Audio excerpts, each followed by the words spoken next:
Ladies and gentlemen, I have no idea what this is. This is, I mean, it's an RPG, I'm pretty sure, because it's an RPG Maker game, so it's probably an RPG, if I were to guess. Damn it, Alex! I knew it! You're fired from reality. You know, honestly, if someone actually tried to pull that nonsense, I'd just stop. I'd be like, nope, I'm done. What? No, I'm done. But no.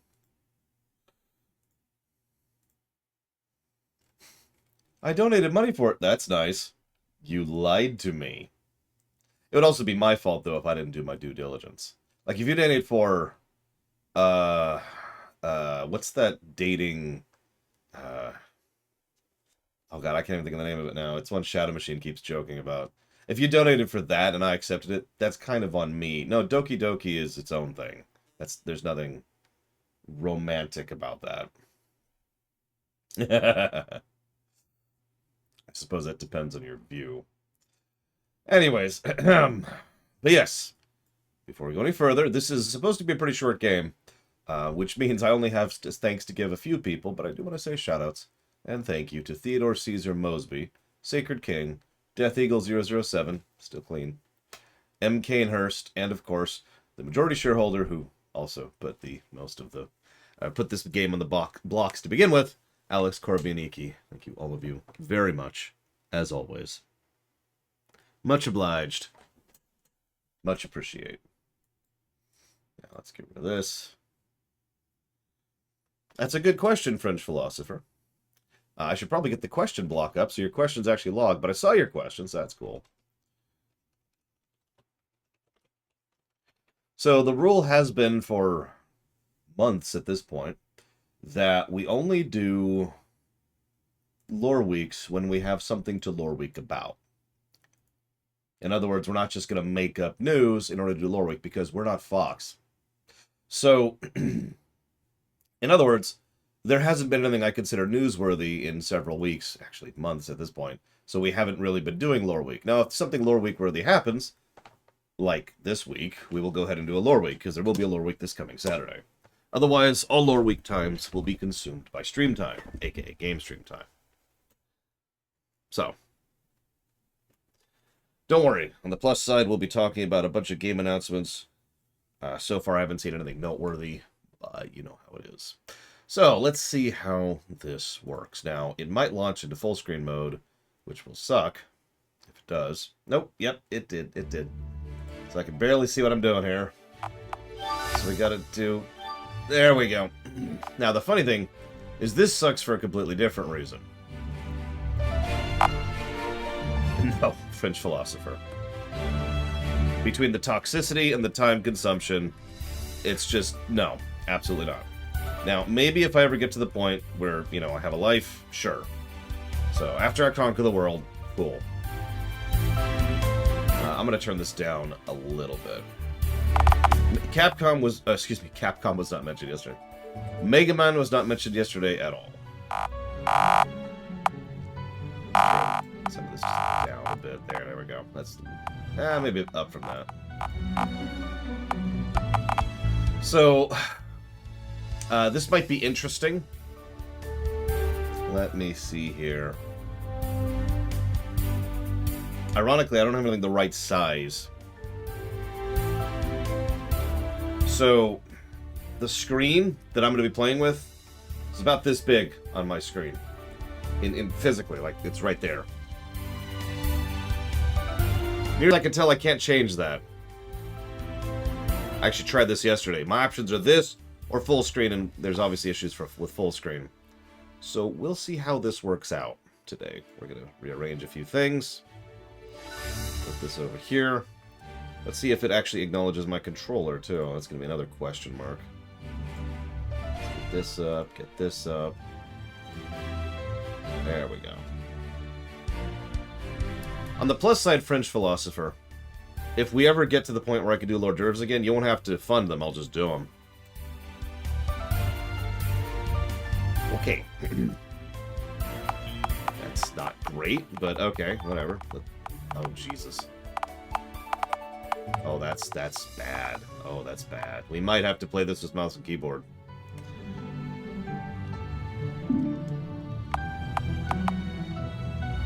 This is a Skyborn. I don't know anything about this.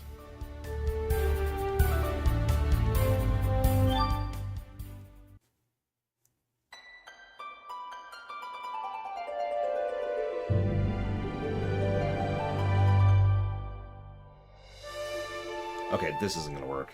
I'm being blinded. Give me a second. Sorry. Just do this. Move this over here. Put this on top. Move this on top. Go back to the game. There we go. That's not gonna work either. I'll figure this out. Give me a sec. I'll make this work. There we go. Cool. This is actually a prequel to Skyrim. You can tell because the graphics are better than Skyrim's. What? Ah, another day in paradise, Kagi. So what if the sun can't break through the smog? Gives her shop atmosphere. My grandmother, who used to live in the LA region, used to say, how do you know if you're actually breathing if you can't see the air you're breathing? Sunshine's overrated anyways. Hang on, I can fix this. I can fix this a bit more. Even better. I just rewired that. Ugh. I wonder if I could trade you in for a cat, Kagi.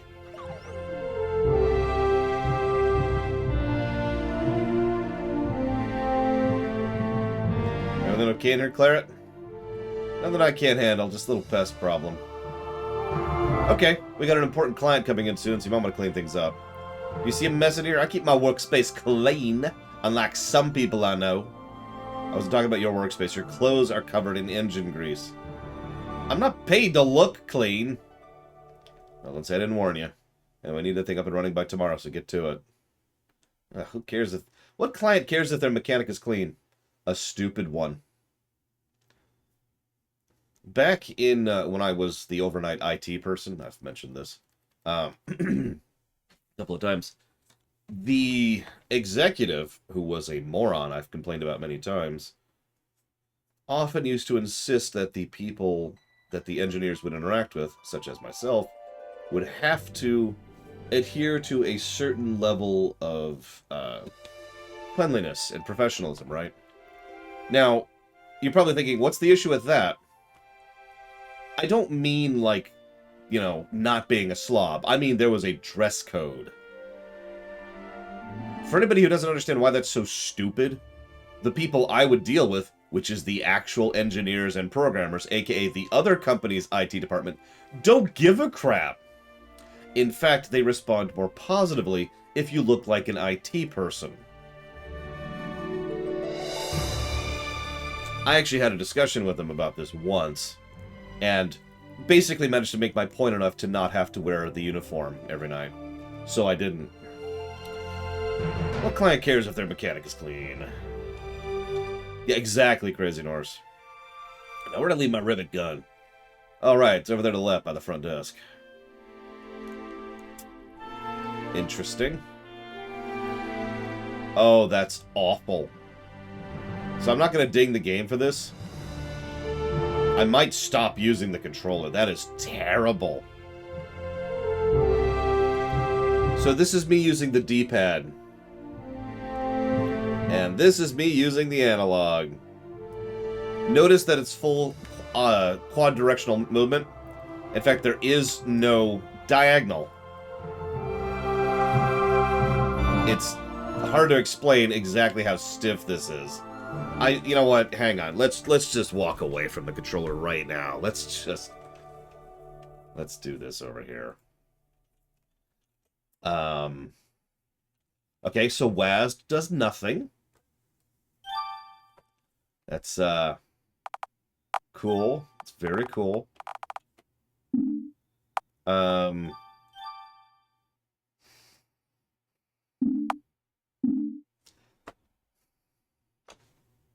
Back to the controller.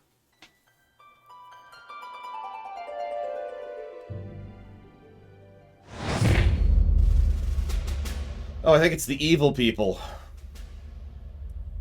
What do you think?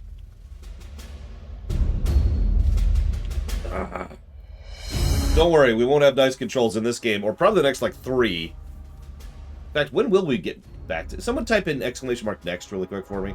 Let me be lazy here. Looks like we have a renegade half-breed on the loose. Thank you, Mr. Red. Let's see here. The next game we'll have with good controls that I know about will be Space Marine. So, probably next week. Oh, thank you, Random. Very much, as always.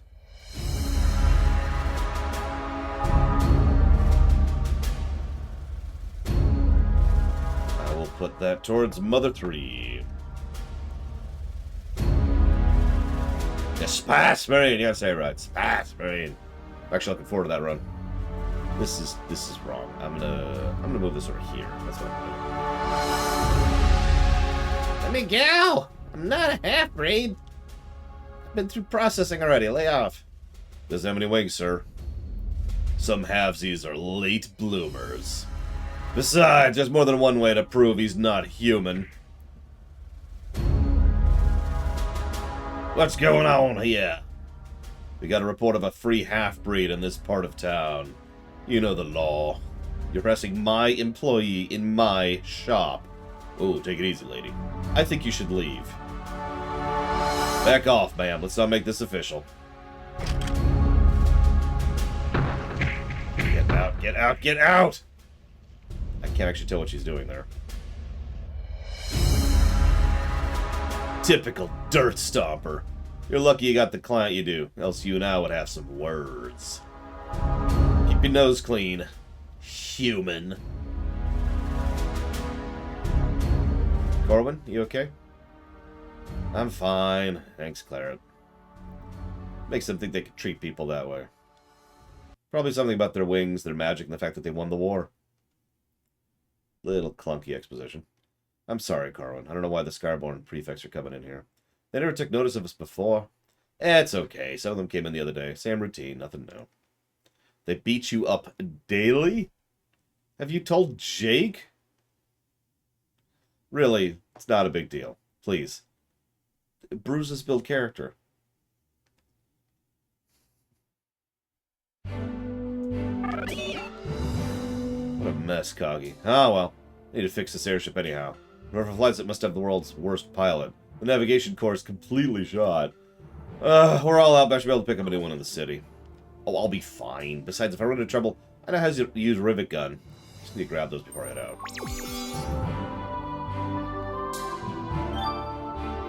Oh my god. Oh my god. What's back? Why is that...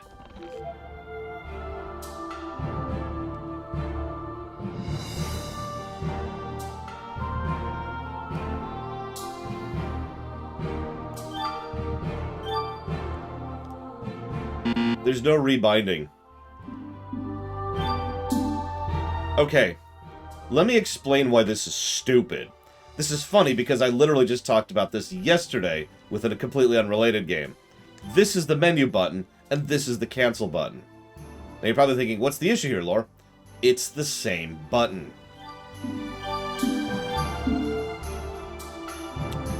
Try to picture an RPG for a moment where... Okay, let me actually explain this.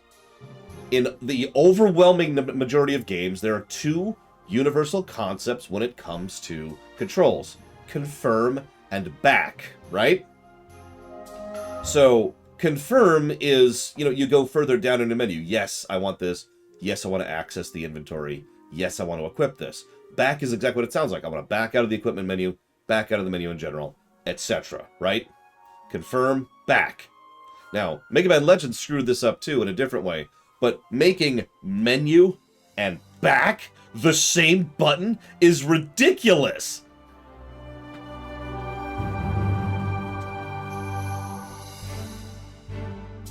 This button does nothing, nor this one. In fact, none of these... What is confirm? Confirm's up there. Okay, sure. No, I want to equip.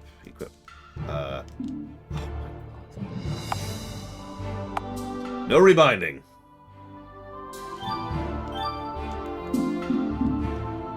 Oh, that's augment. Sorry. There we go. We'll dual wield those suckers.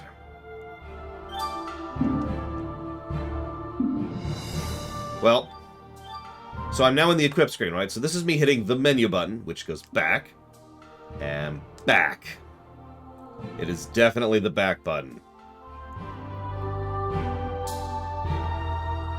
No, it's actually not a console game. I'm playing this on PC. Steam, specifically. But...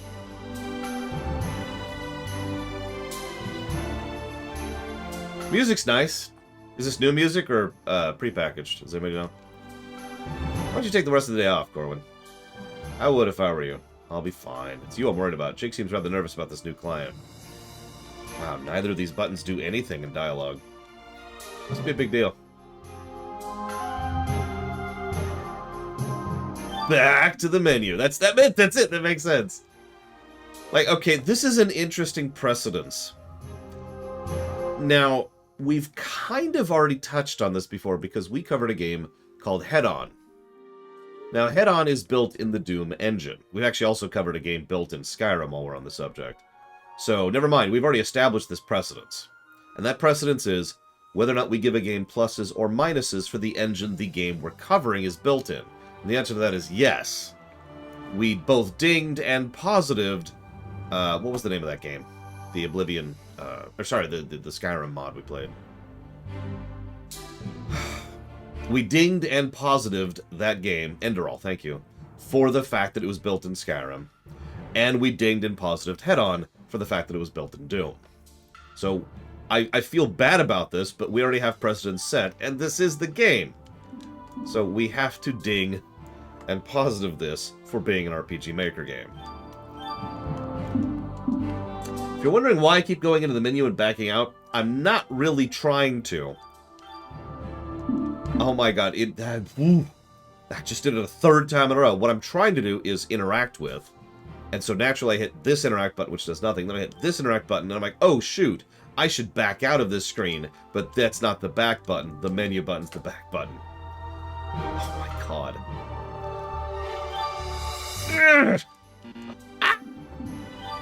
No! Okay, I'll get used to it.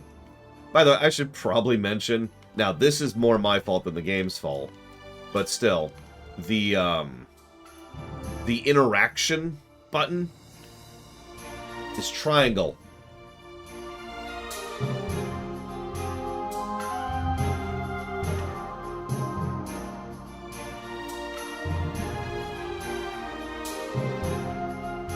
Now, I could fix that, but I'm not going to. Because that's a hassle and a half, and I honestly don't feel like dealing with that. So I'm just gonna deal. I just need to get used to triangle being confirm, and B, so X being confirm, and B being back in my own head. So confirm back, I can do this. I can do this. So is RPG Maker all that bad? So RPG Maker has a very bad reputation for essentially the exact same reason that fanfiction has a bad reputation. The barrier to entry is extraordinarily low, and as a result, you get a huge variety of quality. I'm now level 2. Why did that level me? This is an exploration note. Walking these to gain experience points. Oh, cool. That's actually kind of a neat idea. Leveling without fighting stuff. I'm with it.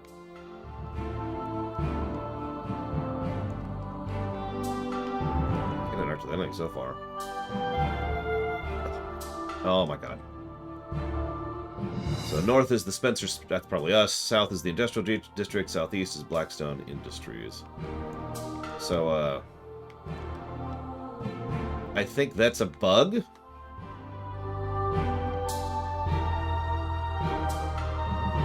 But, I'm not sure. Don't quote me on it.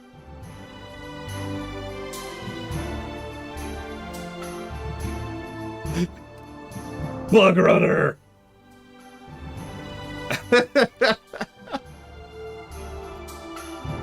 yeah, exactly, though. There's, I'm hoping this is one of the better ones. So, just like with fan fiction, I don't automatically diss something for being an RPG Maker game. It's just, it has that bad rep because, right? It's a lot of dreck on the RPG Maker scene.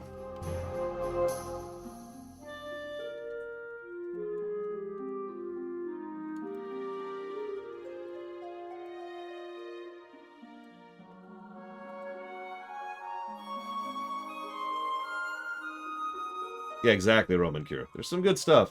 Hell, we've actually reviewed, not in the current system, but we've actually streamed 2 good RPG Maker games, which I can't think of the name of right now, but they're good stuff. To the Moon, and the other one that I can't think of the name of. I don't remember the other one.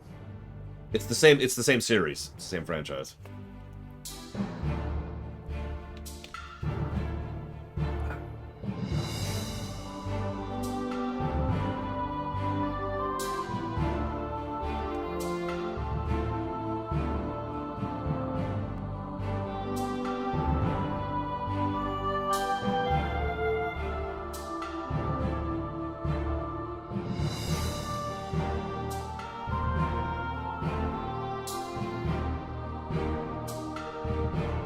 Finding Paradise, that's the one.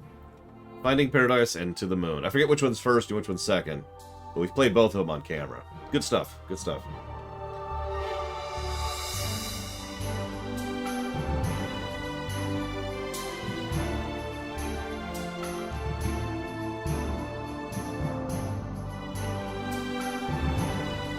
I actually have Strife, yes. So I feel really bad about this, but I have to be fair. Negative to gameplay for RPG Maker's control system and the unique way in which it's terrible.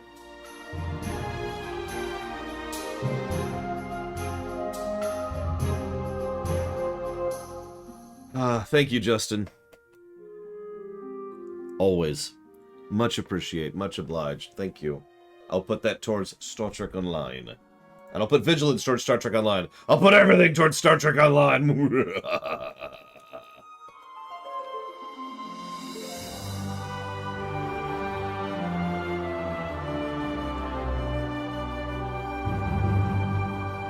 I mean, it doesn't surprise me that they're reusing assets, Vigilant. Actually, my friends and I intend to actually poke at 76 sometime, now that it's, you know, a game. See what we actually think of it. But I will put that towards Old World Blues. And thank you, Vigilant, very much. Always. But yeah, so I poked around RPG Maker to try and understand tile-based RPG design. I don't know how else to say that. Some of you may have heard me review a lot of games like Breath of Fire or Final Fantasy or whatever, you know, Dragon Quest. And I usually talk at length and with authority on those things because I've actually studied those specific game models and formats extensively. Like, I can tell you specific nitty-gritty detail. Part of that is because of the fact that I used RPG Maker itself as a way to study that, to see how the scripts and triggers and codes coincide and interact with each other. Now, RPG Maker isn't exactly a flawless game maker, but it was a good way to understand certain aspects of things like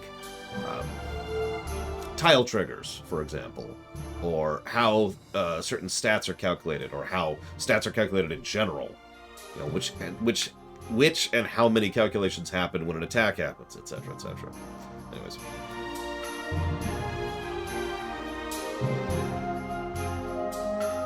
But yeah,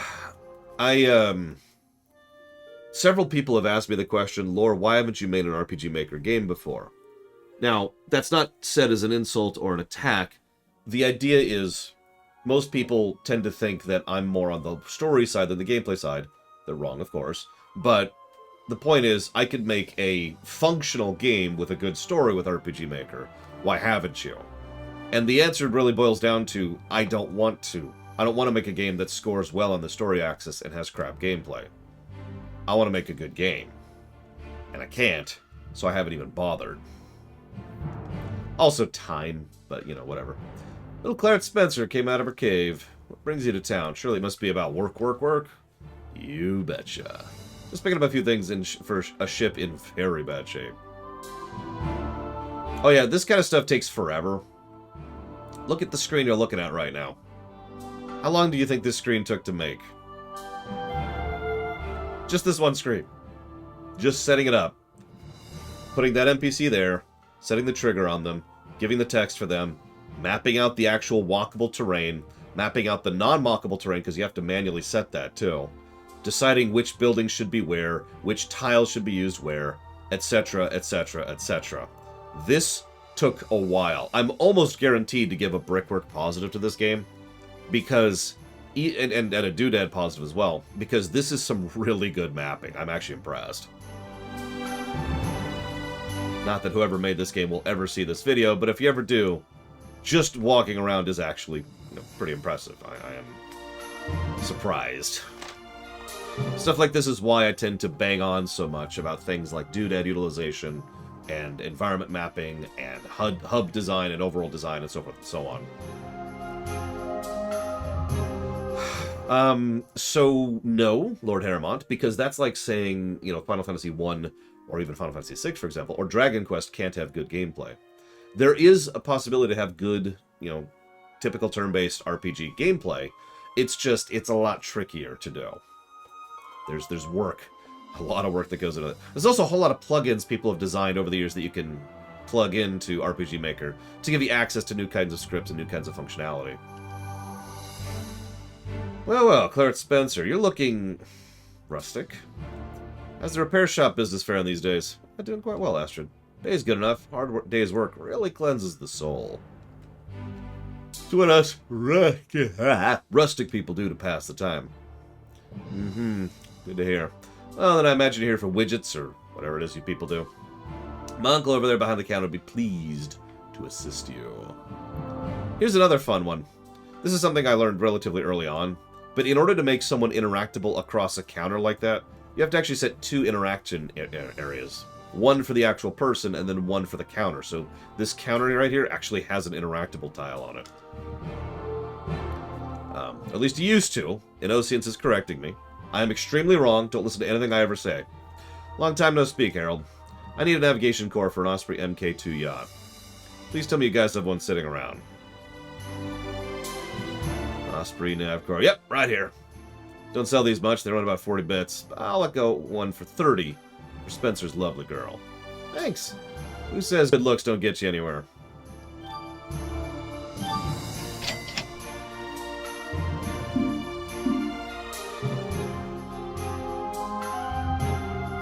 So the way it used to work, because I can speak to this with authority, is what you would do is you would assign the event to the NPC, and then what you could do is you could make that NPC, like, dragged to a tile, right? And so, for example, you could drag the NPC's scripts to that tile. So you interact with the tile, you get the same interactions with the NPC. Now, you might be wondering, why even bother with that? Why not just put it on the tile itself? Well, you might want to do that, for example, if you want to make it so you can go around the counter and actually talk to the NPC. So, that way, whether you talk to the NPC or whether you go to the counter, both ways you get the same interaction.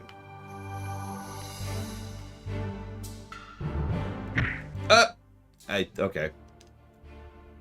Who disturbs my... Oh, it's that crazy mechanic again. Oh, great. Pompous Skyborn again. Just about enough of your lip, human. We like your kind around here. Time to teach you some manners with a combat tutorial. So, interesting. Think I'm afraid of a rivet gun? You've obviously never faced a Skyborn warrior. So we have HP, MP, threat. No idea what that is. But what I'm most curious about is the fact that we actually have a turn indicator up there.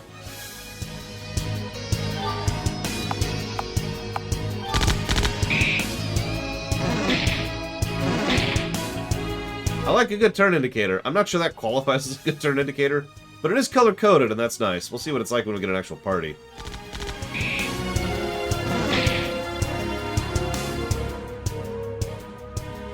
Come on, you two. I'll not have you brawling in the streets. Okay, I don't mean to jump in here, but being hit by a rivet gun, probably at point-blank range, would probably hurt like hell.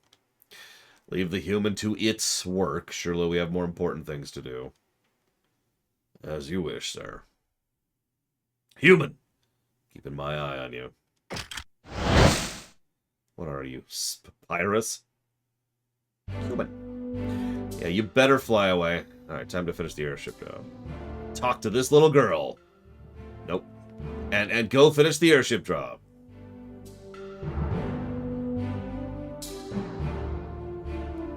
Just want to play with that again. Oh, wow. I actually can't go through the door that way. There we go. I'm guessing I'm on a different layer when I bug it out like that. Well, I'm happy to see you too, Kagi. Time to finish this repair job. I thought I told you to go home. Why don't you take the rest of the day off? So there you go. See, this is what I was talking about. Sometimes you want to talk to them. Sometimes you want to talk to the counter. That's the exact scenario I was talking about. Now, let's go fix this thing.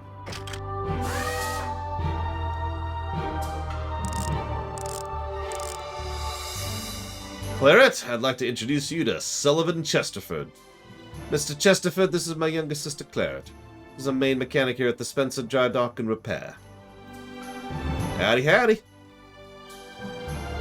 Hello there, Miss.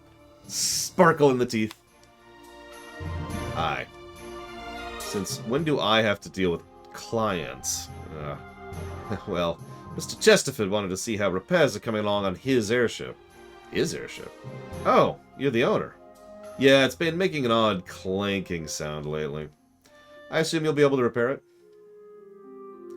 Clanking was just one of your problems. Timing belt slipped, causing the engine to misfire. But I also found a bent propeller, worn out struts, some loose lug nuts, and a giant gouge in the hull. This poor girl's been through the ringer. Your pilot should be fired. Surely I'm not that bad. Cling. I've taken at least a month's worth of the best flight courses money can buy. You did this? You, Claret, important client. Mr. Fancy Pants here is abusing his ship! I don't like this woman.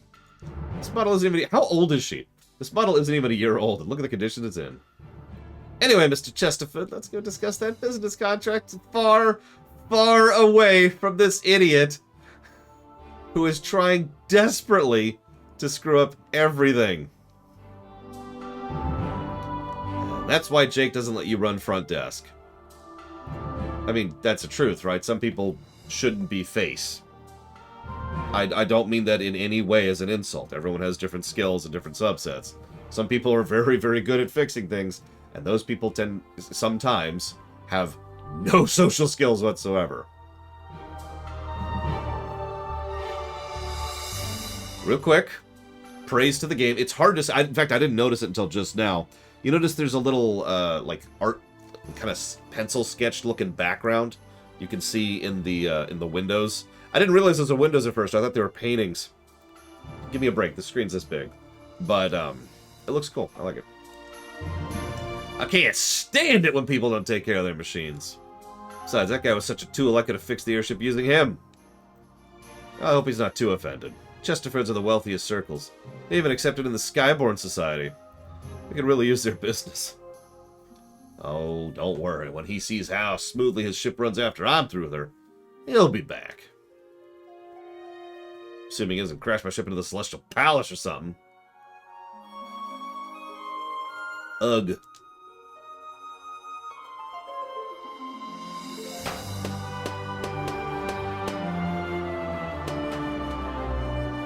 We're going to have to judge when the intro ends, too. We're obviously not there yet. Whew. Just about ready.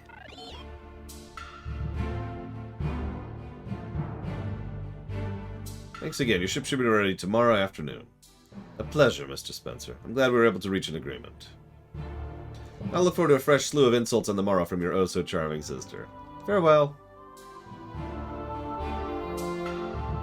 Claret, don't you think just this once you could have tried to make a good impression?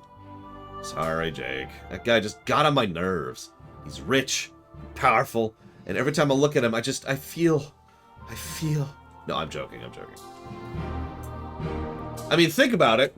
She's Tron Bonne, right? We're playing Trombone. Claire, there's something I need to talk to you about. What now? I don't think you're gonna like it much. Okay. In fact, I probably should have talked to you a little sooner. Just tell me already. You're freaking me out. You never do this to someone. Never say, I've got news. We need to talk. Don't ever do that. And then not just jump into it. All you're going to do is make the other person freak out as they try to figure out what it is you're trying to tell them. Just tell them. I'm selling the shop to Sullivan Chesterford.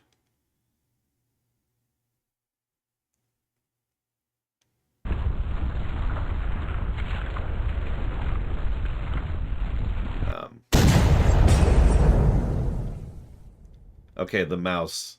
That got a grin. Exactly, Crazy Norse. Yeah, if you do that kind of lead-up thing, all you're doing is making them freak out or worry. Probably for nothing. Even if it is something bad, whatever they're imagining is probably worse. Look, I know you like to focus on your work, but look around you. Big things are happening in the city, and I can't sit here fixing widgets forever watching the world change. I have to go be a part of it. But you can't sell the shop. I've already made the deal. Contract signed. Sorry, Claire. How could you? This is our home. Look at all we've accomplished here, especially after Mom and Dad walked out on us. Can't blame them. They probably didn't want to be stuck here either. Didn't want to be stuck here. Oh, that's a hard sentence. They probably didn't want to be stuck here either. There we go. There shouldn't be a comma there. How can you say that? Are you going to leave me too? Now, hold on a second. I've made sure you'll be all taken care of. Trust your big brother. What? Here's a crap ton of money. I've never seen so much money. Mr. Chesterford and I spent hours working out the deal. In addition to getting your half of the very generous sum of money from the shop sale, there's a way you can keep working here and run the place. Really? How? Simple. You become Mrs. Chesterford.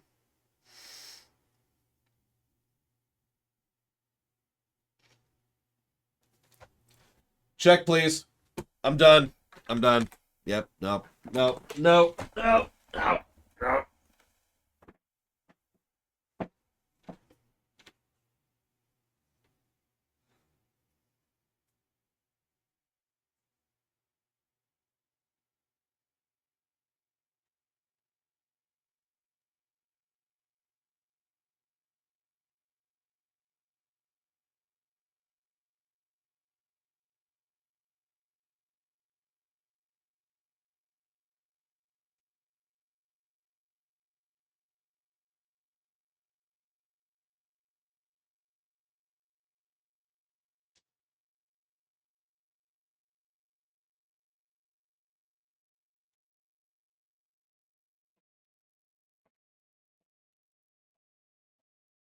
Okay, so like I don't actually have any alcohol in my house or my apartment, but I want you to pretend, okay? We're gonna use our imagination, okay?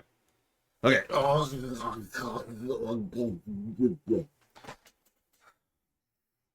That's how people drink alcohol, right? I'm not really up on the customs. You just kind of. I would like to apologize on behalf of brothers everywhere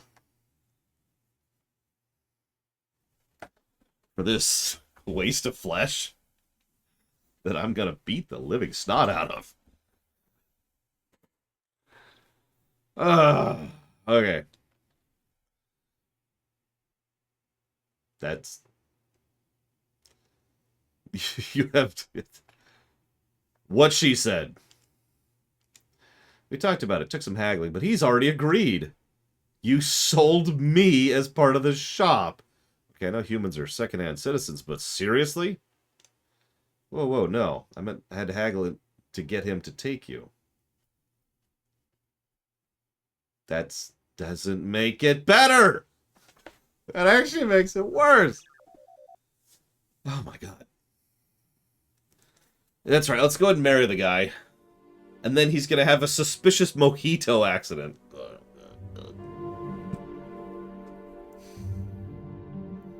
Homeless, unemployed, humiliated, but you do have 15,000 gold. There are worse ways to go. My brother's an idiot. Not the word I'd use. How could he do this to me? What made him think I'd marry that Chesterford guy? Well, he's rich. What? That's the only reason to marry people, right?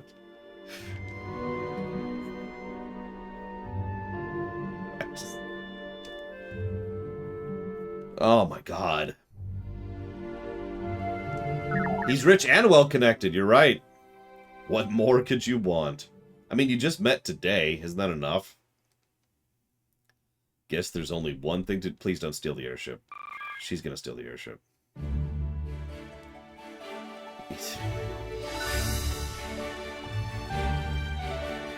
Lord Harriman, I hate to break this to you, but one of the most consistent activities rich people have done for literally centuries is try to get more rich. It's like a high score kind of situation, right? So, Corwin, I was just getting a drink of water. And he's definitely in the party because he has a portrait. Really? Jake told me the news. Oh. I'll pretend I didn't see you. You will? Every person should be free to make their own choices. Oh no, you're absolutely right, Crazy Norse. That's what makes it just worse in its own way. Give this to Jake when I see him. Isn't this your share of the sale money? Yeah, he's gonna need it.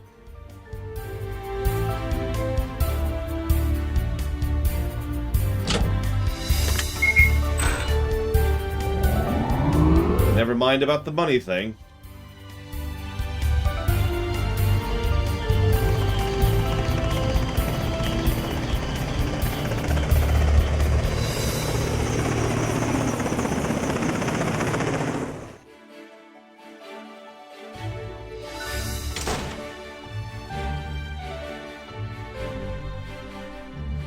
Good, looks like everything's here. By the way, he has a portrait too. In case you missed that. You know, I know you're new at this whole, stealing an airship thing. Maybe check to make sure nobody's on the airship before you steal it.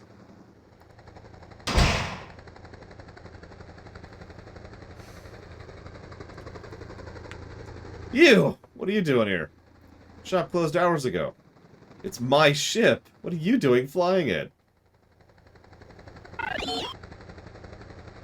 I was only... Look, Jake told me about your contract. I've decided it's unacceptable. I'm taking the ship as compensation. Thief! How dare you? We have a signed agreement.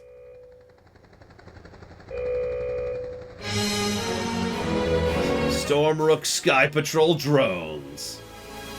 Now who's the bad pilot? Your fault for distracting me. How am I going to explain this to Jake and the city guard? Surely we can resolve this in a civilized manner. Let's just have sex right now! No. A little late, the drones are closing in. Let's fight them off. Fight them? Come now, you don't want to be arrested for theft and kidnapping, do you? Oh, Jesus Christ. Coggy, take the wheel. Can it?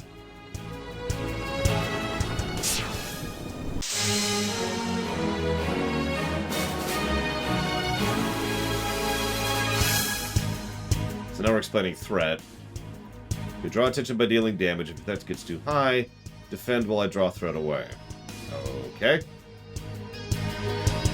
We haven't healed since the tutorial battle, I can't help but notice.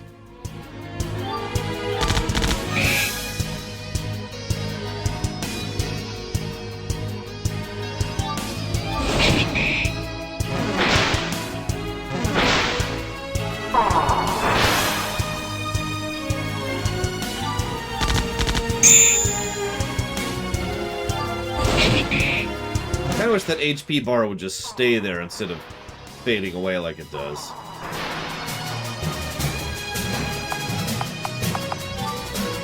Sniper shot. He has Zealous Strike. Generates extra threat. Whoops, I didn't mean to do that.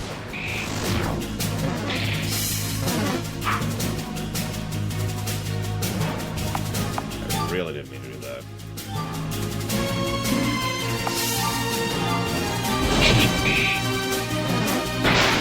It looks like threat is universal, not per enemy, which is nice.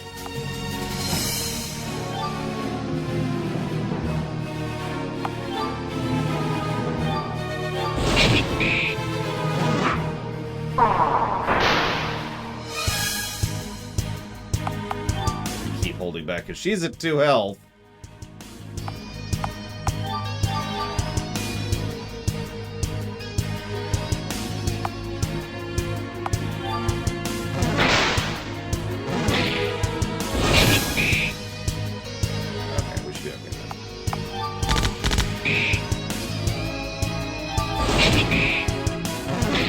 She does a lot of damage compared to him. We'll find out in a second, Alex. Nope.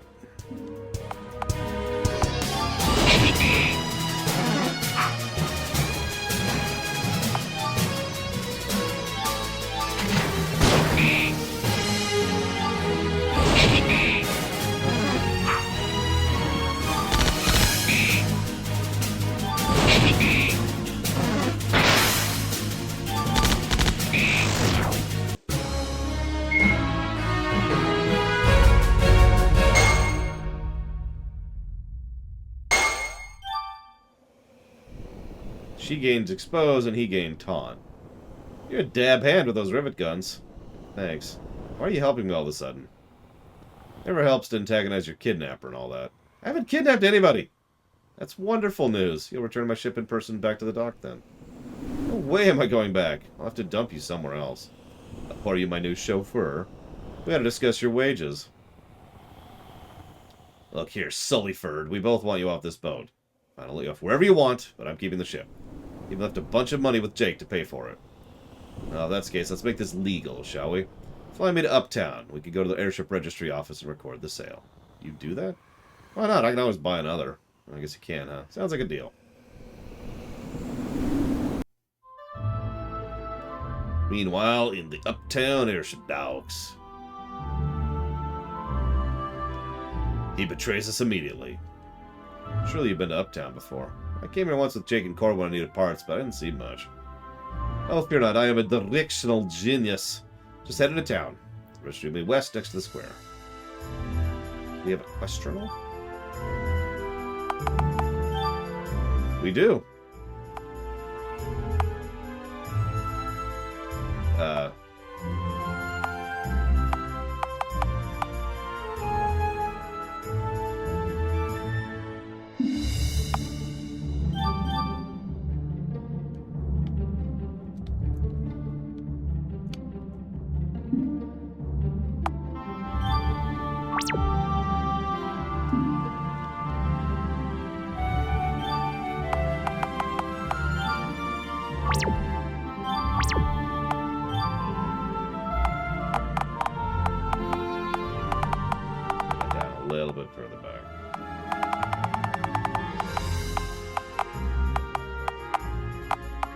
God, just left. It's not that hard to just go left. Ah!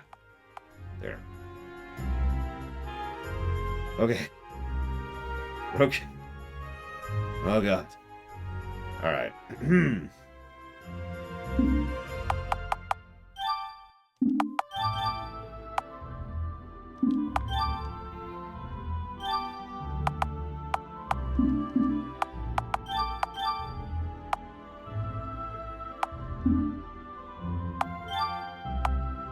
Make equipment and extract ores. There's going to be some kind of crafting system. Should be interesting. Alright, so let's jot down some notes. I'm thinking 53 negatives for being an RPG Maker game. No other explanation needed.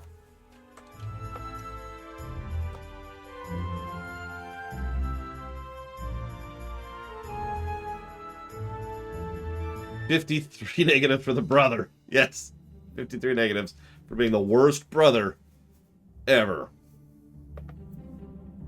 Well, that's true. It is kind of a brown color palette.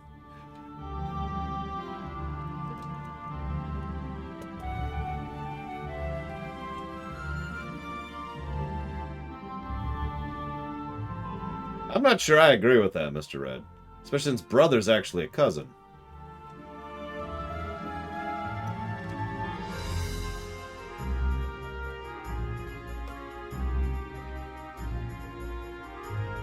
Never, Crazy Norse! We must give all the negatives right now, immediately.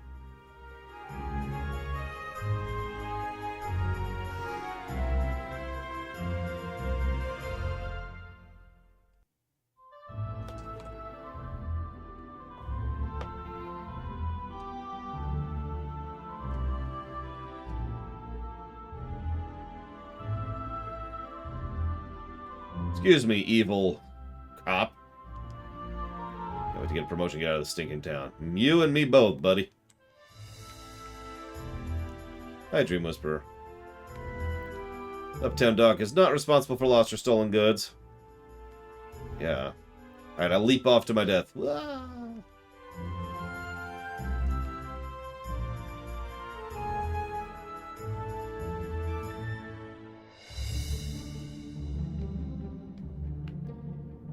Oh there, are you new around here? Hey, it's Sir Tutorius.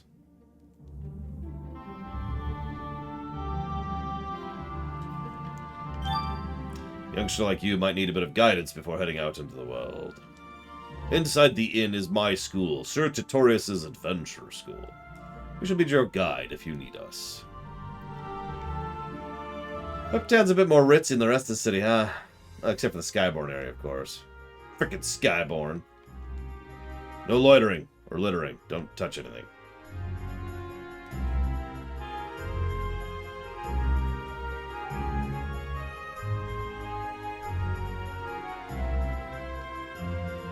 We hit a script trigger. Shoot!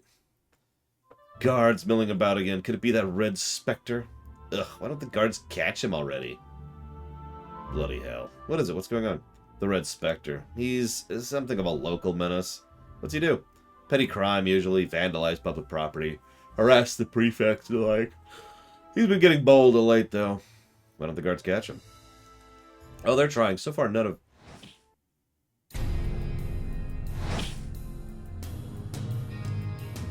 There he is. The Red Spectre.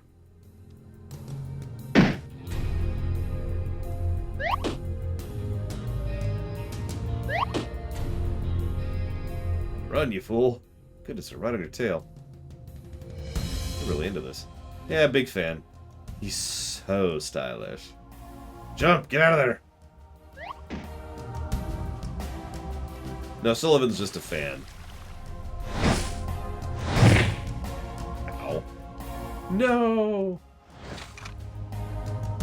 Dirt stompers should stay in the dirt. I don't see how a bumbling fool like you has managed to evade the guards so long. But it ends now.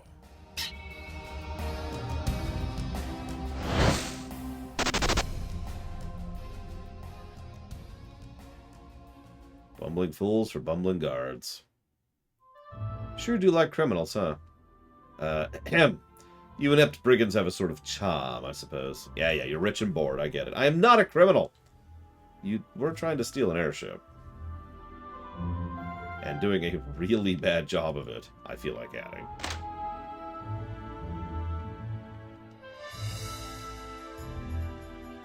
See the teleporters? The whole city is connected vertically by the celestial elevator. Most of the time, humans are allowed to go between the industrial and the uptown districts freely, but as outside that, only high-level Skyborn can use it. Who knows how far up and down the elevator goes. Ah! No piano flex. Up north of the courthouse is the Coliseum. You can compete for gold and fame if you think you're a force to be reckoned with, which I super am not. Some masked guy came in looking for a spades deck, promising a huge reward. I've been checking every inch of this city, I got nothing. So we found all 13 of them, which we're probably also not doing. Hey, it's a red delicious. Out of battle only, though. That's interesting.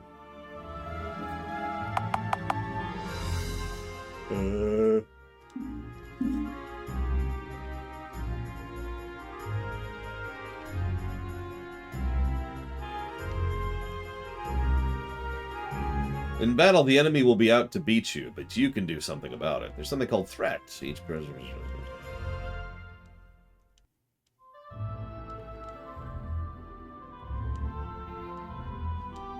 There's MP and energy, or EMP and EN. MP regenerates over time. Energy is different. You start with 0 and gain it by doing or taking damage, so it's rage. Some of you will have MP, some will have energy. Interesting. Gain some experience. Sparkling points of light, exploration nodes, there's a bunch of them. They give you power. Augments are a way to customize. You can bind or buy augments like gems.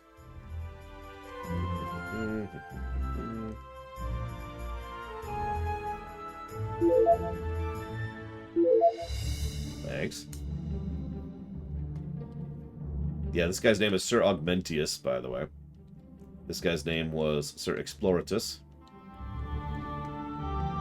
This guy was Sir Magic Pointicus. Over here we've got Threticus. Excuse me, Threticus. And now we've got Sir Treasure Chesticus. There are 3 types of treasure chests in the world. Wooden chests have supplies. Red chests have gold or items. Big chests contain a big prize. This one just has an elixir, but we have to make you sing for your supper sometime, you know. By the way, you there, the lady with the goggles, you have an extraordinary affinity for gadgets, yes? Well, when you use items to boost or heal yourself or your allies, it's twice as effective. Oh, she's an alchemist. Money, money. Money. We now have a potion, that is to say an elixir. Equipicus. All weapons have weight. If weight exceeds your build, you'll be slowed down. Slowed is bad. Petite gal should have low build. Fancy guy should have high build. Welcome to RPG Maker, Geludo. I'm your host. Ah!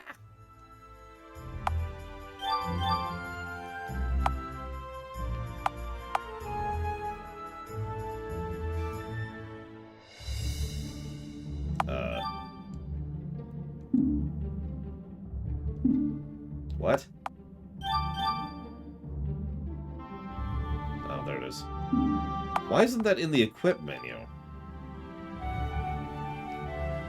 Like, you'd think build and consequently, you know, weight would be here.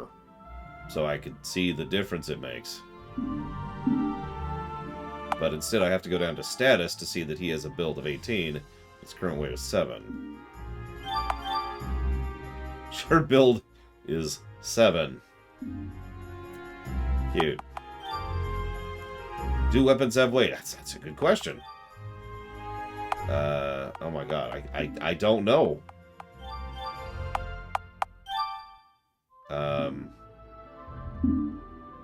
Well, I have a way of telling. So she's currently at 2 equip weight. So let's just get rid of that. And now she is at 0 equip weight. So yes, weapons, excuse me, do have weight. Her class is literally machinist. I mean, you know.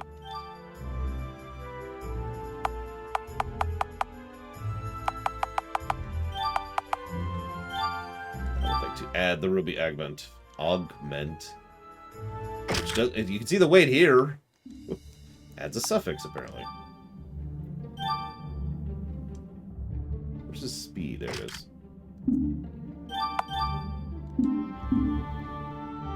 No, it's a valid question, prisoners. Okay, we already talked to you.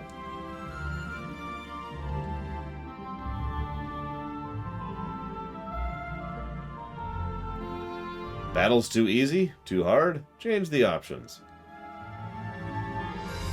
Of course, you're not going to tell me what that does, but, you know, whatever. System Menucus. And finally, Side Questicus. See this exclamation mark above my head? Yes, I've played Warcraft. Thank you. It helps. It means I need help with something, and will likely give you a reward for doing so. Side quests are completely optional, but we're totally going to do them.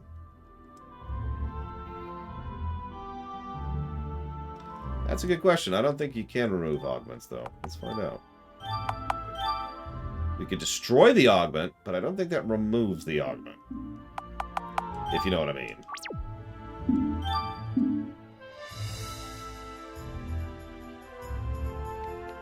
Oh my god, this is breaking my brain playing this game. This used to be the apex of the city back before the war. Once the Skyborn took over and built their fancy schmancy palace above it, they renamed the city New Stormbrook. Most of us folk call it Grandminster.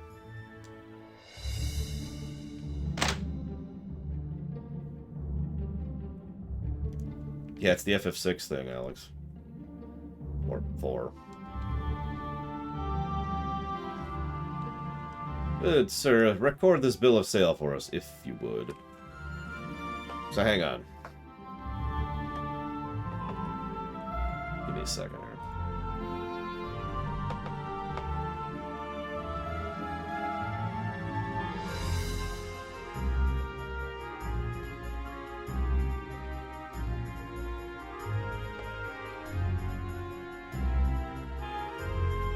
I don't think we were betrothed to begin with, unless you count legally, in which we were actually betrothed directly. So, I suppose it's just a thing about, you know, we're stuck with... I mean, he's obviously a party member, ignoring the fact that he is literally a party member. We've already seen that. There's also the fact that he's definitely the love interest, so one of them's going to die. Hopefully him. Honestly, I'd just rather kill the brother. I mean...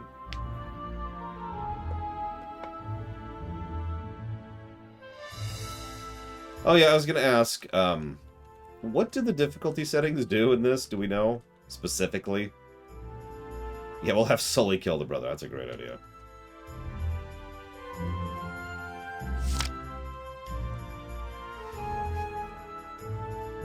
I mean, there can only be one brother in this world. Not too many of us can say they own an airship. Lucky girl, you are. Done and done. That's it, then? Certainly, the ship is yours. Ah. Congratulations, thanks. I'm gonna walk you back to the docks. I think I can find my way. No, I insist. Directional genius, remember? Right, okay, whatever then. Listen, he's part of the party. We might as well just accept that. We're still in the intro anyways. Red Spectre ran right into me. I shall treasure this bruise forever. Humph, if there was a higher bounty, I'd catch him myself. I don't know, Orville, I've heard your show's kind of crap. That's actually not true. I've heard nothing but good things about Orville. Oh dear, what's going to become of this town with the new crime wave? I'm tired of always playing the guard. I'm the Red Spectre. You can't catch me. Whee! Swoon. He's so dashing. They were this so close that time. They'll get him soon. By golly.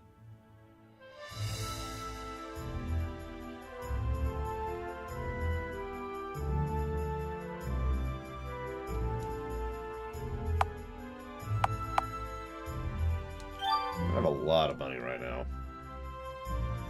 Oh my god. Took all that effort just to talk.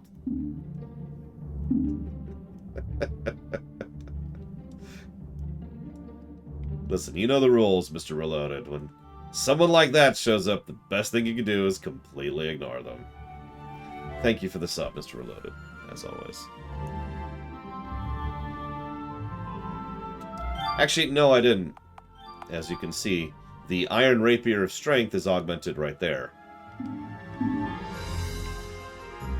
know what's really funny is, so I have a rotating desktop background, which is normal for most people, I assume. Right now, it's Chrono Trigger. So I've just got this game and then Chrono Trigger surrounding it because of how I've got my desktop set up right now. It's kind of weird, I'm not gonna lie.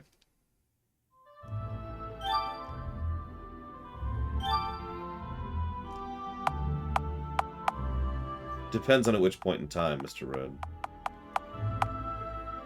We do not have a lot of money. It's okay, I accept that some people drink coffee.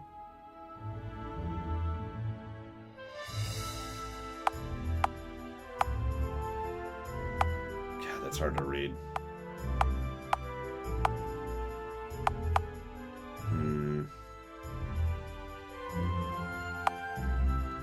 So hang on, we have 2 slots, right? Nope. Yes.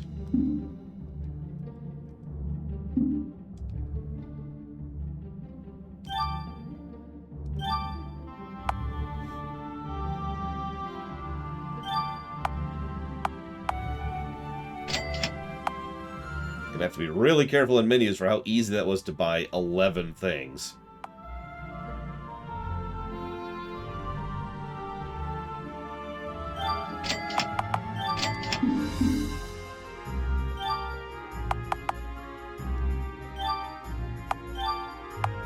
Nah. We gotta buy stuff right now, Crazy Horse.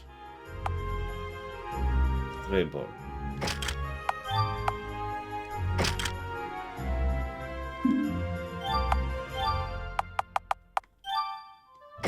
So, does anybody know who's worked with RPG Maker what it takes to get menu shortcutting working?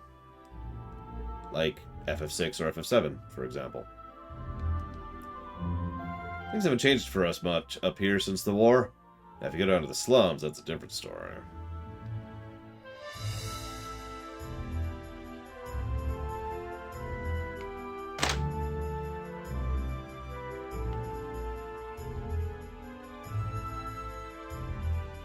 Got it. Crafting. Aviond? Aviond? I'm gonna go no, because I've never even heard of it, Narsa. Sorry.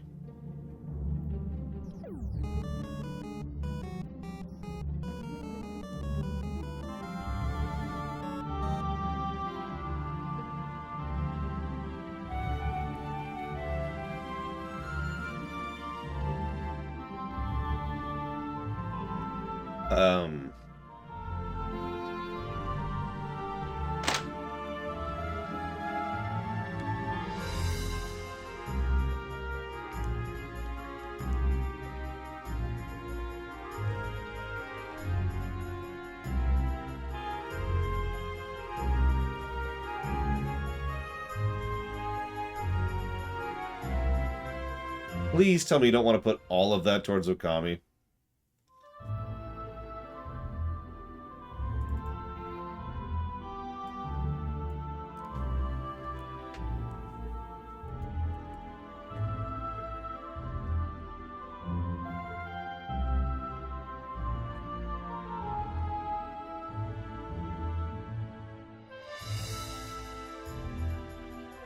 Well, it will, but I feel like we can be more efficient about it.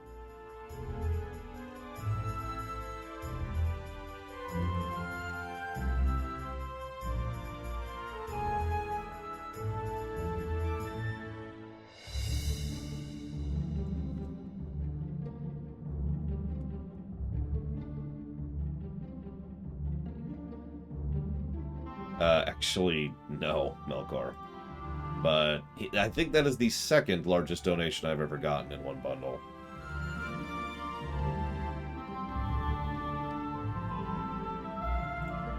Sorry, I'm checking some stuff. Give me a second. That sort of blindsided me a little bit.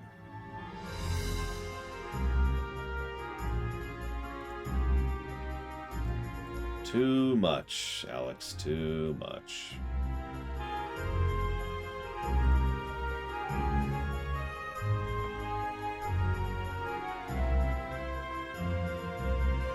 Do you know Okami's on sale right now?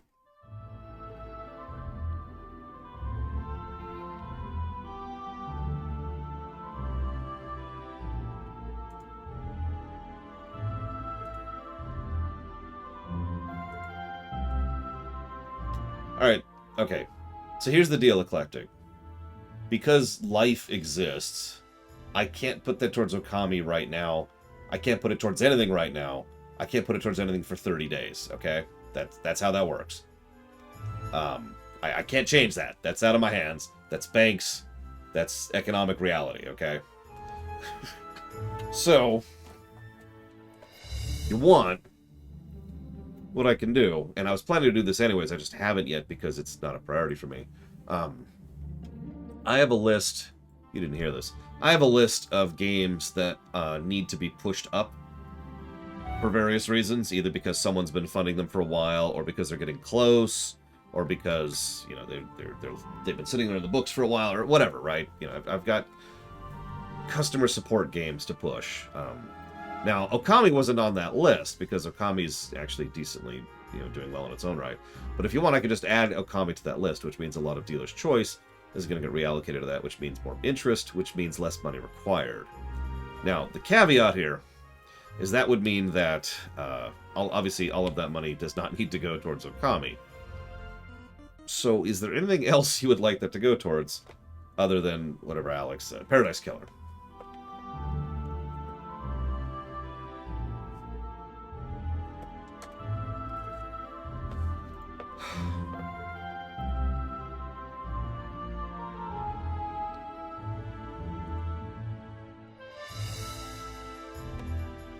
Take your time.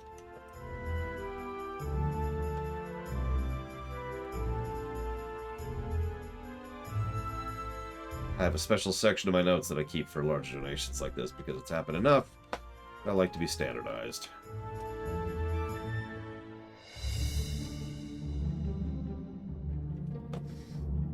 In fact, it is on the list, Lord Harrimont, and you absolutely can. Give me one moment, please. Thank God for that, Eclectic. I don't think my heart could take... my heart could barely take this.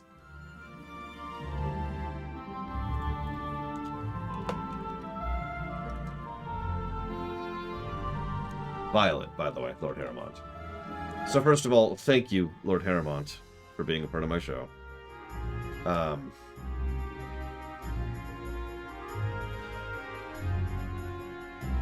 Get over what, Taunt Crow?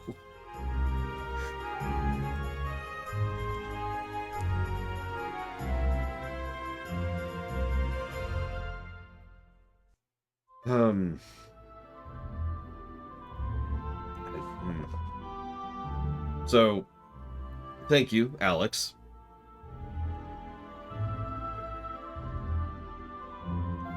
I have put that towards Okami. Yeah, let's do a little math here, shall we? What's funny is the comment specifically said, now bow. So I gotta bow. Okay, so this is gonna be...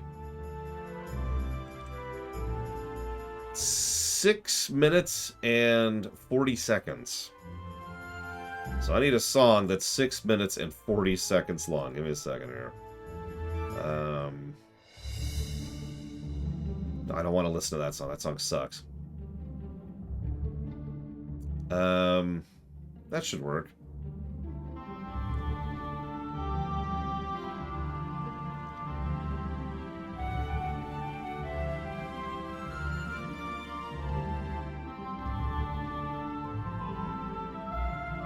Okay, actually, that does say no bowing. Sorry, the way that the text comments come in, it's not super well formatted. There's not a lot I can do about that.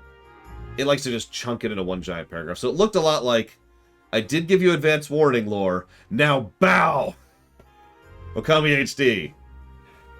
And I'm like, okay, I'll bow. I'm sorry. Don't kill me, Eclectic, please.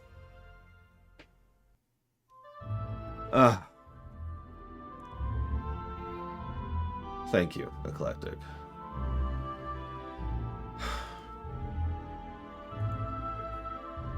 Two weeks ago, my dad and his wife came by, and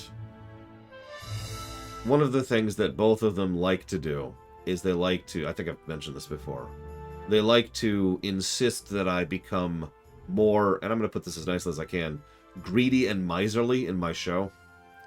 They insist that I do more predatory practices and more selling out in order to make more money. I consistently tell them no for all of the reasons. I usually go through my reasons for why I say no too. And it's all kinds of crap. Whatever you're thinking of, it's probably that. You know, they just see other people who are successful on YouTube or on Twitch and they say, do this. And I guarantee you, if I was to start doing some of the things that they want to do, then I would destroy my audience, of course. In fact, one thing, my personal favorite thing is my dad says I should stop streaming games entirely and switch to something else that will actually make money. Now, the reason I bring all of this up is because the only reason my method works is because of people like Eclectic. Now that's, you can make of that whatever the hell you want to. but that is a statement of fact, regardless. If it was not for the donations, for that's what they are, if it was not for the offerings of money from people for nothing more than sitting here and trying to do the best I can in order to be the best I can, then none of this would be possible. So rather than bow for 6 minutes and 40 seconds, I wanted to tell you this, Eclectic, because I want you to understand that when I say thank you, it's not, you know, surface level. It's not some kind of vague, oh, that's nice. I am able to eat food that I need to eat because of my various health issues, because of people like you. I am able to have an expensive chair, because this is a $400 chair, which doesn't hurt my back when I sit in it for 12 hours a day because of people like you. I'm able to afford a bed which allows me to sleep at night without back pain because of people like you. I know exactly how fortunate I am, and I want to make it very clear that when I say thank you, I mean it.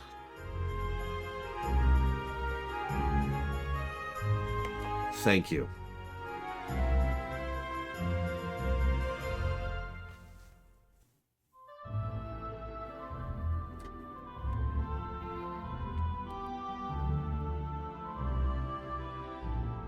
Yeah, mattresses are expensive too.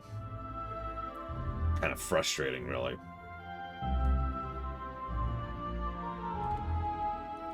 Right? Like, you want to get mattresses in general are cheap. But if you want to get a mattress that's not going to hurt your back, that's expensive. Which just... Like, I'm sorry. I am okay with the general economic model of luxuries being expensive because there's a lot of logic to that, and it's actually beneficial for an overall economic system of encouragement and growth and blah, blah, blah, blah, blah.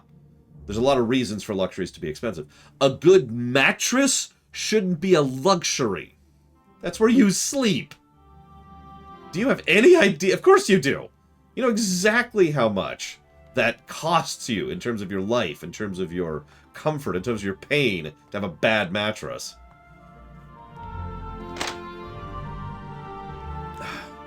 I should know. This is actually a relatively recent change for me. Some of you may remember, I got that mattress just about 2.5 years ago. And my back pain finally went away for the first time in literal years. Because my back pain really started getting bad about 10 years ago. Thereabouts. And the reason I never splurged on it before is because I just couldn't frickin' afford it. It's a mattress. Sorry, rant.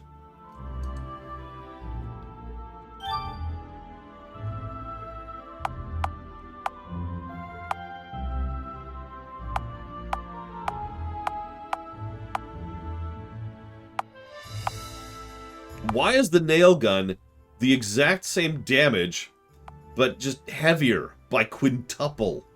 And more expensive? What's the point of that?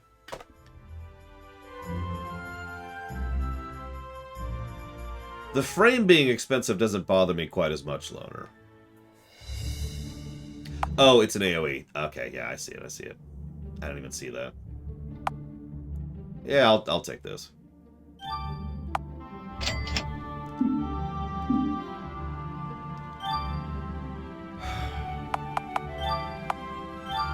Ironically, my bed frame's actually pretty cheap.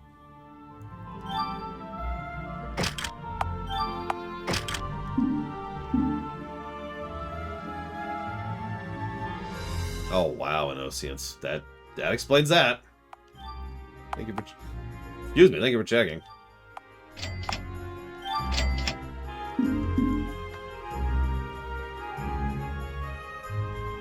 No, yeah, exactly, Loner.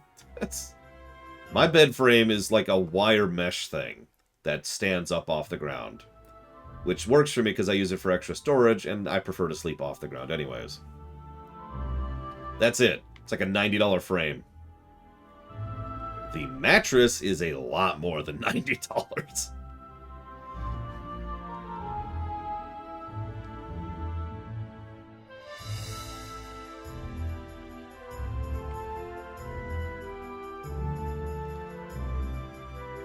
Anyways, Do I... God, there's actually a lot of gear I could get, but I don't have that much money. That is a lot of weight on just the arm. Did you see that? At least it shows the weight here. That would actually cap out her weight by itself. Yikes.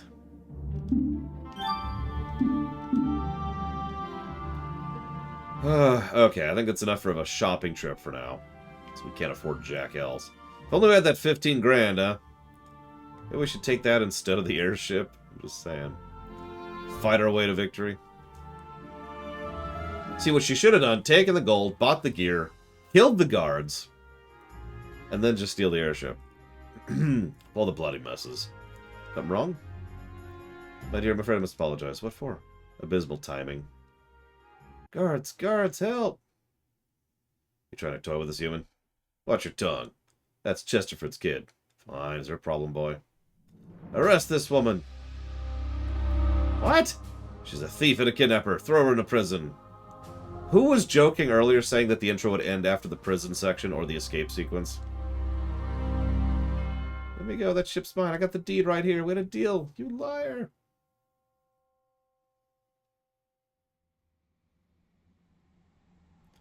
Well, now we're in prison.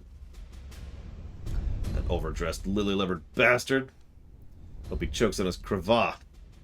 Cravat? Yeah, man, I don't know. How dare he accuse me like that? You did steal the airship. Guilty? Of course I'm not. Not anymore, anyway. We worked it out. Why do you wait so long to call the guard? They'll have to let me go once they see my name on the airship deed. If they even bother reading it. Yeah, that's not how oppressive regimes work, lady. Crevat. This is so unfair. Oh my god. Stop donating. Yep, we're in prison with a bad mattress. Actually, it's funny. Here in the United States, the actual mattresses in prisons are really, really terrible. Like, cause permanent damage to your back, terrible. I'm not super fond of that, to be honest. It's literally a metal slab, and you get a mattress to put on it. But these what are you people doing? But these mattresses are like, I can't even explain them. Imagine a pillow where all of the fluff has left the pillow. So it's just like the empty pillowcase, and that's your mattress. It's okay, they don't give you blankets either. Or a pillow. I am not joking or exaggerating. It's quite unpleasant. It is, I actually do legitimately call it torture. Not memeingly, not jokingly, not anything. It is a form of torture.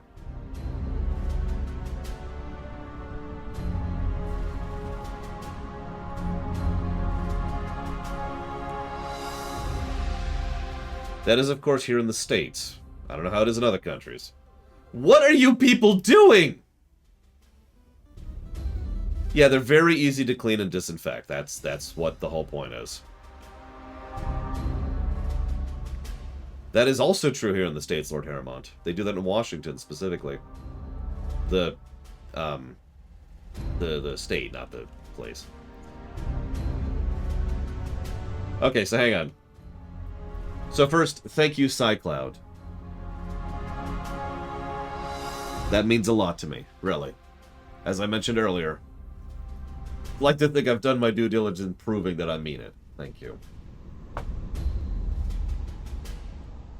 Melkor Blade says, and I'm just going to quote this word for word, Trails in the Sky 2, now bow, in all caps. Okay, I'm sorry. I'm sorry, Melkor Blade. And then he says, just joking. Thank you, Melkor Blade. I will put that towards Trails in the Sky, too. That one's not on the priority list yet, because I imagine we're going to want to do a bundle for all the Trails games. And that's going to take forever, because those are really long games, and there's a lot of them.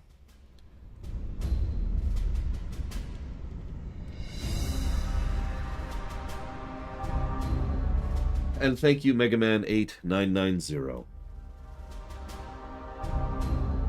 Very much.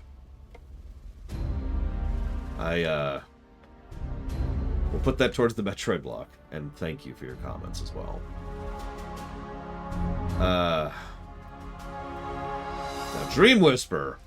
I apparently have to bow to Dream Whisperer, too. He says, bow before your French overlord. This is just because I was trying to conquer France, isn't it? Look, I haven't conquered France yet. You don't need... Okay, fine, whatever. I bow to my French overlord, Dream Whisperer. Thank you much, as always. And that's going towards Lower Decks. Yeah, that's the other problem. Some of the Trails games are only relatively recently coming out in English format. So that's the other thing. Like, I think we still don't have the Midcool game, do we? I actually don't remember.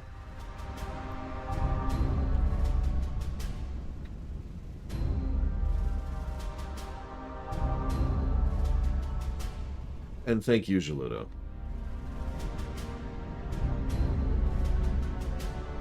Always and ever.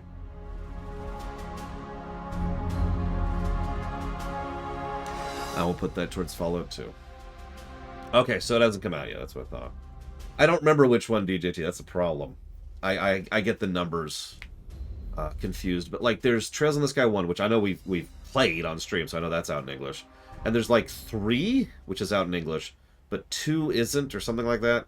Or maybe it's the one in between Sky and Steel that wasn't in English. But it's one of them that didn't have an English release, even though Cold Steel has been getting English releases regularly. I just don't remember the specifics because, duh.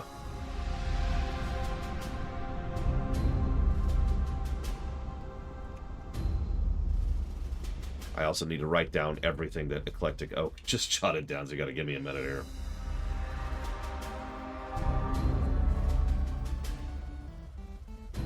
Crossbell, that's the one. I knew there was something that was... So is that coming out in English? Do we even have a word on that?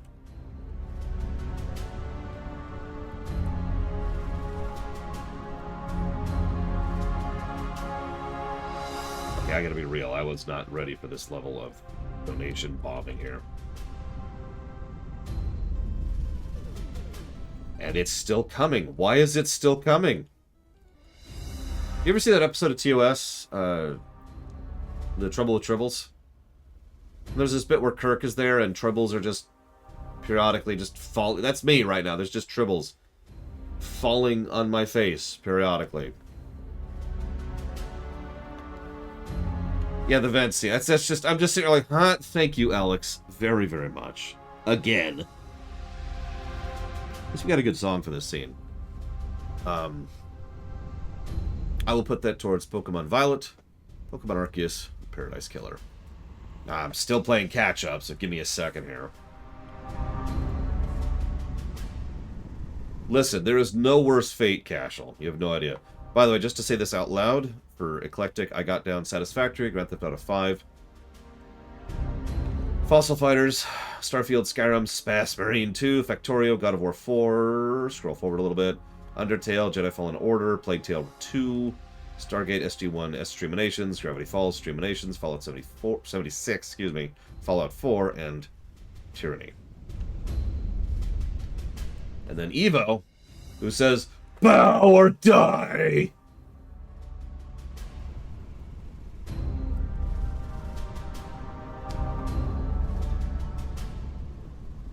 Well, I don't want to die.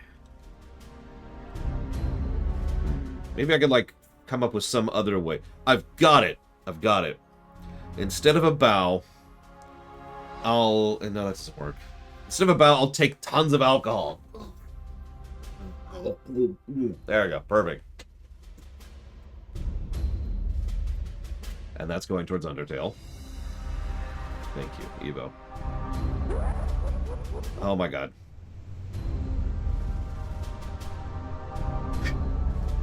Hang on, I gotta do this. Thanks, Dr. Winter. Okay. I will put that towards whatever you want to put it towards. Thank you, Dr. Winter. And then Narset jumps in.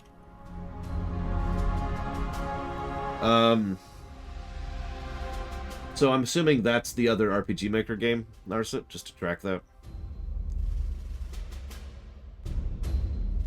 Just making absolutely sure on this. Because if it is, I'll just go ahead and approve it right now. RPG Maker games are easy to get streamable. Is that really a thing, Crazy Numbers? Why are you still donating? Okay, so I will then add Aviond, I don't know how to pronounce that, Wand, Ren's Quest to the list.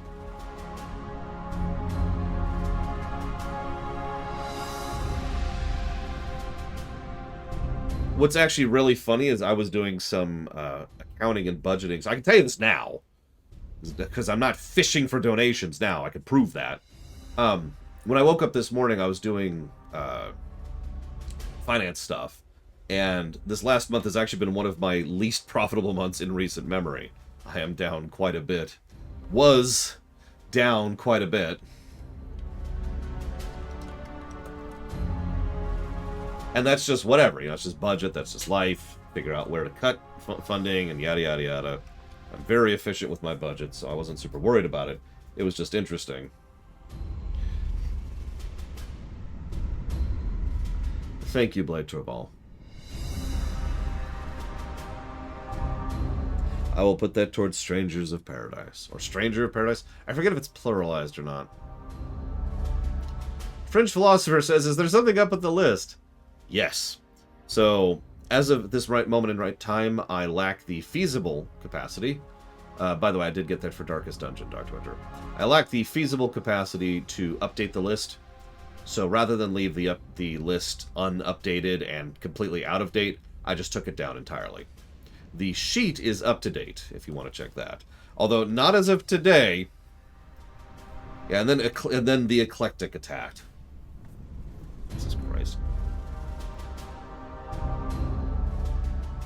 For as little as $1 a month, you too can support a starving streamer. Type in !sheet or !sheets into chat, and a link shall happen. If you feel like having a link that doesn't involve being on stream, then all you have to do is pop onto the list. It amuses me how many of you do not see this link, because at the very top of the list is a link to the sheet. Who's donated towards what? In big blue letters with a link on it. But we added the thing in chat so people can go to it quickly and efficiently. And that is up to date as of last night. I need water now.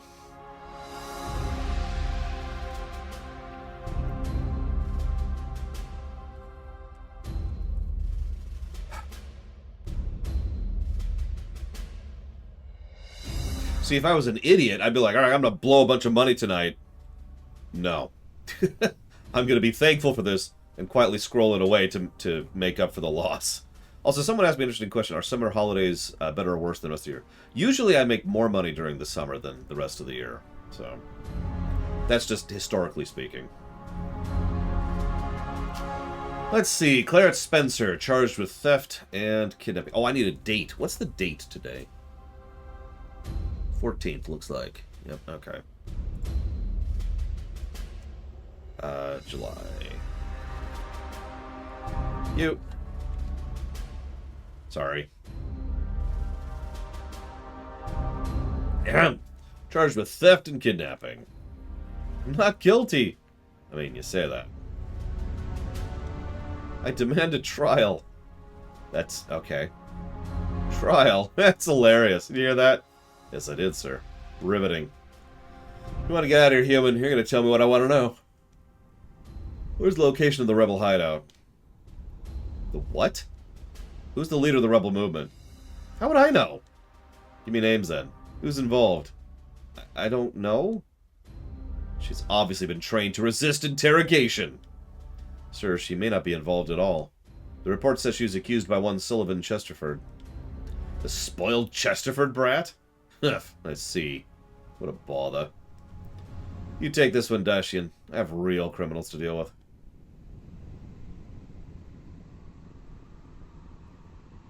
Uh-oh. He has a portrait. You know what that means. Claret Spencer, is it? Also, per Fire Emblem rules, you could tell he's evil because he's frowning. Real quick, what games are in the Zelda block? I gotta scroll down here. They will be in order. Skyward Sword, Minish Cap, Four Swords Adventures, Link to the Past, Link Between Worlds, Oracle of Ages, Oracle of Seasons, 1, 2, Phantom Hourglass, Spirit Tracks, and Breath of the Wild. Scroll back up. Yeah, I get the feeling the Sullivans cause issues here.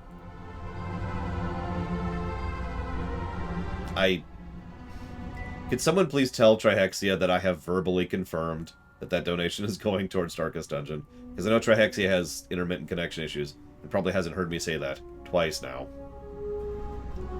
Why?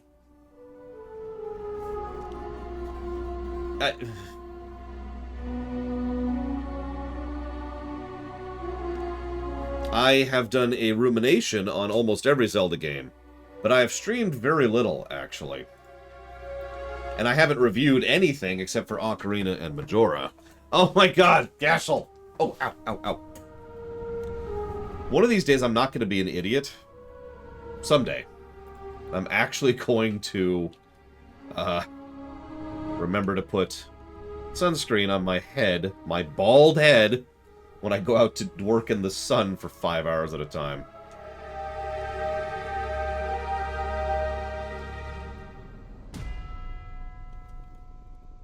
My head really hurts. That's not really my decision, Mega Man. Other people add games to the list, not me. Okay, well, that being stated, I wouldn't be opposed to it. They'd be very short games going through the Mega Man stuff on the arcade. No, Crazy Norse, no! Wait, you're right. Gotta reverse psychology here.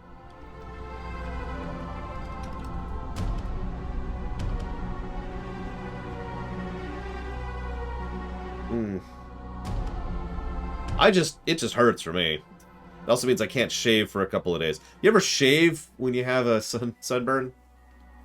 Hurts like hell. Thank you, Cashel.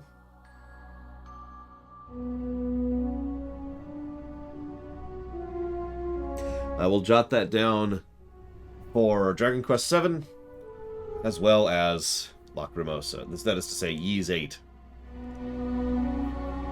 There is absolutely a reason for that order, Dr. Winter. That's a very strange question. Let's look at that order again. Skyward Sword, which is the first chronologically. Minish Cap, which is the next one chronologically. Four Swords Adventures, which is not connected to anything whatsoever other than Minish Cap. Then, with that particular story arc concluded, we do Link to the Past, Link Between Worlds, Oracle of Ages, and Oracle of Seasons, which are 4 stories that happen right next to each other, canonically speaking. Then we move over to 1 and 2, which are connected to each other. Then we move on to Phantom Hourglass and Spirit Tracks. And then finally Breath of the Wild is at the end. What's the issue here?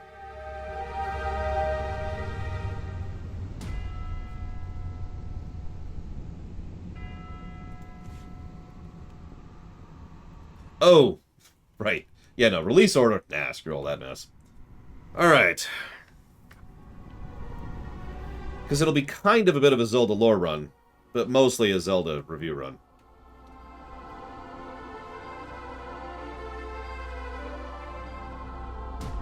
Hold on. That's not right.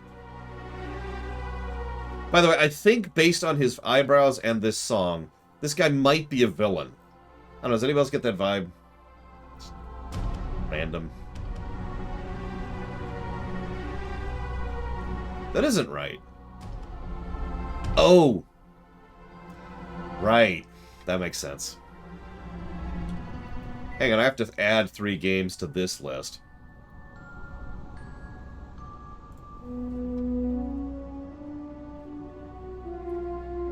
So, the Zelda block was added to the list before the Oblivion line.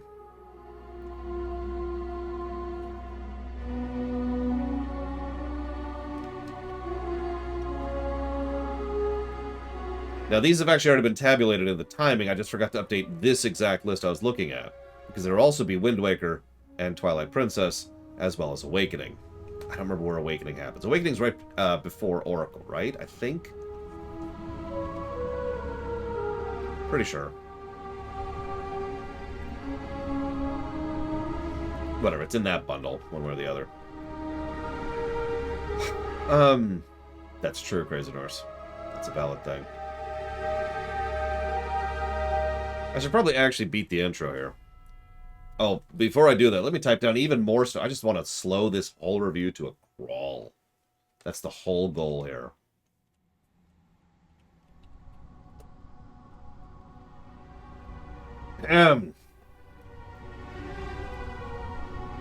Interesting. Excuse me a moment. It is funny, yeah, Alex. Capcom used to make really good games. And nowadays they just try to make money. And someone called me stupid for thinking that way. And I reanalyzed my thought, because it's good to question me. And I stand by my statement. Those Capcom executives are morons. I can't believe this.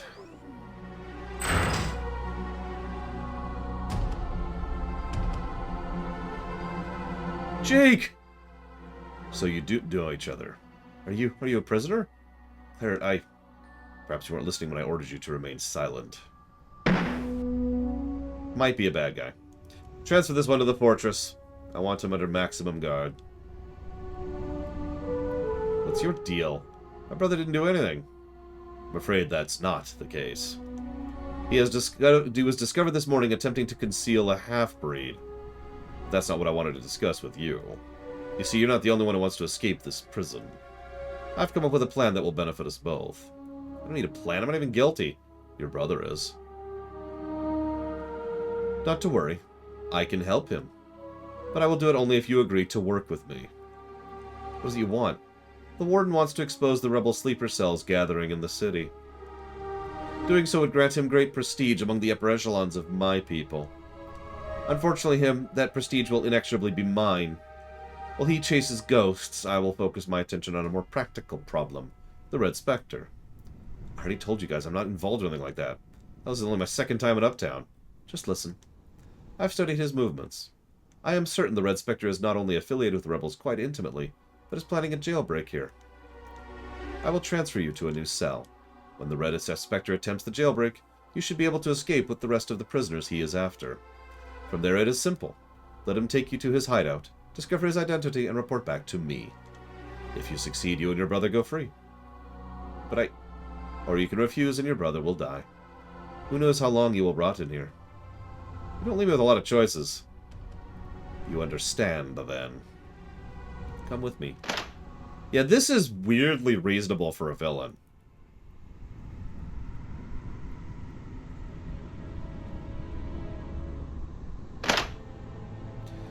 Do not speak of our agreement to anyone or the whole thing will fall apart. I look forward to hearing from you.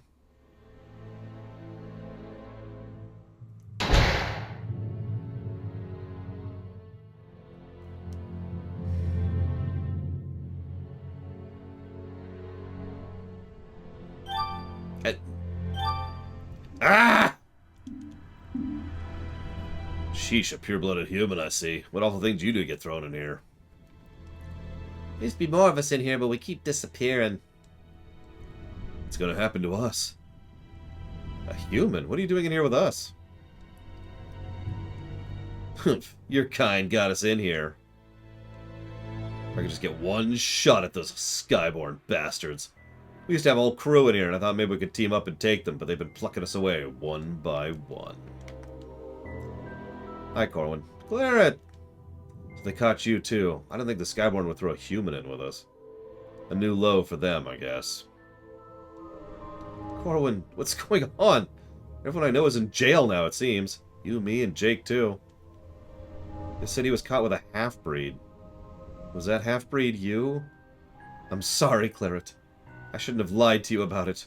It puts you in danger. It's probably the usual supremacist bullcrap, DJT. Racial purity is made worse by crossbreeding. Therefore, crossbreeding is worse than someone who isn't your race. It's really stupid. Did Jake know?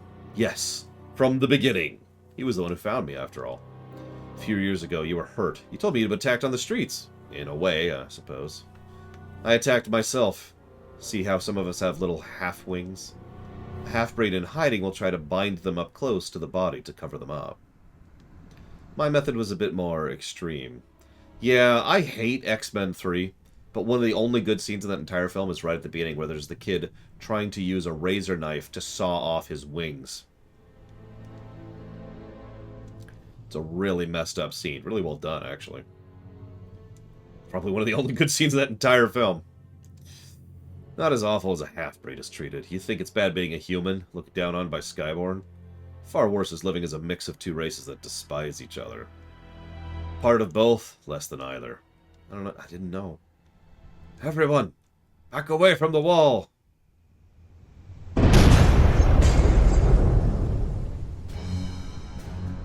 Everyone, come with me, quickly.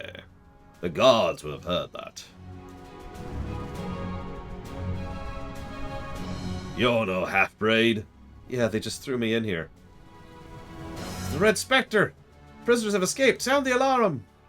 It's an underground waterway that leads out of here. Follow me as best you can. We'll get the others to safety. Dungeon 1. The actual tutorial dungeon. Sorry it's taken us so long to get here. I'm terrible. God, getting some Lufia vibes here. Look at this.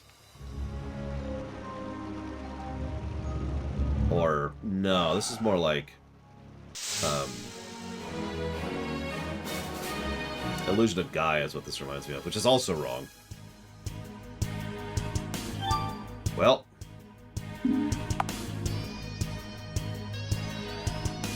Yeah, I was being money bombed. Someone was flinging money tribbles at me.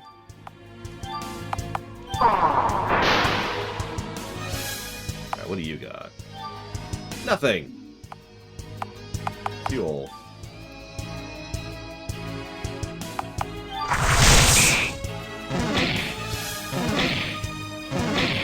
Obviously, Dream Whisperer. Listen, it's a JRPG rule. You can't unequip someone. Except in Final Fantasy VIII, which is one of the only games they do that in. Or Chrono Trigger, that's another example. Yeah, I'm just gonna push through this.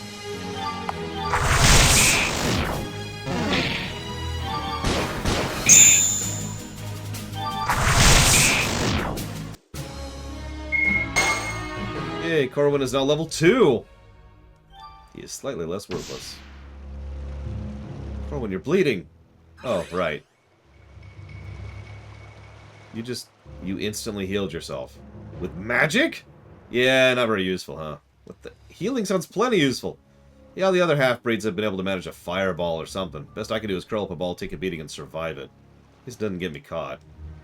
Why would that not get you caught? True healing magic is a rare fluke. There's only one full-blooded Skyborn able to use it, so it probably never occurred to anyone a half-breed could as well. Can you heal other people too? Maybe. Corwin, aren't you at all curious to find out what you can do being a freaking healer? Do you have any idea how powerful a healer is? Do you have any idea how much of a game-changer healing magic is? Much rather not have powers at all. You idiot! Wow! Too bad. Feel free to practice on me if I get hurt. Corwin is now level 3. He learned Cure. Yeah, apparently there's 2 healers in the whole setting. Where's it? Oh, I see him. I see him. Didn't even process those.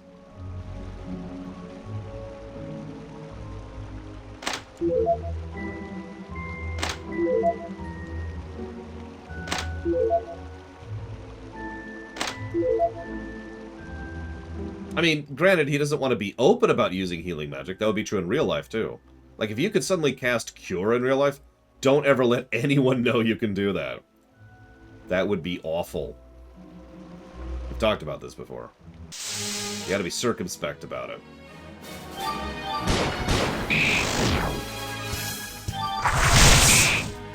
You can make a religion out of this. There's an old video.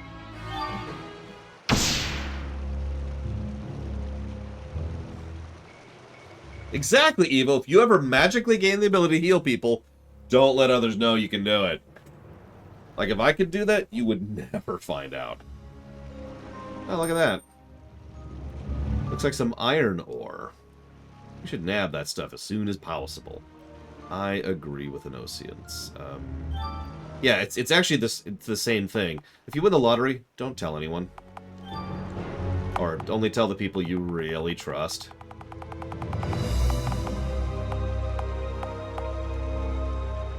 And I mean really trust.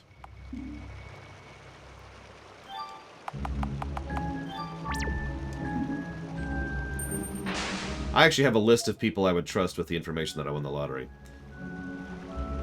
It's 3 people. So, how does this help us? Can't you be optimistic about anything? It's simple, really. I just need to find a forge. Hey, there's a forge literally right there. Holy shkamoli. Jackpot! I can make anything. Anything! Oh, no, I wouldn't tell my parents. I do play the lottery, yes. I'm not one for heavy armor, and it'll weigh me down. And you too, frankly. Psh, I can make lighter things too, like clothing or mail. You can make clothing from iron ore? How does that work? And they don't explain it. They just, yep, nope, you can make clothing from iron ore. It's just a thing. Okay, so hang on. Nope, no. He has nothing equipped, so we need to get him some frickin' gear. Oh my god. Okay, so... arms and head. He's got 6 weight to work with.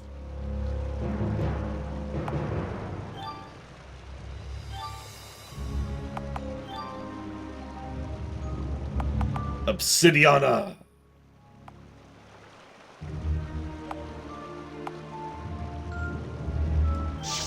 I mean, speaking of someone who's worn heavy mail, yeah, it's not particularly all that constraining. And that's without practice. You get practice in, way better. Nice. Yeah, I know, right? I can't even throw a fireball.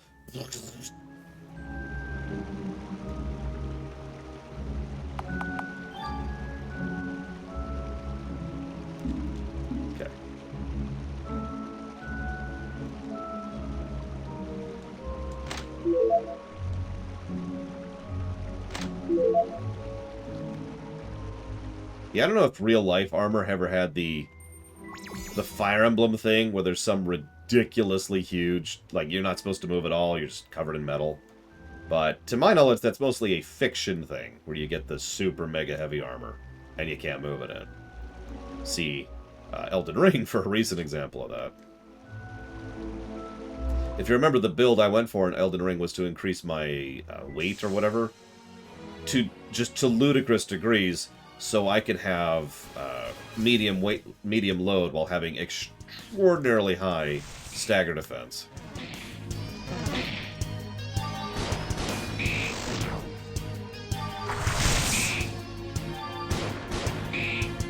Like, I had that terrible, terrible armor on that looked so awful.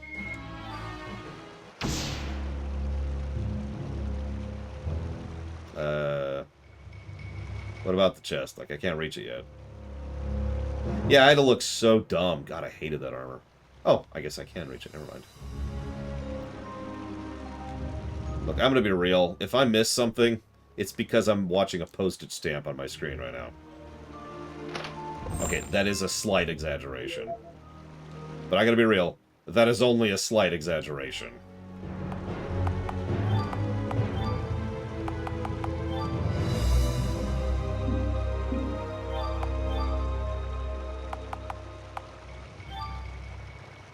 Wow, that's like worse in every way. I just made arms! Oh, whatever. Thanks, game. You know, honestly, I'm not even gonna use that. No, I need the MP, probably. Yeah, some people probably think I'm exaggerating when I say this. Let me be very clear about this. What's something that you'll understand the length of? Okay, water bottle, right? You know how big a water bottle is, right? You can picture this in your mind, okay? So, this game is about this right here, up to the label. That by that. That's how big it is on my screen. So you can get a little bit of a visual idea of how tiny this is. I was actually thinking about that, Crazy Norse.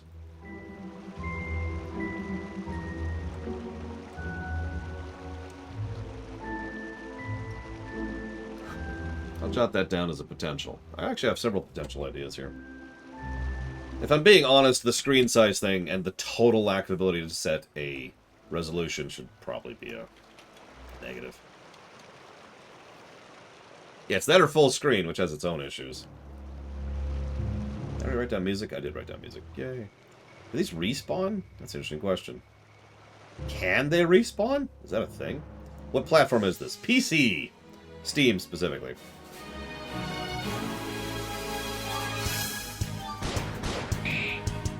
Apparently it's RPG Maker 15...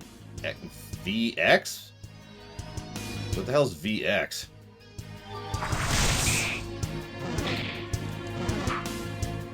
That's a good question, Don Crow. This is, I believe, only the third RPG Maker game I've ever reviewed. So I suppose we'll find out, won't we?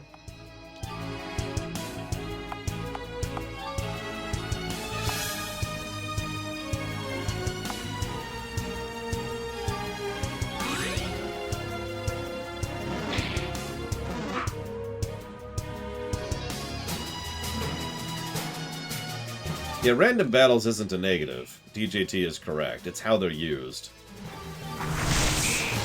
In a game like Pokemon, the overworld encounters being visible and avoidable is actually directly tied into the nature of how the game works, and therefore is a positive. In this case, we'll have to debate it.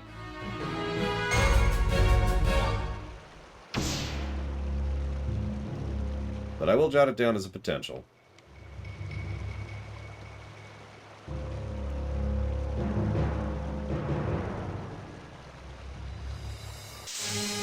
Yeah, some people think I'm against random encounters. That's actually not it at all. How the random encounters are used.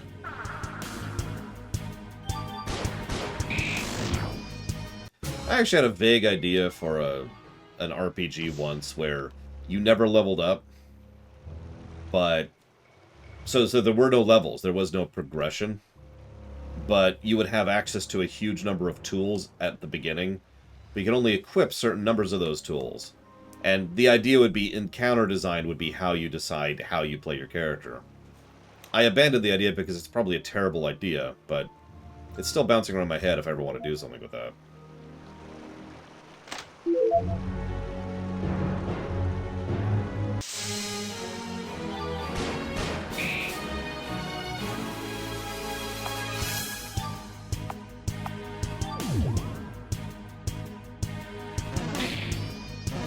Yeah, exactly. Quinton Rouge. Most people... There's a lot of what I call artifact design, which is when people do something because that's what you do. They didn't think about it. They didn't, you know, put any effort or work into it. It's just, well, this is how games are, so this is how we're going to do it. So on and so on.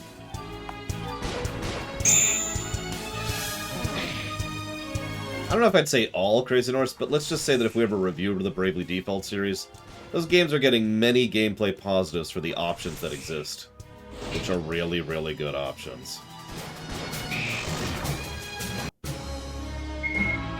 It's a good analogy, Alex. I like that.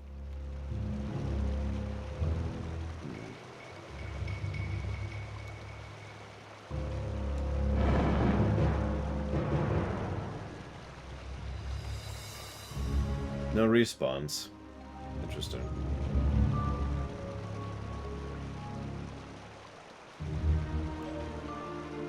Well, I'm not sure if this counts as changing cells. Or if there even is such a concept.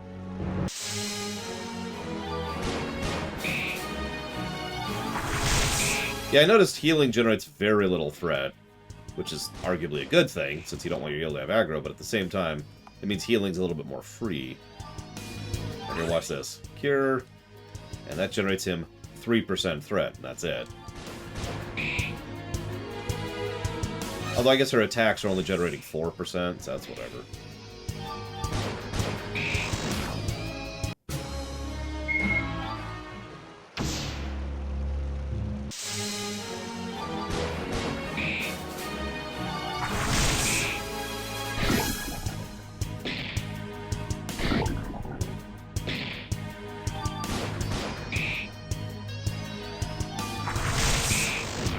When did MZ come out, Roxy?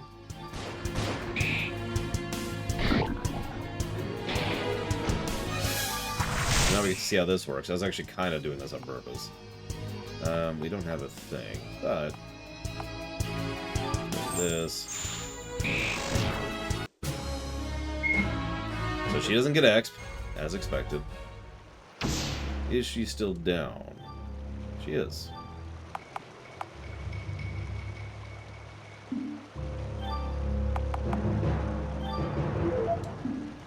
And res is res with very little health, so that kind of sucks.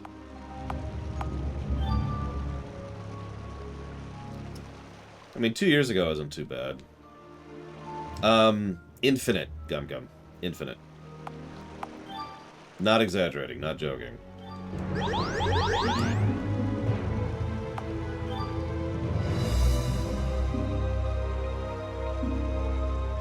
Game jams are actually a cool idea.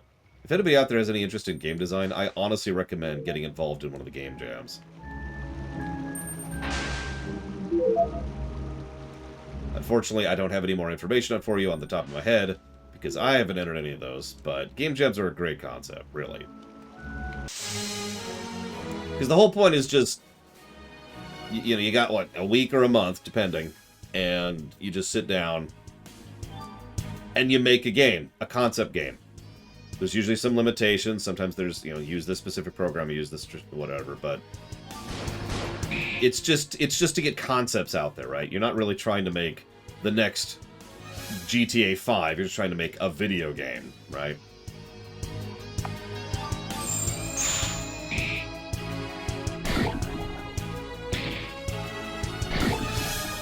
Exactly what it sounds like, Ross. Whoever has threat takes damage. They're the universal target. Let's get rid of that poison. Like I said, Gum Gum, I'm infinite, you know.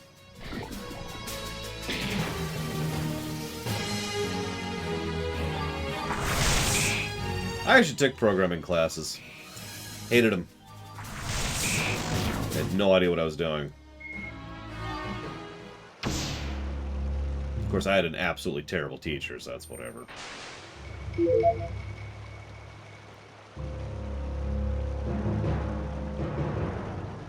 Seriously, it was a terrible teacher.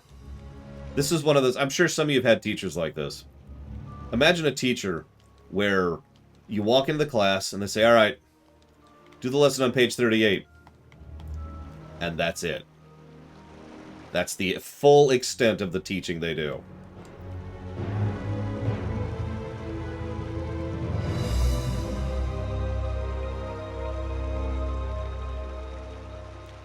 If you're wondering why I'm wandering around so much, it's because these controls are terrible. Just in case anybody's wondering what the hell's going on here. That's why. Yeah, no, it was basically self-teaching. It was just, okay. Thanks. And before you ask, yes, I did ask this jackass a few questions periodically, like, how does this work or whatever. He was extraordinarily unhelpful. Just check the book.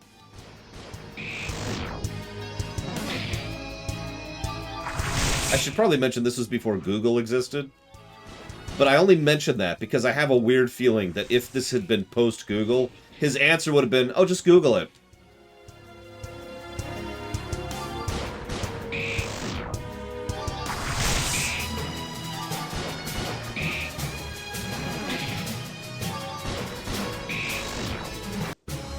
How many books would I pull off talking about the Swarm War? I mean, again, infinite. The Swarm War hit everywhere. I could literally do a story per family. How many families do you think exist in a galaxy? Press shift? Hang on. Hang on. Let me figure out what shift is on this. Trying to remember my buttons here. There we go. I mean, a huge number of my own stories do center around the Swarm War. For obvious reasons, it's a setting changer. It's like setting stories around World War II, you know? Yeah, I noticed that, Alex. Okay, so shift... Nope, that's not shift. Is that shift? No. Is this shift? Aha! I have found shift! left is A.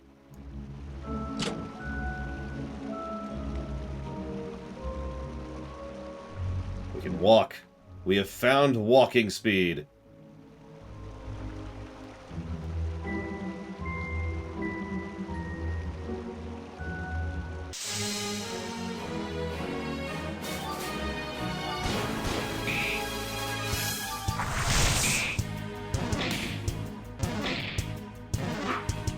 Also true hyperspeed folklore.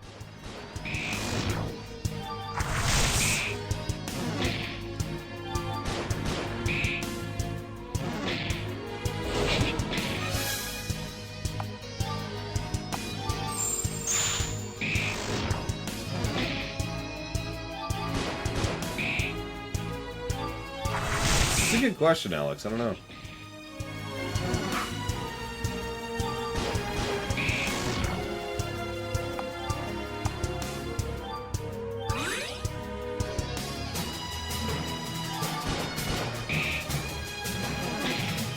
So, someone asked earlier... No, I got the single target gun, Stream Whisperer.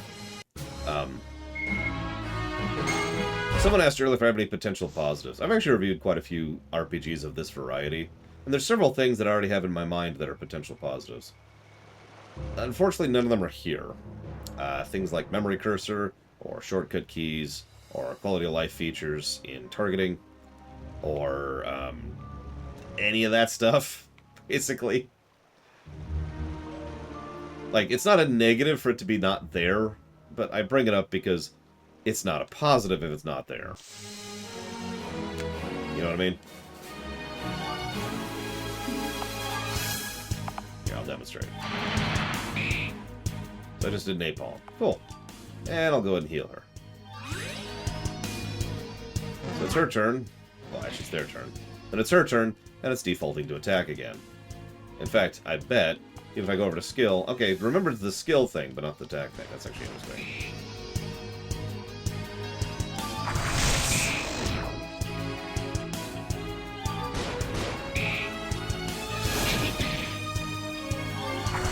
Yeah, fast forward would be another thing. Changing animations would be another thing. Etc., etc. Like, there's all sorts of convenience and quality of life features that we've invented over the last 40 years of designing turn-based RPGs. I am actually a little weirded out that they don't exist in RPG Maker. Well, Spartan, if that's how you really feel, I suppose... No, I'm joking. I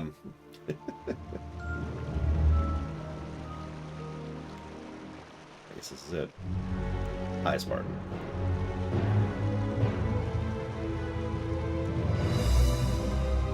Huh. There is a separate window that allows you to rebind things.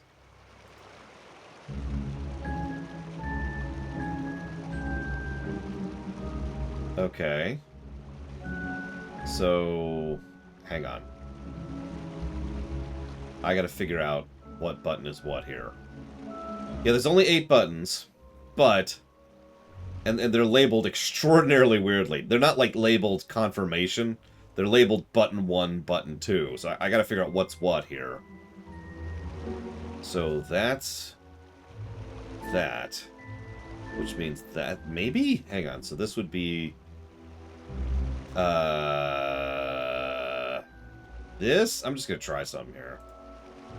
Let's see what we can come up with. So this would then be this, maybe? Maybe? Yeah, let's see what that does. That... What? Oh god. I don't have a cancel button right now. No! Wait, no, I found the cancel button. It's the menu button, right. Okay, that's... Okay, that's extraordinarily wrong. Yeah, there's a bar... Where did this come from? When did this become a thing? This happened because I accidentally moused over down here.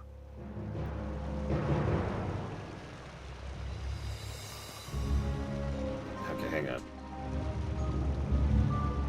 You can also mute the game, that's interesting. Okay, so hang on. So this needs to be this, and this needs to be this, I think. And then swap these two, maybe. Let's see what that looks like.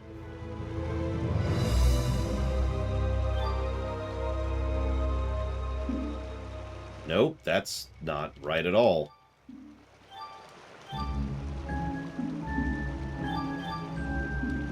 What? Okay, hold on. This... Huh?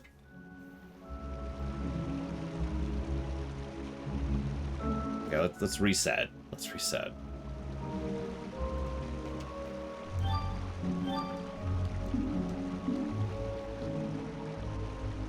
Okay.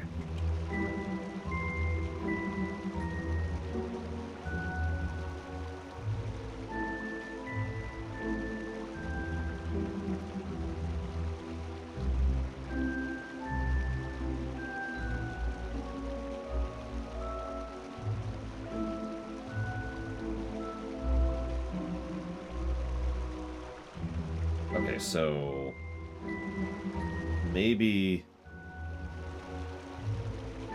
So that's... Hang on. So that's cancel.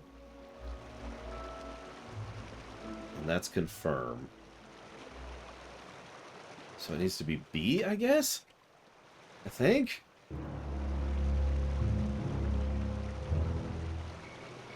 So it's the button that is currently B. Is confirm, I think. So let's switch that to A. Let's see if that works. Okay, that works. Certain definition of the word. But that does... Okay, you know what? I'm just gonna reset. I'm just gonna live with it. I'm just gonna live with it. This is entirely too much of a thing. Just trying to rebind this. I give up. Moving on. Where the hell am I? What was I doing? Right. Okay.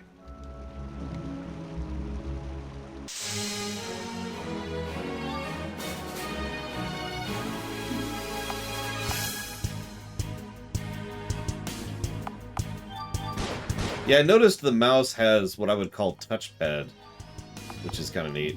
I'll explain that in a second here. It's a good thing, but it's certainly a thing. You son of a submariner. Also, why are there undead in the prison? Don't answer that question. Okay, this is bad. We're about to die. When was the last time we saved?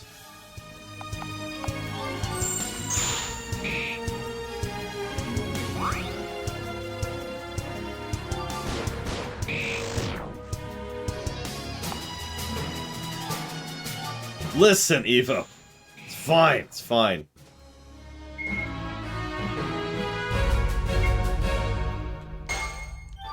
Okay. So let me explain. Let me do this first. Actually, are we still poisoned? We're not poisoned. Okay, good. Let's do this. Okay, so I'm gonna click. Can you see the mouse cursor? You can. Okay. Well, then you can see what I'm about to do. So this is a way you can do mouse movement. That is to say, way you can do movement. Kind of wish this thing on the bottom was always up. That'd be kind of neat, but whatever.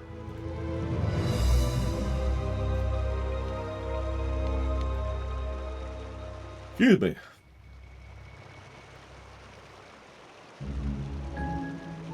Yeah, I should probably delete some questions in the question queue here. There we go. It's just one click. It's just click, and it goes there. Like that, see? Hold to move doesn't do anything, and double click doesn't really seem to do anything either. So, Evo asks a question. What aspects of strength, cognition, and physiology differ from humans? For no particular reason. Well, they're not cross-breedable. They really aren't. That's actually not a joke. Most species within the extant actually cannot crossbreed. Metal ingot. Woo! It's one of the reasons the Sarai are so unusual. Yeah, exactly, Dream Whisper. Oh, that's a heal.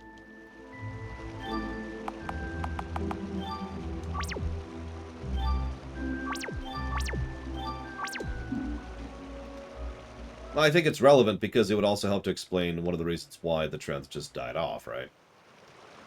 Crossbreeding was not on the table, so to speak.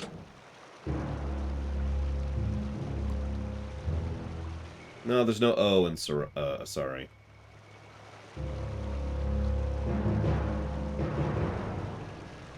Okay, just double checking.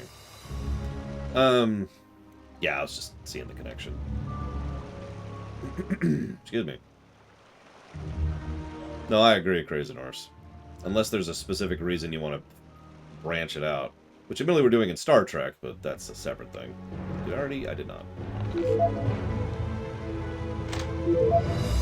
Money, money. Okay, so let's see. Cognition is a little bit harder. Almost anything in Warcraft can crossbreed. Seriously, orcs and Draenei can crossbreed. Think about that for a second.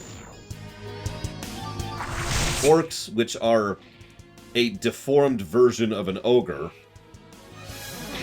and descendant of elemental creatures, and Draenei, which are aliens. Immortal aliens. Sure. But I don't... Okay, help me understand the cognition thing, because I don't understand the cognition question. They are a sentient sapient species. And that's about as far as I go with that, usually. They're not of BI, okay, Evo? They do have the ability to have sentience and sapience.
Oh god, Alex. What do you... Yeah, I'm high fire elemental. How? Don't ask.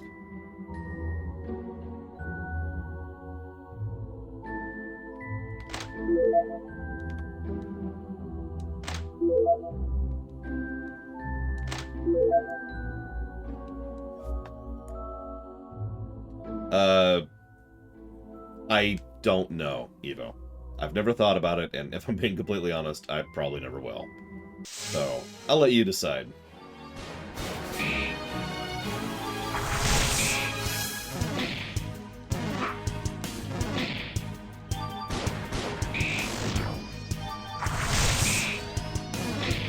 Ironically, crossbreeding is in fact the Sarai's superpower in my own setting. The fact that they have the ability to be genetically compatible with basically everyone is kind of their shtick. Now, what's funny is several people have compared them to Asari. I swear that wasn't deliberate. It wasn't until someone pointed out to me the comparison to the Asari that I was like, oh yeah. But by then I already kind of committed to the idea, so whatever. So sure, they're Asari. Except less blue. And more gendered.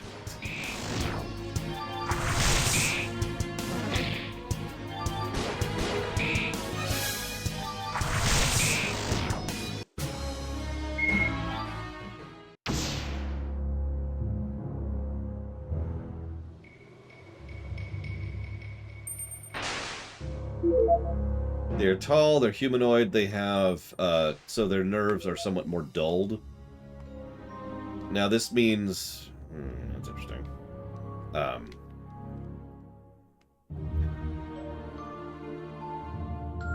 I guess their nerves are less sensitive, is probably a better way to put it. It takes more for a Trenth to actually feel something in general. The clothes I'm wearing right now, a Trenth probably wouldn't even feel, for example. Oh, it's going to be super buggy, Eclectic. And yeah, I still haven't actually watched that trailer. I'm still catching up on all the gaming news. I have to watch it in my spare time, so I'm ready for Lore Week this weekend.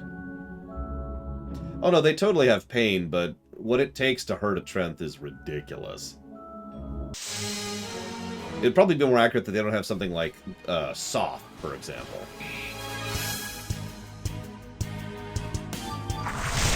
Really, Inosians? Please do share, because you know me, I'm always really curious about how games do their difficulty settings. And I kind of need to know for the sake of the review, too.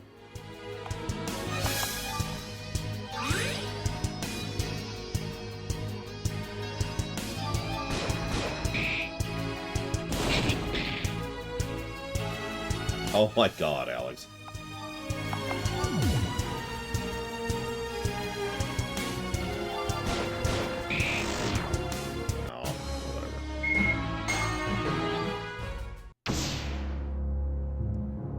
As you can see, we are Korean methoding a bit here. Like you do.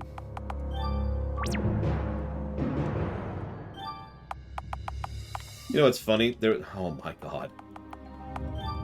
There we go. There's a chance we were going to go ahead and finish this game today.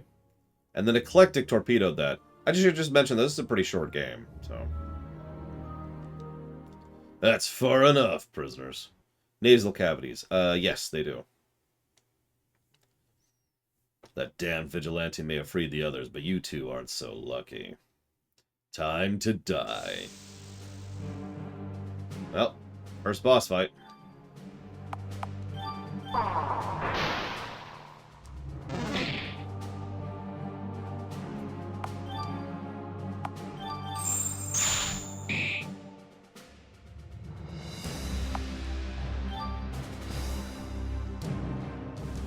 Yeah, I honestly feel like the fact that people don't get experience when they're dead is artifact design.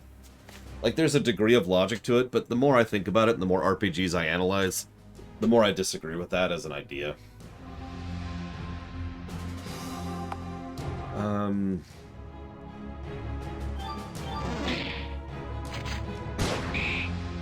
That's not really worth it. I mean, I do like several of the ideas here.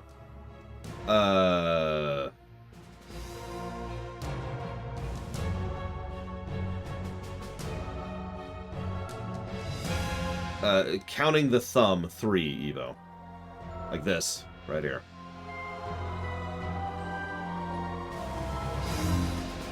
I had to think about that for some stupid reason.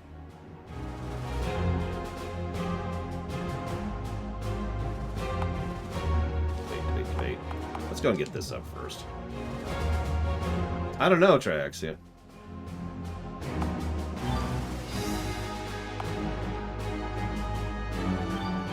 See if we can keep debuffing that. Looks like no, so that's capped. Oh, I missed it. Where's an Oceans? Okay, so multiplied values of HP, MP, attack, speed, crit, drop, agility, and drop chance. And you get more drops, gold, and experience on hard, and you lose drop chance on easy. Interesting. Well, that's definitely not a negative for difficulty options, which is always nice to see. Do we think that's worthy of a positive? Yeah, it's worth it just to attack for her.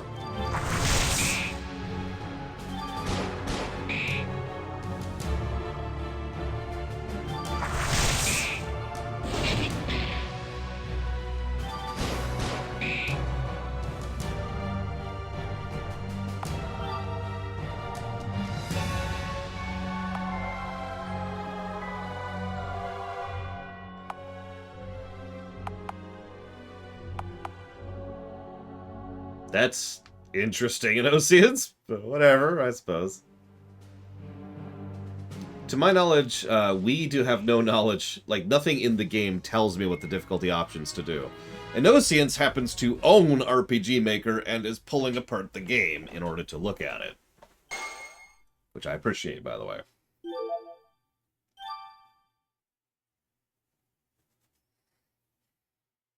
Why wasn't I told that one was a healer? Yeah, sorry about that. My bee. Like, I'm pretty sure... Hang on, let's just test something here. Which Final Fantasy single player do I think has the most content? In a good way or in any way?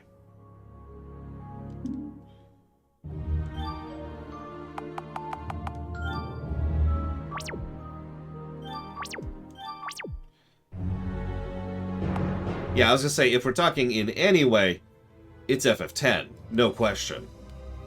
That's why FF10's score is going to be so bad when we re-review it. If you're talking in the positive swing, so in other words, if we're limiting that to good content.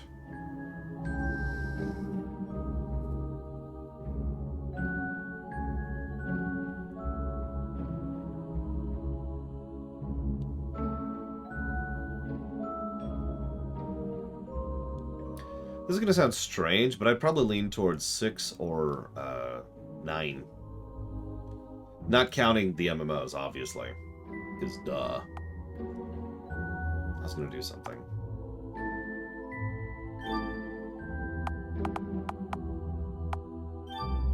Yeah, it doesn't tell you anything. It just says hardest for RPG veterans. That's it. So...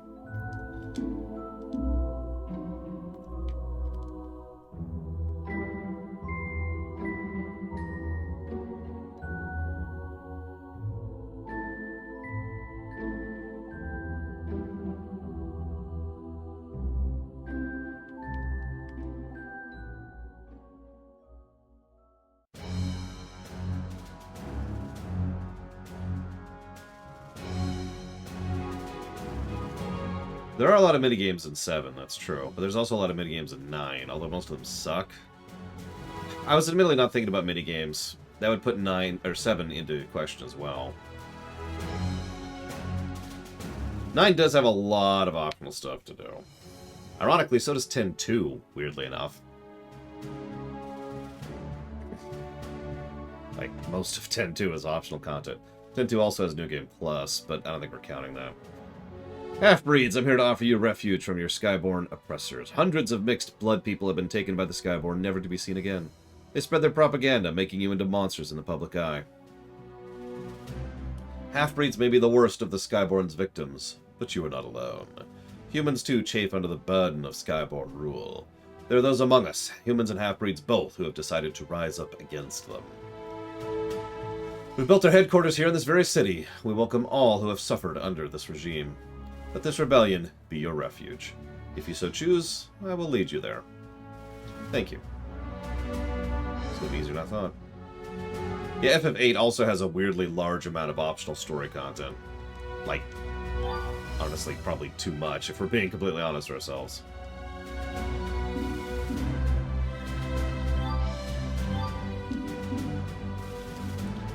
You get caught up in this rebellion, then? Seems an offer I'd be fooled to pass up. But this isn't another half-baked plot against our fearless leaders. This is what we all been waiting for, a chance to give them a bloody lip. Largest amount of optional content I've ever seen in a game? Define optional content. I know that sounds strange, but there's a reason I myself have come up with definitions for optional content. Plural definitions. We've survived by hiding and running, and we've gotten very good at both. Does this mean I don't have to be afraid of getting my wings? Not me. The Red Spectre's a hero! We're hybrid espionage special forces working for the Spectre.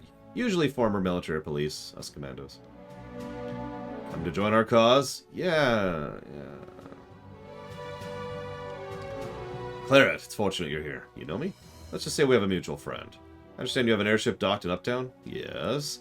Would you consider joining the Resistance?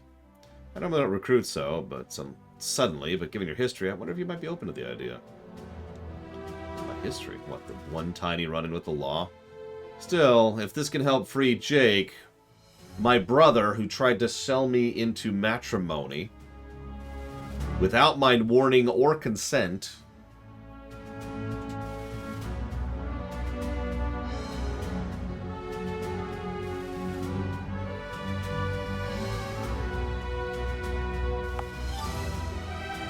Is Skyborn really that bad? Is it worth starting a rebellion over? Of course they are. War's long over if the last generation died any fresh memory of it. And with the last generation died, any fresh memory of it. At first they adopted a peacekeeping role, but over time they began to act more and more like our legitimate rulers. And now this paradigm has become a simple fact of life. They're bound and determined to continue squashing us into the ground, slowly but surely. I don't know how anyone can stand by and watch what they do to half-breeds. Innocent people grabbed out of the homes right off the street to be tested for magical abilities. You know what their test is? No. Torture. They literally torture half-breeds to see if they can make it snap out and lash out with magic.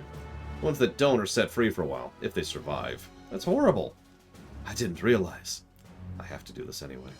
Okay, sign me up. Excellent! Goodness, that makes things easier. Flying down to the city slums tonight will get us to the base much faster, and we won't have to worry about sneaking all these people through town without arousing suspicion. Come, let's clear the way. Okay.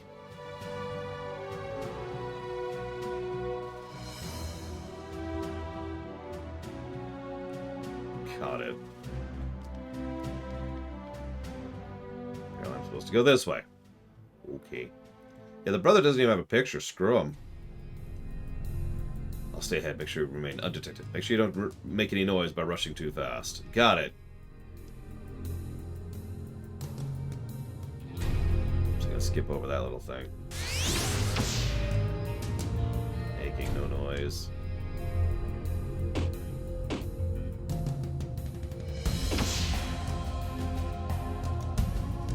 This game is called Skyborn. You can buy it on Steam that I know of. That's what I'm playing. I don't know elsewise.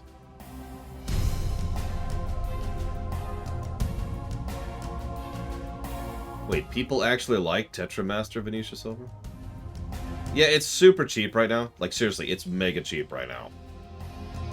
As usual, we tend to play games while they're on sale, not really on purpose. If you've seen it before, it's because this is an RPG Maker game, and you've seen an RPG Maker game.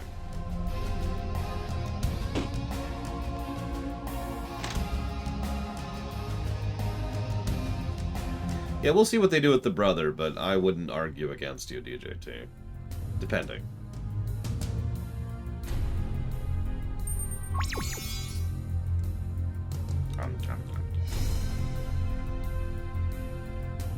So far, so good. Follow me down this ladder and jump in the canal. Once we're across, we're home free. Unless you fall in the water. I will never fall in the water. Oh, wow, I can jump. In that one exact instance and no other. Yeah, there's a... I call it a skeleton. I don't think that's actually an accurate terminology for sprite work, but there's a very obvious skeleton to RPG Maker sprites. All the half-breeds are secure, Mr. Spectre. Capital! We're off then. Oh, there, Red. You sure you can fly this thing? Sounds. Have faith in this humble pilot.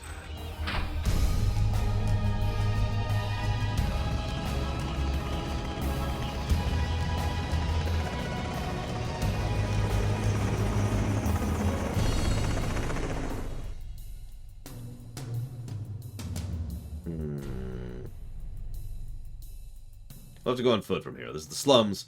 We can get a bit seedy, so watch yourself. Young lady, I owe you an apology. And an explanation, I think. Yeah, I'm right, you do. Sullivan! You knew it was me, huh? I mean, she could probably tell your voice. Can't decide if I'm good or you're bad. I'm truly sorry for getting you into this mess. When you flew off my ship, we were right in the middle of a smuggling operation. I had to improvise. That's your fault for coming up with that stupid plan with Jake. It was all his idea, you know. If we'd known you would have joined the Resistance, we could have avoided the whole thing. Thanks, Jake. Okay, maybe it's not ideal, but I'm glad you're here anyway. Just wait until you see our operation. Come on, I'll show you the way. I'm not going to feel bad about turning him over to the Skyborn. Why not? He's the most decent person in the entire game so far, including you.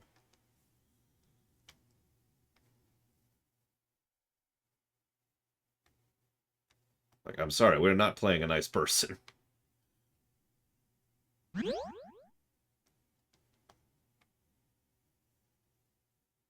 Yeah, I was thinking about that too, Roxy.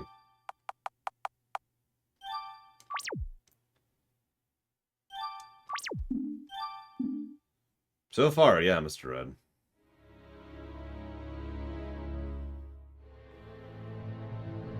Oh yeah, definitely the slums. You can tell by the music. If it starts to sound like Bloodborne, you know you're in the slums.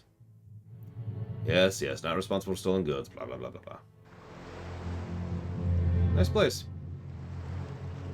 Is it even safe to breathe here? It's not all bad. Most of these folks are just trying to scrape out a living. Underneath, the pizza starts playing. Our headquarters is just east of here, but we'll have to work our way through town to get there. Welcome to the beautiful and luxurious Port District, where dreams take wing. Just some advice, keep your coin purse under close watch.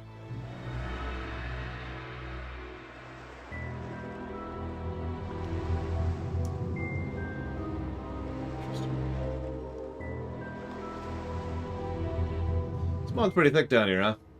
Never used to be this bad, but the Skyborn Dominion's huge 5th Legion fortress traps in the air.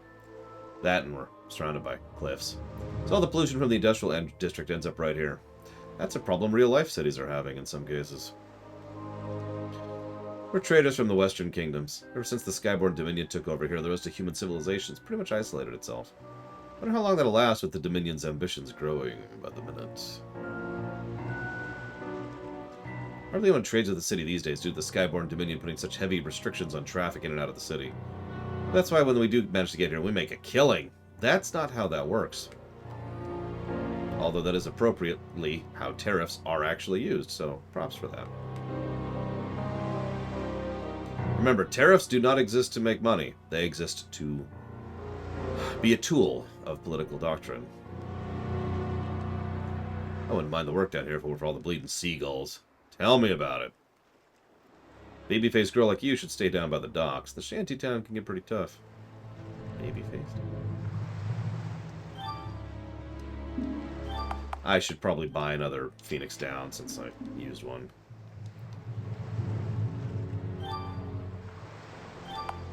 The Gigas bracelet, yeah.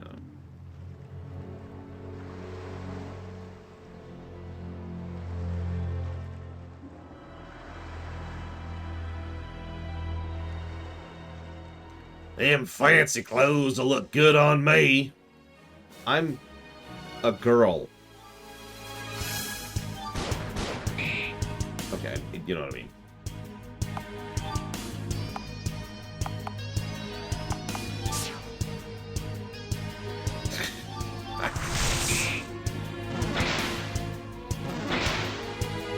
I mean, if you want to wear that, whatever, but like, I don't think I agree.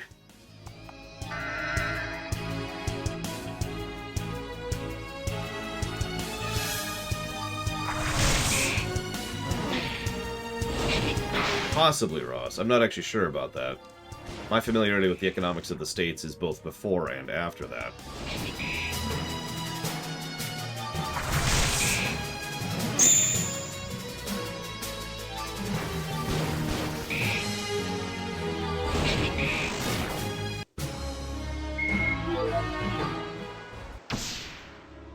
Oh, they're dead.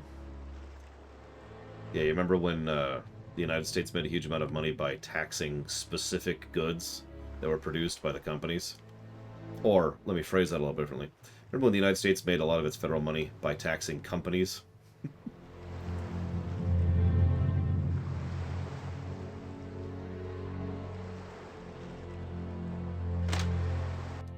Sorry, that's twice we've drifted into polemic territory here. I apologize.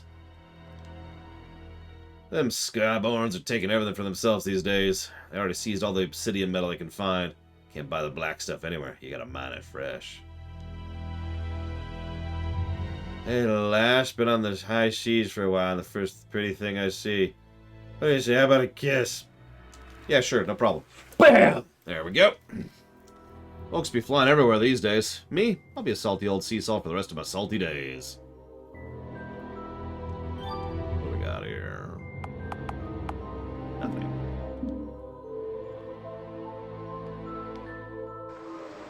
Yep. Pow, zoom. Right in the kisser. Sorry, what it should be is pow, zoom. Straight to the moon.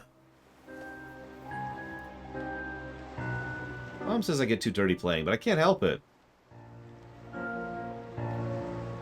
It's what's his name? What's his name? Pigpen? From Charlie Brown? I have to do laundry every day. What with this smog? Ugh. Look at those two blokes, Sid and Freddy. Ain't an honest hair on their heads. Always trying to make a name for themselves by pushing around the beggars. Bugger off. Keep moving. You know it's best for you.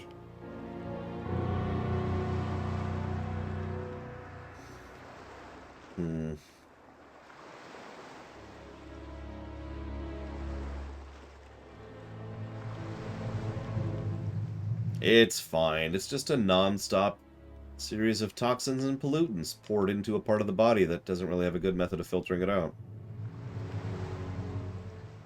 Wait.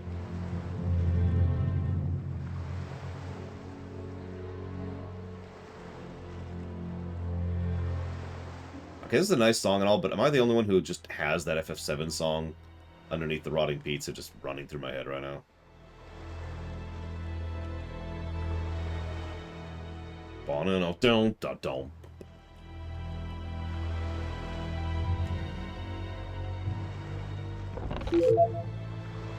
Hey, one of the spades.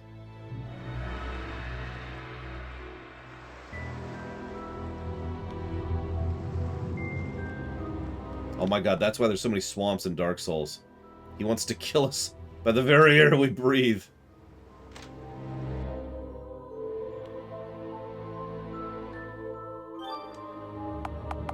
Hey, I can buy a better Chi Blast.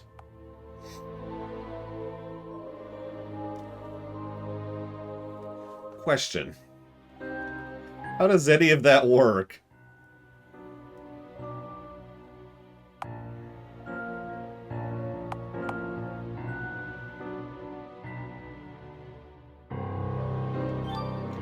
Let's go ahead and try some. Buying a better Chi Blast. In lore, right? Like, go up to the vendor. Yes, I would like, a new key, excuse me. A new Chi Blast, please. I'd like a new fireball, please. Could you help me out? Appreciate it. Whoops. Shoot. Ah. There we go.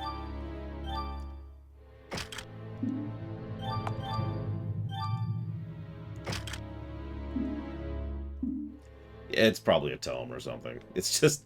I like the idea, right? Here you go. It's just this fireball. Or crystal, yeah. A focus. A lot of settings use foci. I think if I keep swimming south, I can escape this dump. Yes. We're eating good tonight. Roast seagull. Same thing we have every night. Delicious seagull meat. Now that's foul! I'm sorry.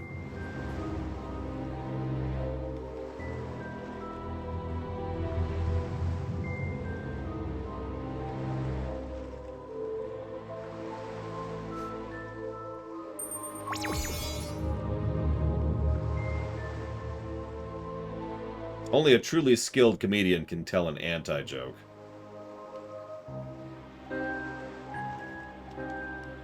I need 200 gold so I can afford a ticket back home. I don't have that much. What? Okay. Jesus, dude. Alright, I'll murder you then. Whatever I gotta do.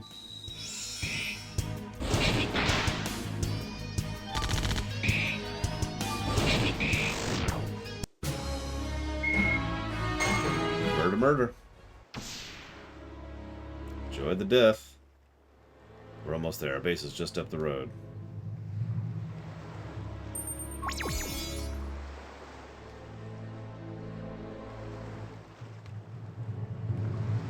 Stay away.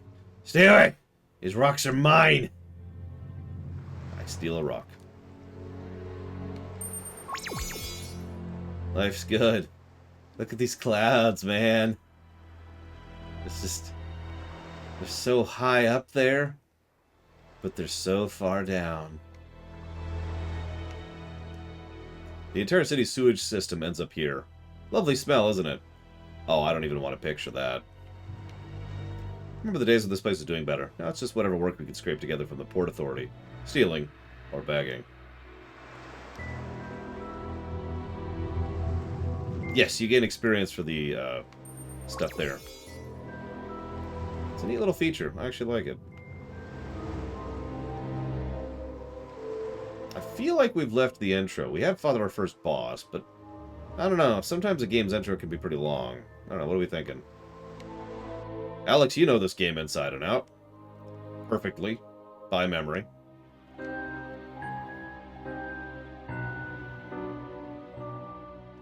You do. It's all on you, man. Oi, Sully's back with even more new recruits. Wow, there's a whole town here. I've never seen so many of my own people in one place before. This has to be the end of the intro, because we're in the first town now. The resistance base that's about to be stomped by the evil Skyborners. Well, it's better than prison, I guess. Can't believe we made it. Yeah, notice how we keep going down, by the way? We started up here, then we went down to here, then we went down to here, then we went down to baseline, and now we're going underground.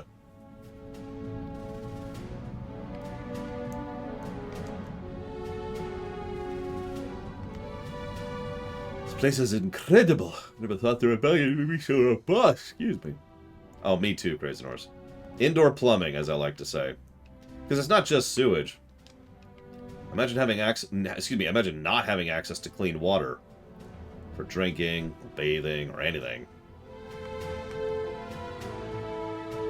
And then we get into things like air conditioning. And food preservation. Yeah, the past can stay in the past. I'm good. They've given us all rooms down here. Finally a place we can call home. Aww. Remember, surface guarantees citizenship. Why are you looking at me that way? I've always had these wings. I'd love to be a spy, but the wings kind of gave it away. That's actually the same dialogue we heard earlier. We used to lack for everything until Sullivan came along. Now we got the horn plenty. I don't know, Ben Speck. Surely Alex will know the answer to that question, being the expert on this game.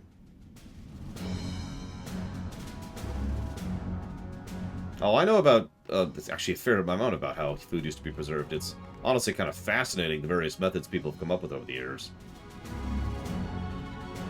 Stone pits, functional larders, salt pork. All sorts of stuff. You can make food last almost a week. Sometimes longer. It's ridiculous. Good to see new faces around here. Uh-oh, does she have a portrait? Nope, she doesn't. She's dead. Turbo dead. It worked. You made it back. A few snags, but it worked out in the end. Claret, this is Jillian, my half-sister. But she's a half-breed. One of the lucky ones, I'd say. I'd be in Skyborn jail if Sully hadn't brought me here. Along with a few of her father's more expensive shipments. I must say, the rebel base decor has improved since I joined up. You're the best leader we've had in years. Not just because of money. Oh, please. Unfortunately, not everyone here listens to me. I'm looking at you, Jillian. Impersonating the Red Spectre? What were you thinking? The plan was for me to distract everyone while we cleared out the ship, but you never showed up. I did fine. You barely escaped in one piece. Perfectionist. Quest journal updated.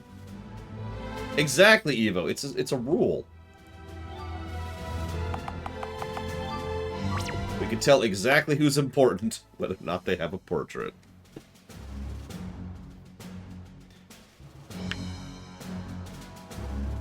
Yeah, imagine eating spoiled meat because you don't really have another option. But it's okay, because it tastes like, you know, whatever. I can't think of the name of that. There's this one spice that was used a lot for that. It came from the Indies. The East Indies. But I can't remember the name of it. Nutmeg. That's it. Nutmeg.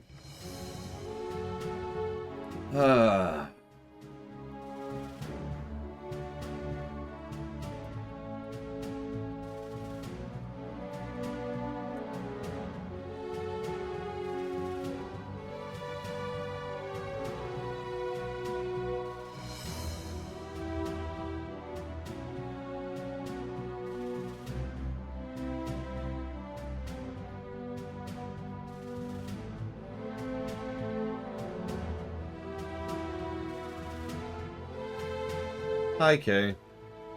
Or should I say, hey, Kay?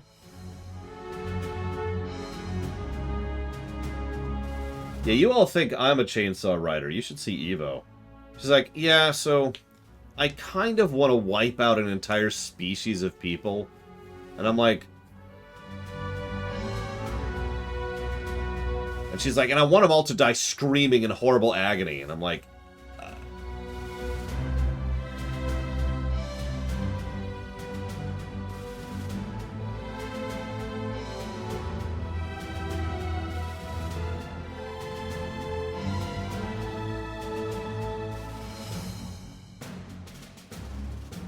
Yeah, we have a lot of health tracks here.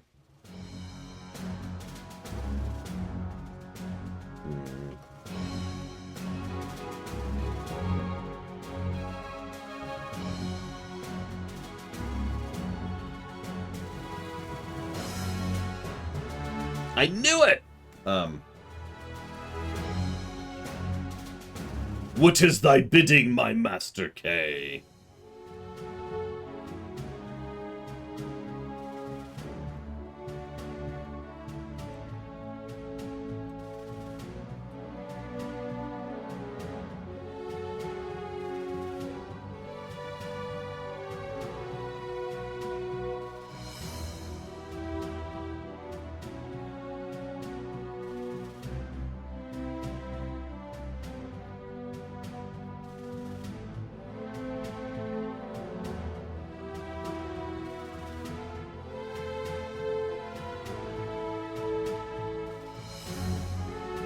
Be really good, Crazy Norse. Something I've talked about a lot. A lot of people, not anymore. This movement has kind of died out. But back in the 90s, there was this really big, let's get back to nature movement that just kind of swept here in the States. It was really stupid. Because, think about that for a second. Think about just removing all of those modern, not just conveniences, but frankly necessities from everyday life, like refrigeration and air conditioning and so forth. Now, I've always been fine with the curated experience, which is what Renfest is. You know, you go to the Renfest, you know, you dress up, you have fun, you do things an old-timey way, but there's still a bathroom right over there, right? And this food is actually clean and from unspoiled meat. And, you know, when you go home, you can take a shower, and so forth and so on, right? I don't know what else to call that, but it's something that shows up in fiction a lot.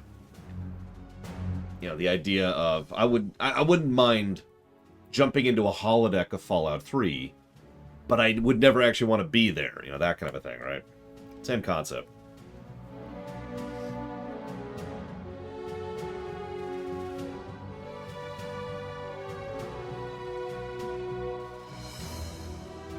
And yeah, exactly, Crazy Norse.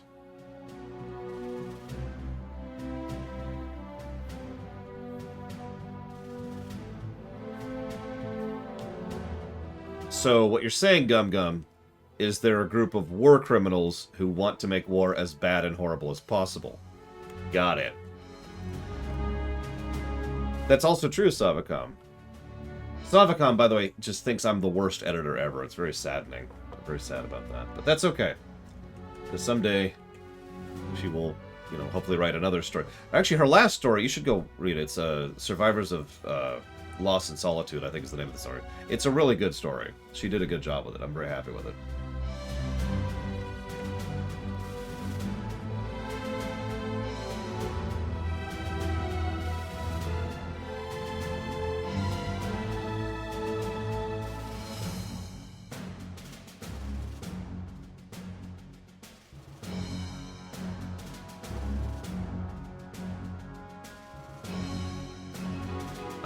makes sense. Me too, technically. Actually, I think I'm at the point of working 3 jobs with my current hours. Whatever.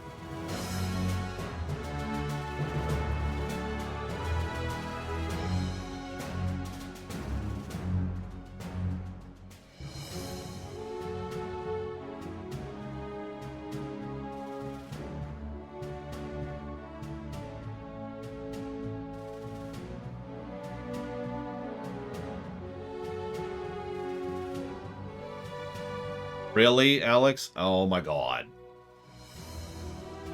Well, anyways, let's update the HUD. So we've got a couple of things there I've been thinking about. The intro, the doodads, the brickwork, and the visual storytelling of the town. No story negative so far. I mean, that's fair, Crazy Norse. And barely a joke. Okay, we've got the threat system, some quality of life features, and the music.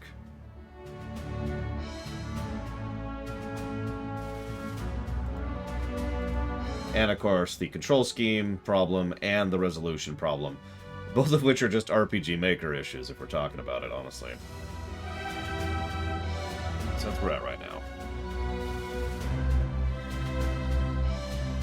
Let's see if I can remember my buttons. Nope, I cannot.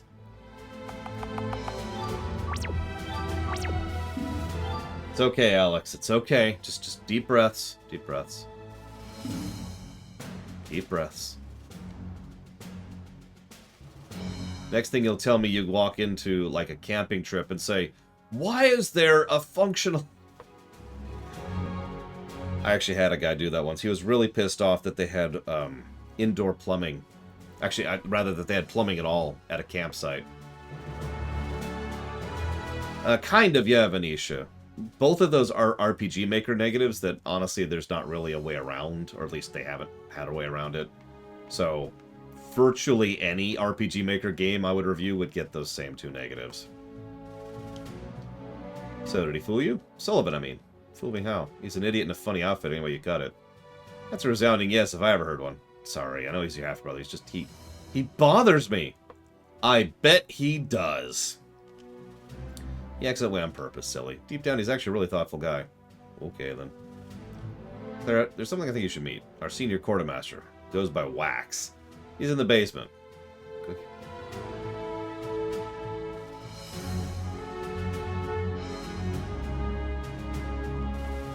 Are you a person? You are a person. Well, I'm told you're someone I need to meet. What's your name, lass? My name's I Have a Portrait. Spencer, huh? You know what to say. Let me get a look at you.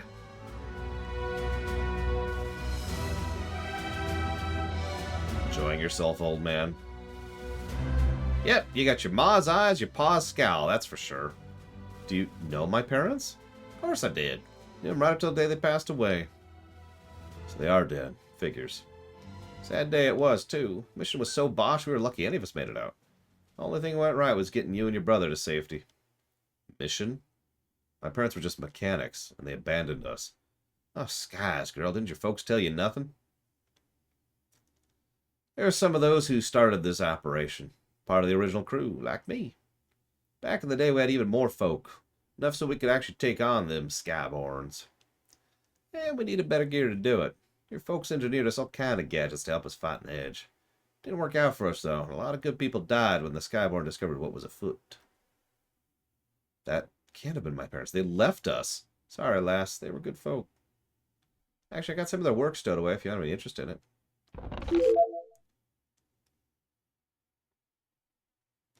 This design. They call it the Prometheus engine. This is... Go ahead and keep it. I can't make heads or tails of the thing myself. What a lovely giant scribble. Come now, Claire. Let's get you settled. I think I know just the place. We got some open quarters up the stairs to the right. I see your dad's fire in your eyes. It really takes me back. And I'm conveniently blocking the forge so you can't craft anything right now. Thanks for that.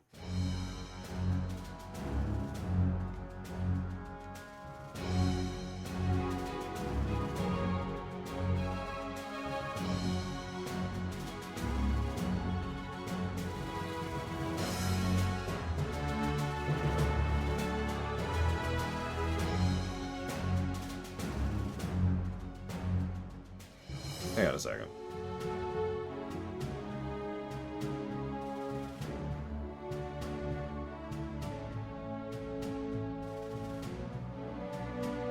Okay. Sorry. Just, To the anvil!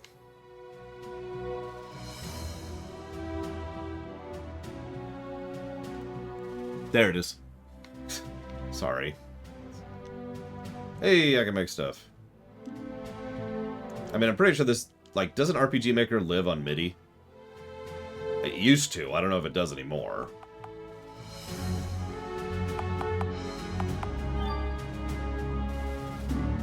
Interesting. Is it just mods now?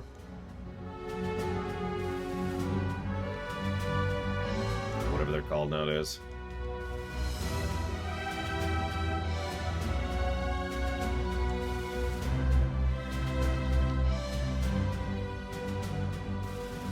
Interesting.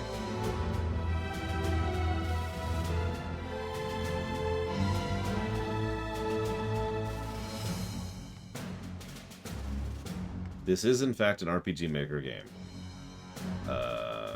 What? Oh, okay. Probably over here, then. There we go. Nice. They get a bunk, but she gets a bed. I see how this is. There we are. I was going to make sure it was going to be Jake's room, but I'm sure he won't mind. Jake? Yep, he was getting all his ducks in a row before joining the Resistance himself. He's in the shop, making sure you were well off and such. Think of how surprised he's going to be when he finds us here. Shouldn't be long. Hiding a half-breed's only a medium-level offense. Sleep well. See you in the morning. Good night, Kagi. First thing I'm going to do, Mr. Red, is take a drink. I do, Evo. I am not super fond of the main character so far. Actually, specifically, I've called her a prat in the review. So far, Sullivan is a more likable character in every way.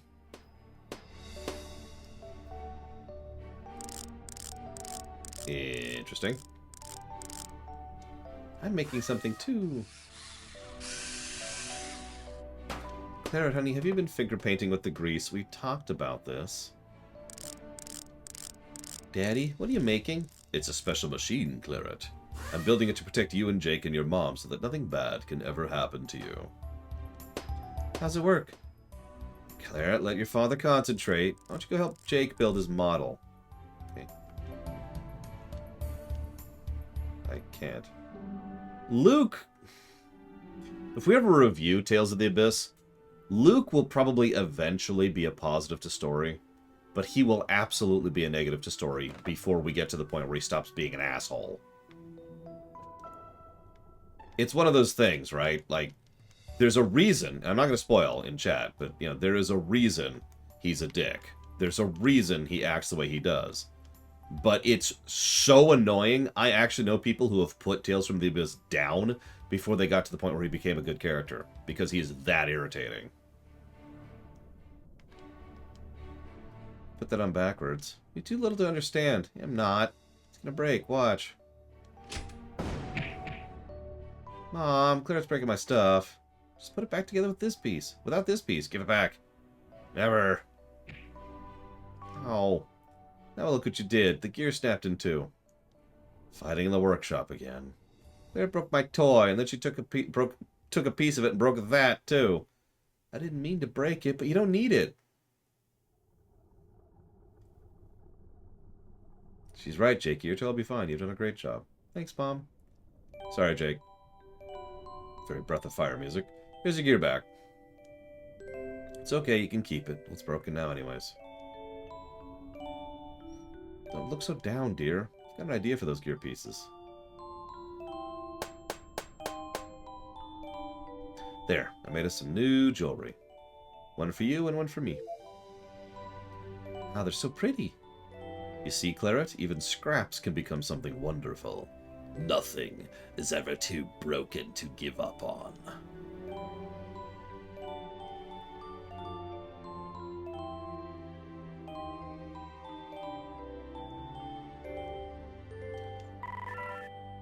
I'd forgotten.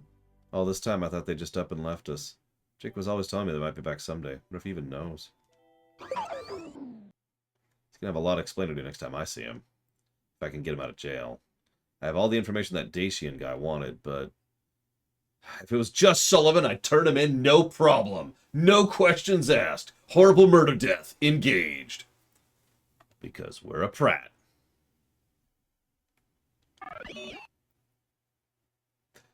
But all these people, too?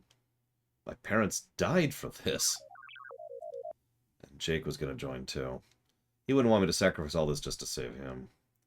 I'll have to figure something out. Are you talking out loud to these people who are right in front of you? Venetia asked an interesting question. For a game to be disqualified, would not being produced anymore be a problem? Yes.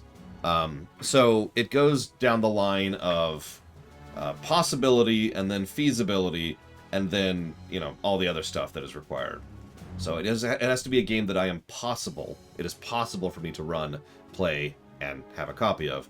And then it has to be feasible. Now, what that means is there are certain things you can do to just really brute force a game into working that I'm not going to do.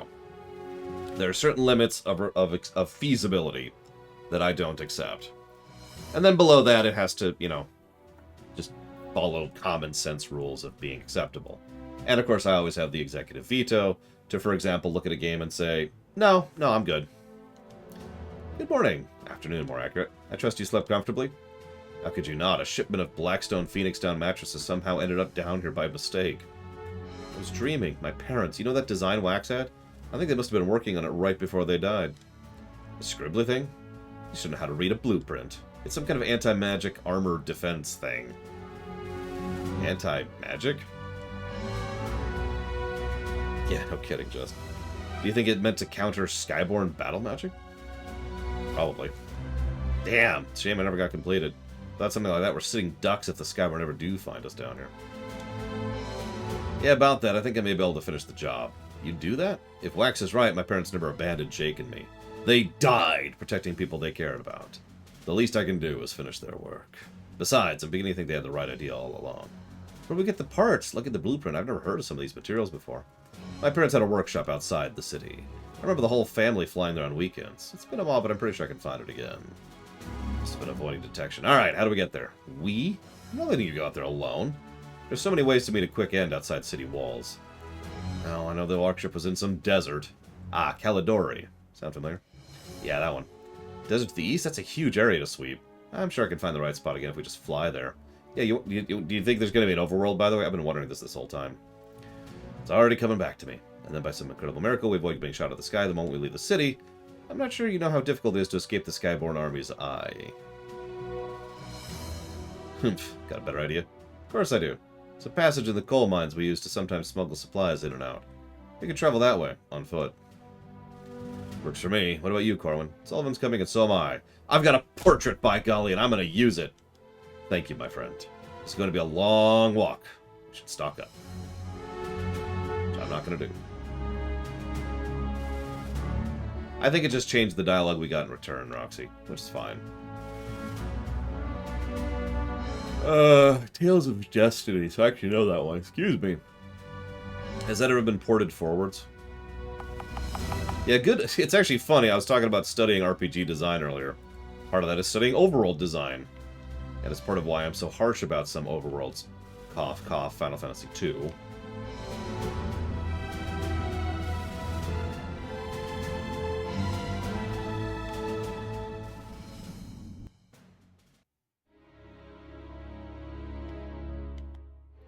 Japanese-only remake on the PS2. That doesn't really help all that much. I'm surprised the Tales of series hasn't been, you know, porting some of their games forward. The Tales of series is not exactly small.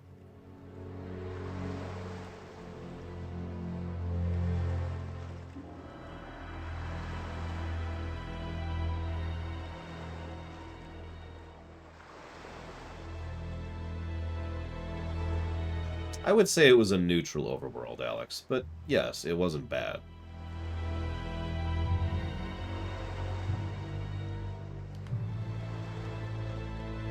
As with all such things, there's a lot that goes into an overworld design, so... It's also pretty easy to screw it up.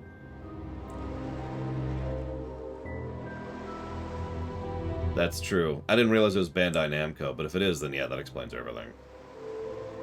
Yeah, they have a really bad tendency to just make a game and then abandon it instantly. That's not just the Tales of games. They do that in general. It's weird. What am I doing? This.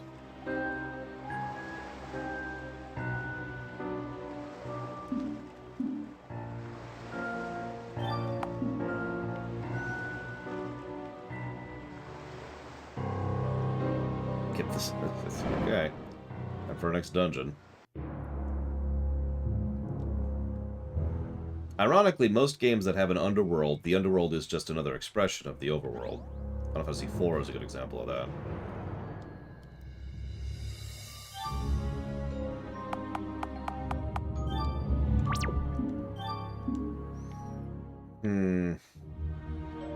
What's Tales of Destiny going for on, for example, Amazon right now? Yeah, thank goodness for that, right, Venetia? We've got one person in all these companies who has a frickety brain.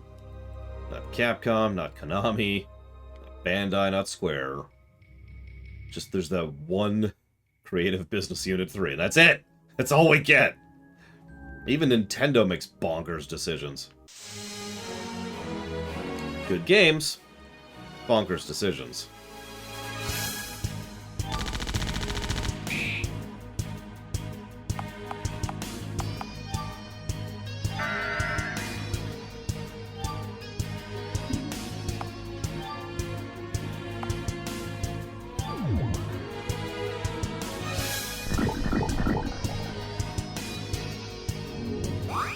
Yeah, I gotta be real. We would not have streamed Suikoden 2, and we would not be streaming Suikoden 1 if not for the fact that they finally released that on the PSN.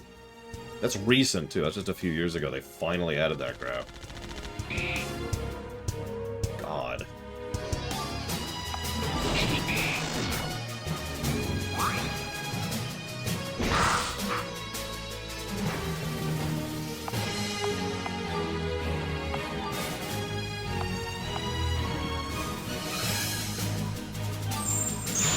Oh, absolutely, Alex.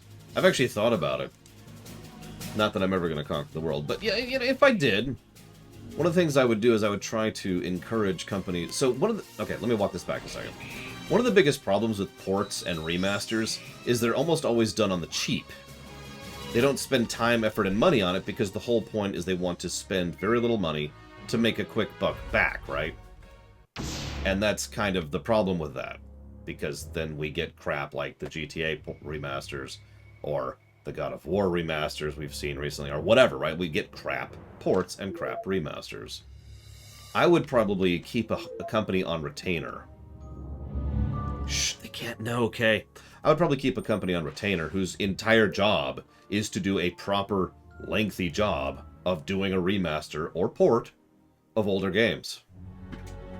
Get that stuff up to date. Get it on modern systems. You know?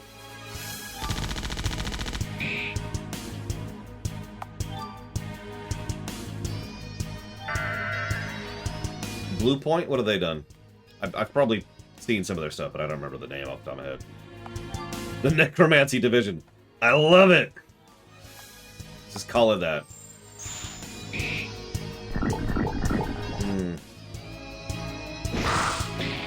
Looks like status effects don't last outside of combat, by the way. I don't know if you noticed that. I didn't play the Zone of Enders one.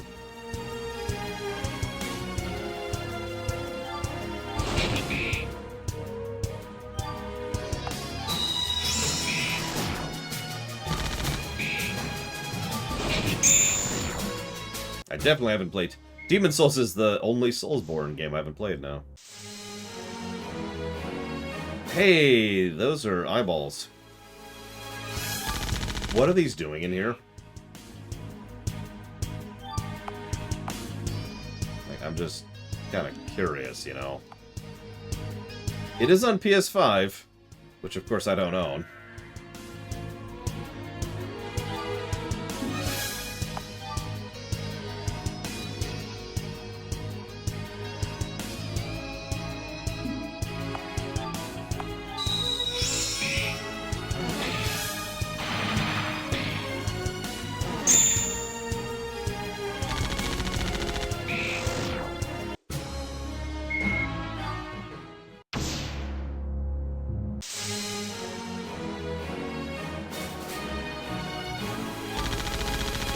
it looks like it ignores lines. That's interesting.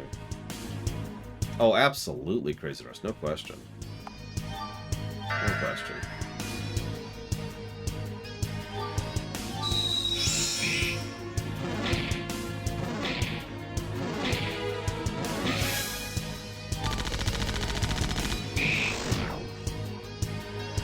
I mean, hell, so going back to the PS1 thing that Venetia brought this all up to begin with, there's a reason why so many of the PS1 games we're streaming are games that are available on the PS3.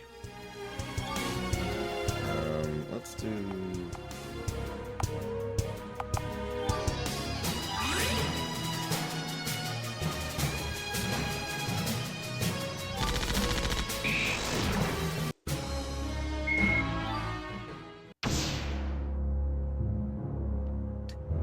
Unfortunately, I do think that would qualify as breaking the feasibility line of entry, Venetia. I am sorry.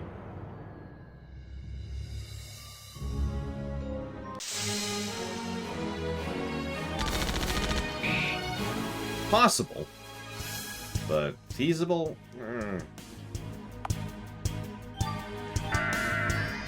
That's why we have those tiers. Because I could get a copy of Tales of Destiny. I just, buy one off Amazon. Plop $200 on it. But, no.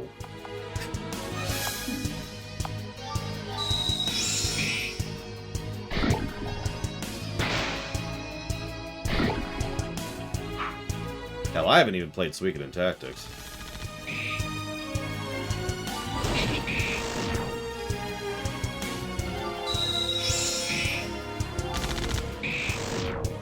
I like how you just keep clarifying the fact that they're definitely war criminals, Gungo. Like, these are just horrifically evil people. Hey, Phoenix down.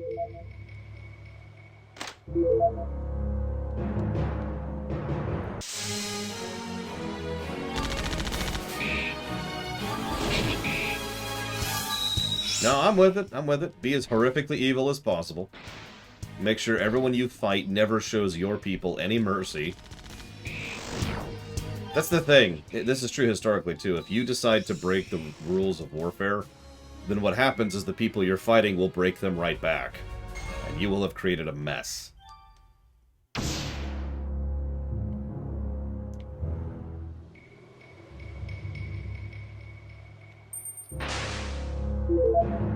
Sapphire. You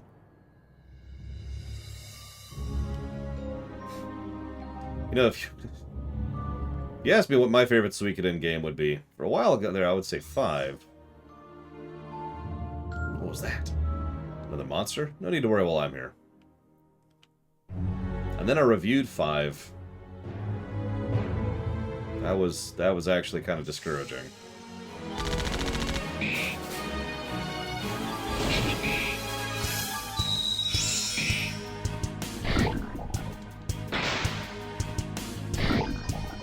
There's a lot of poisoners in here. If poison lasted outside of combat, I'd probably jump back and, buy all those poison resist amulets that are available in the shop, because holy crap. I mean, sure. I mean, because at this point we've reviewed Suikoden 2, 5, and we're going to review 1. Enough to make an informed opinion on at least those 3. And it's definitely not 3, because 3 is rough. Really rough.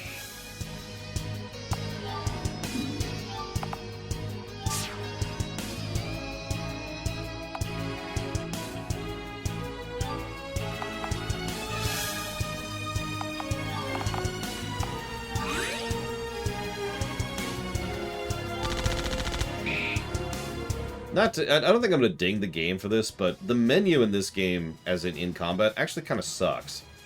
Maybe it's just the small window, but I have a hard time even seeing these options here.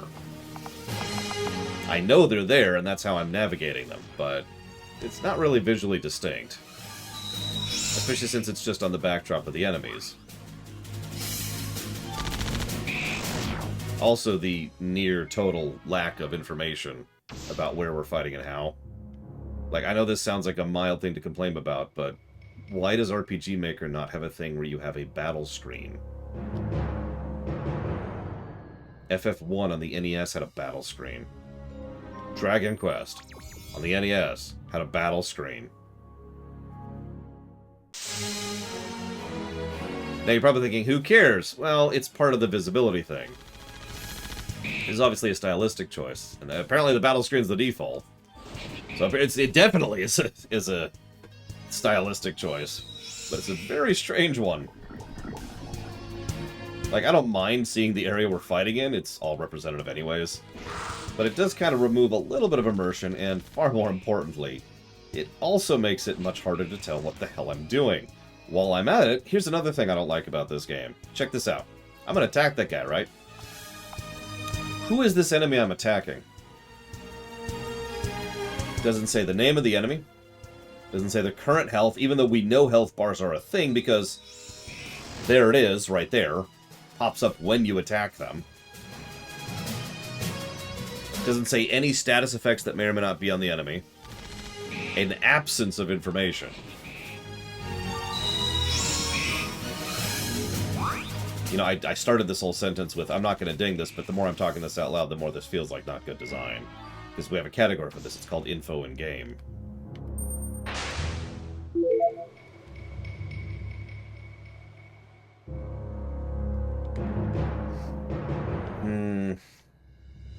I'll jot it down for now as like a debatable, and I'll see what I think of it in a few hours.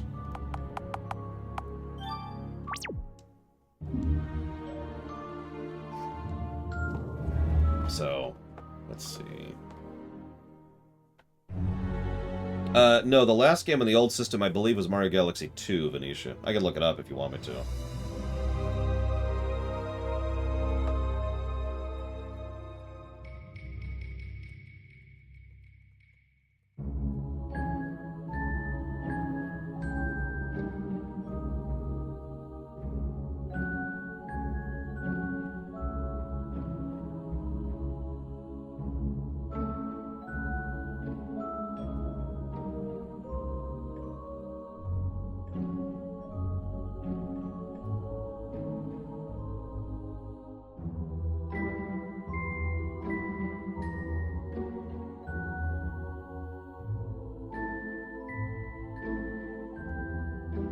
I mean, I've said this before, it's astonishing to me. I like to think of it as something I'm still continuing to learn, you know what I mean? About just how much time and effort and work goes into making stuff like this good. It is one of the reasons I tend to praise so much when I see a game that I know has done all these little niggling tiny details and done them well. Let me use a specific example. Pokemon Shield, Sword and Shield, has a ridiculous number of quality of life features. Stuff that I imagine most people don't even notice. But there's tons upon tons upon tons of tiny little details that indicate to you what you're looking at, how you're looking at it, what kind of attack this does, what the weakness is, or if you've seen their weakness, or if you've caught them, or what their level is relative to you, and their gender, and their type, and just tons and tons and tons and tons and tons of information is all available, and it's almost all at a glance, too. You're looking at the battle screen, and almost everything I just said is right there visible on the battle screen. It's fantastic. Fantastic UI design, really. It's one of the reasons Pokemon Sword and Shield is among my favorite Pokemon games. Because while the content of Sword and Shield sucks, and it does, the mechanisms of the game, the features of playing the game, like the controls and the HUD and the interface, are amazeballs. You can quote me on that. Yeah, contrast to like Icewind Dale, that's a great example. Icewind Dale has some good content to it, but oh my god, playing that game is rough.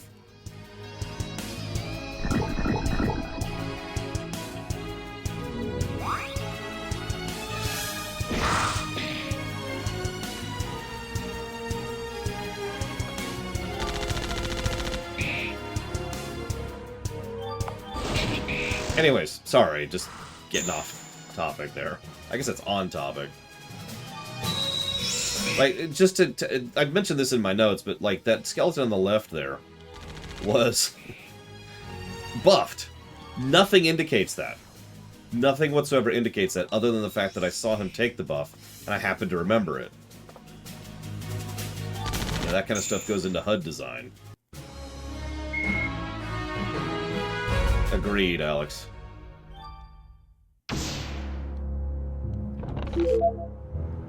Hey, that's actually a decent chunk of change. Holy crap.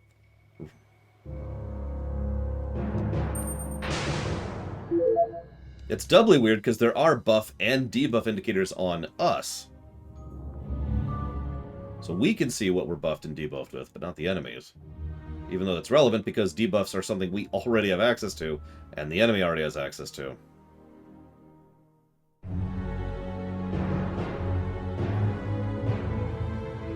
I knew it, Savicom. You secretly just want a Suikoden block. There's an interesting thought. What if we do, like, a Suikoden block followed immediately by Aeodon Chronicles? Or however you're supposed to pronounce that.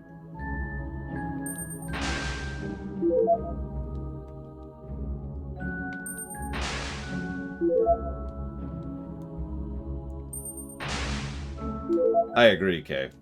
FF12 is a weirdly good game for how bad it is.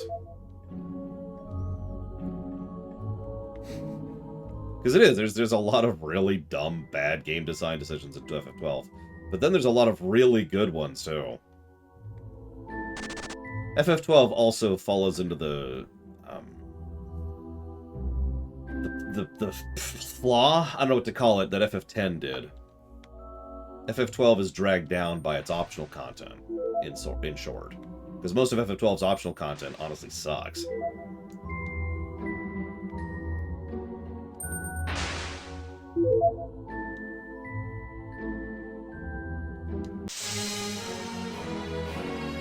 Why would that be wrong, Trihexia? How dare you have a preference, Trihexia? -50 to everything.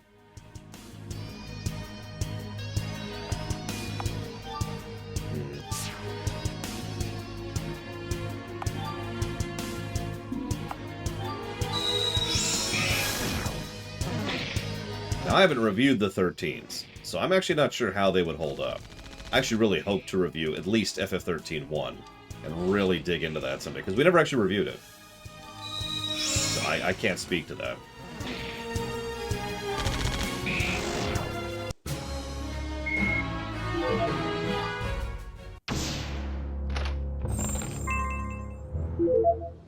A circuit breaker. What the hell is a circuit breaker? It is a gun. It is a nice gun. It does tech damage and it boosts sniper shot.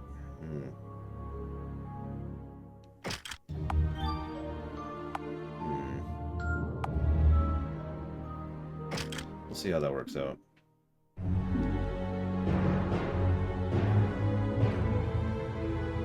Yeah, exactly, Alex. That's my point.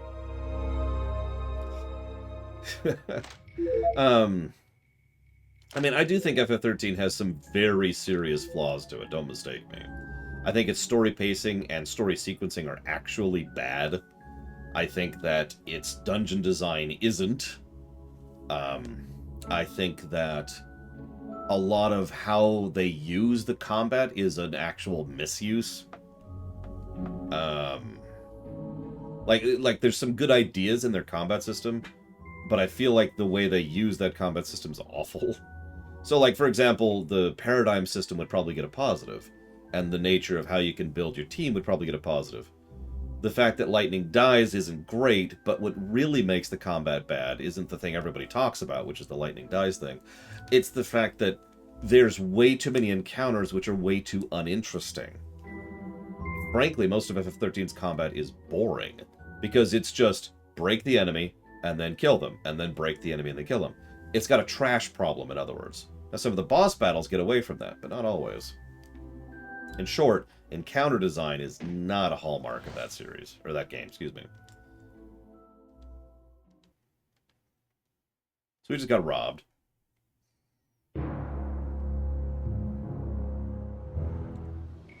I mean, honestly, Gum Gum, what it sounds to me like is whoever actually, they piss off enough is just going to go over and crush them like a bug.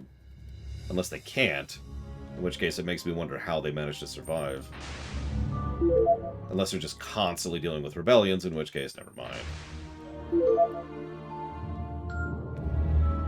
Yeah, exactly. There's some actually really good boss fights. One of my favorite boss fights in 13, by memory, of course, is actually Proud Claude, of all things. It's a good fight. It's pretty rough, too. You know, in a good way.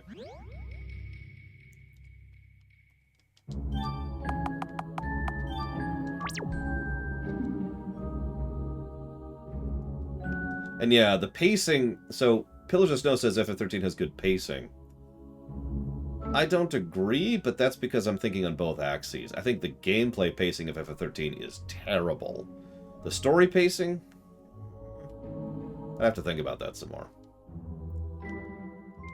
Okay, do they have a portrait? Looks like no. So we're okay. It's nobody important. Nobody's ever followed me this far. Little girl? Nope, she has a portrait. She has a portrait. There you go. Do you really think I look like a girl? That's the kindest thing anyone's ever said to me in forever. Are you not a girl? I suppose I am, though other people tend to yell things like, "You wretch," or "Get away from me, urchin," when they cross paths with me. I must look particularly awful to inspire that sort of reaction. Well, I know I do, but you'd think people would be polite enough not to say so. Whoa, slow down. You are as a thief! Return my possessions. Oh, I do apologize. It just looks so lovely and shiny. I simply could not help myself. My name's Chaska, by the way. Here, take it. Ah! Her arm! I was rather hoping nobody would notice. What happened to it? It's all big and black and lumpy. Yuck. Sullivan, shut up. No, he's right, I'm afraid. It's been like this for as long as I can remember. That's why I stay down in the mines. People get awfully scared when they see it. Corwin, do you think you'd do anything to fix it? How should I know? Come on, you can at least try. Wow, magic. No one's ever cast magic on me before. I can see that, Venetia. I can see that. Like I said, narratively, I'm not sure about the pacing of 13. I was thinking of the gameplay. Because the pacing gameplay of 13 is just lurchy as hell. Oh! Those are the most beautiful sparkles I've ever seen. It didn't do anything. Oh, I'm not surprised, really. 'Tis my lot in life to live in a cave of tragically ugly arm, catching seagulls for dinner with only an occasional wanderer to distract me from my fate. Sorry for following you like that. I've never met such a pretty person down in the mines before. Alright, before we head forward, which of the three of us do you think it's referring to? She's referring to. As, I meant it, the game. The game is referring to as the pretty person. What do you want to bet? Real quick, real quick.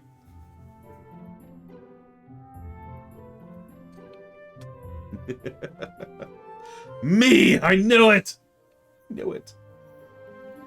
The real beauty was inside me all along. That's why I have to get it out! You mean Claret? No. Him!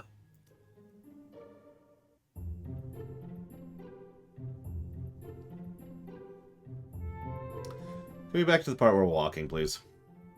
We can't just leave her down here. She's just a kid. Taking her with us might actually be more dangerous, though. There's no need to worry about my safety. I have a portrait.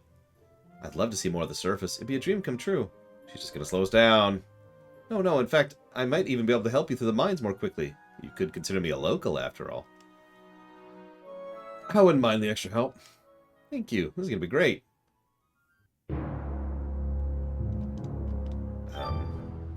Chaska, the mutant, has joined. A little low level. No, a portrait means they're important, so she does unarmed damage.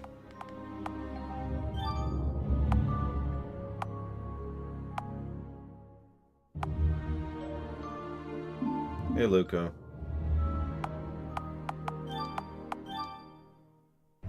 Okay, so she's got 6 weight she can work with. Let's go do this for now. So now she's got 3 weight she can work with. No, unfortunately, the brother is tragically still alive. But not for long.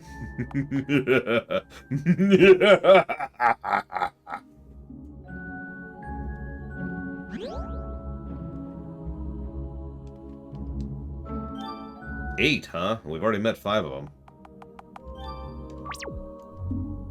These 4 and the villain. I mean, totally not the villain. You missed a new character joining the party, Evo. She's apparently a young mutant girl who lives in here with a giant mutant arm. She claws things. I actually do not own Dirge of Cerberus, no. Hasn't really come up yet. I keep waiting for someone to be like, I want you to play Dirge of Cerberus, and I'll be like, then I'll have to figure out buying a copy. Yeah, it's probably worth the damage increase.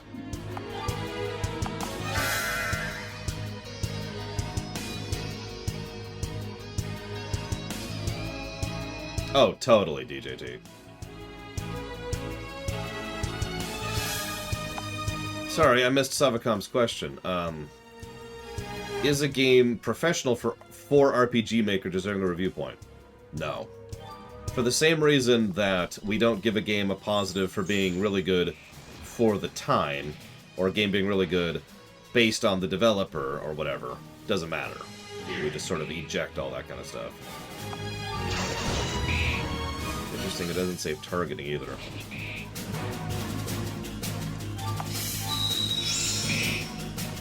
Like, let me use a direct example, because this is one I've used in my head several times. If we were to look at Ninja Gaiden 2, the cutscenes in Ninja Gaiden 2 are actually really impressive for the NES's time. So, that's cool, right? Sure. But those cutscenes will be judged based on themselves, not the fact that that was that unusual and that rare on the NES, right? Or the fact that they're skippable. By the way, they're skippable cutscenes in an NES game. Never letting that one go. Now that being said, everything, and I do mean everything about the review system is and always has been up for debate. So, it's possible we might give a plus or even a negative at some point in time for something being good or bad for the time, for the engine, or for the system. I'm just saying that's not something that we're probably going to do unless there's an exception. Because there's always exceptions. That's how that works.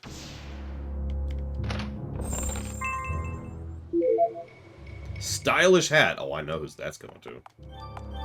Give me that hat. Oh, he's already got a hat. Hang on, what else we got? Do you have a hat? You have a hat.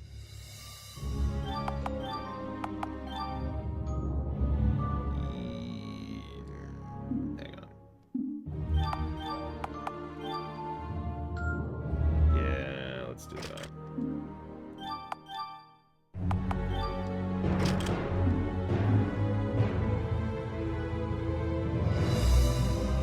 Well, part of the problem, too, this is actually a little bit going into the weeds, but once upon a time, someone argued that the cost of a game should be considered into the equation when reviewing it. Now, we thought about this for a bit, but I ultimately decided no way in hell. And the reason why is because cost of a game is an extremely malleable factor that changes constantly, depending on dozens of factors which I have no control over. Like, what do I qualify as the cost for the game I'm playing right now? The $5 that it is right now? The $20 it was new? What about if I was to review Earthbound? Let me use a direct example. You know how much Earthbound cost when it came out? $90. Seriously. My copy of Earthbound, which is right over there, cost me $90 when I first bought it. New.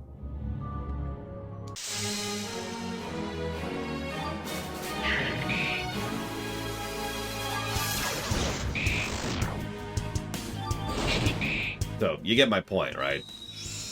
We cover too many games from too many eras to take into account. Yeah, that was in the 90s.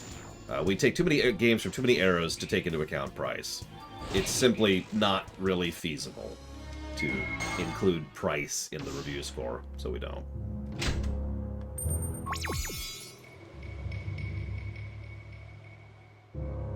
Now you're probably thinking, what does that have to do with anything? The point I'm trying to make is that I try to limit the amount of factors outside of a game when it comes to reviewing a game.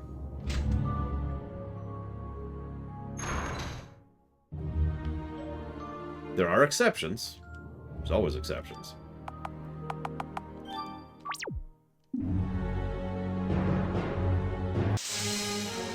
Well, that's a factor we don't actually know, Mike Tomato.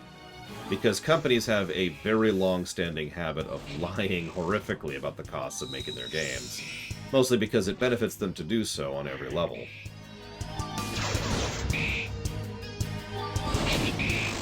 Well, I used to do that, Loner. In fact, that was the very, very, very, very, very, very, very first form of this show.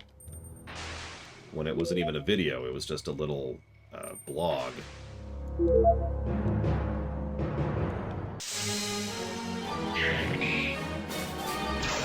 Yeah, what's it worth? The whole point was to basically review a game and say how much money I thought it was worth. That's another interesting question, Venetia, and I don't know. We did play TIE Fighter without a joystick, and that actually worked out pretty decently. So we didn't ding that for that. Correct. Standardization of pricing, the $60 price thing. I forget when exactly that became a thing, but it was in the aughts somewhere. That's why you could get NES and SNES games from anywhere from $10 to $100, and that was just normal. And it usually had nothing to do with the length of the game or the quality of the game, it was almost entirely based on what they thought they could get away with.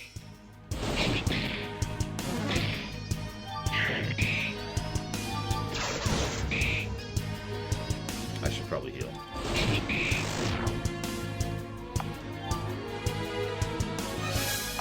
Maybe a better heal is what I need.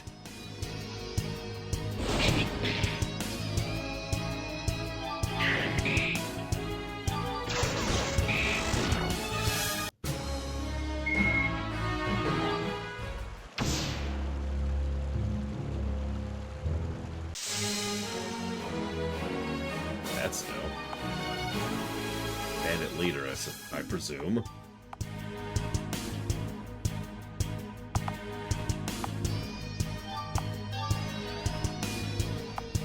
Yeah, it's because she's doing tons of damage. Speaking of which, let's do a bunch of damage here.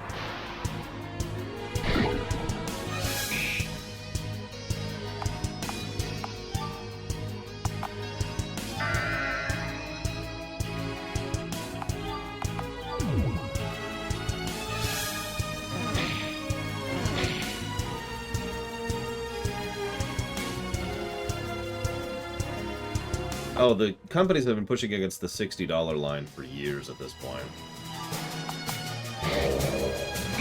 But again, I don't want to get too much down into that rabbit hole because, and this is the main reason why, it's a rabbit hole with no entrance or no exit. We don't have enough actual concrete data to really gauge whether the $60 thing is good, bad, or in between. All we have is misleading figures from companies who have been proven to lie to us.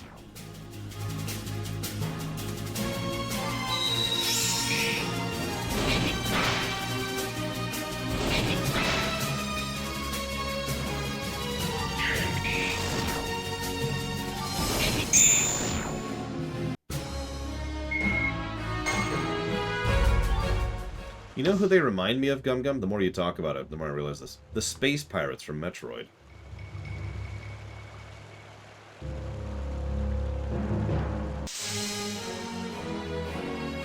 Yeah, no kidding, Roxy. I said this yesterday, I think. I'm really happy that the indie space exists, and Nintendo. Because I guarantee you we would have a whole lot more wallpaper sludge in gaming, if not for that.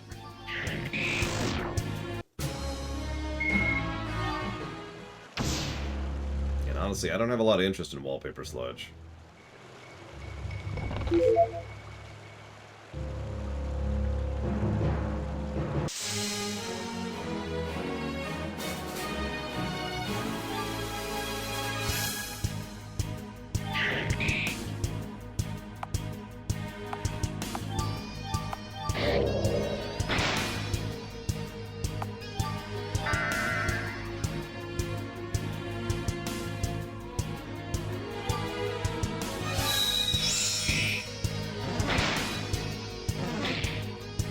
I'd listen to their music, not Komodo. I'm a weirdo.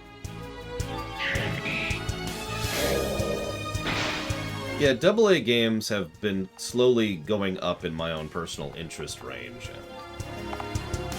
I don't know what else to say about that. A lot of AA games have really been getting my attention lately.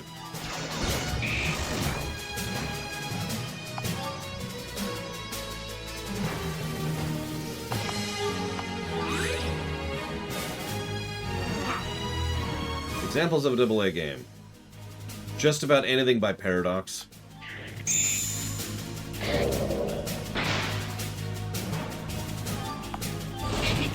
No, Cyber Shadow would still qualify as an indie game.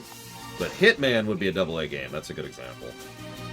Hellblade Senua would be a AA game. A single A game is an indie game. And I know that starts with an I, but that is the truth of it.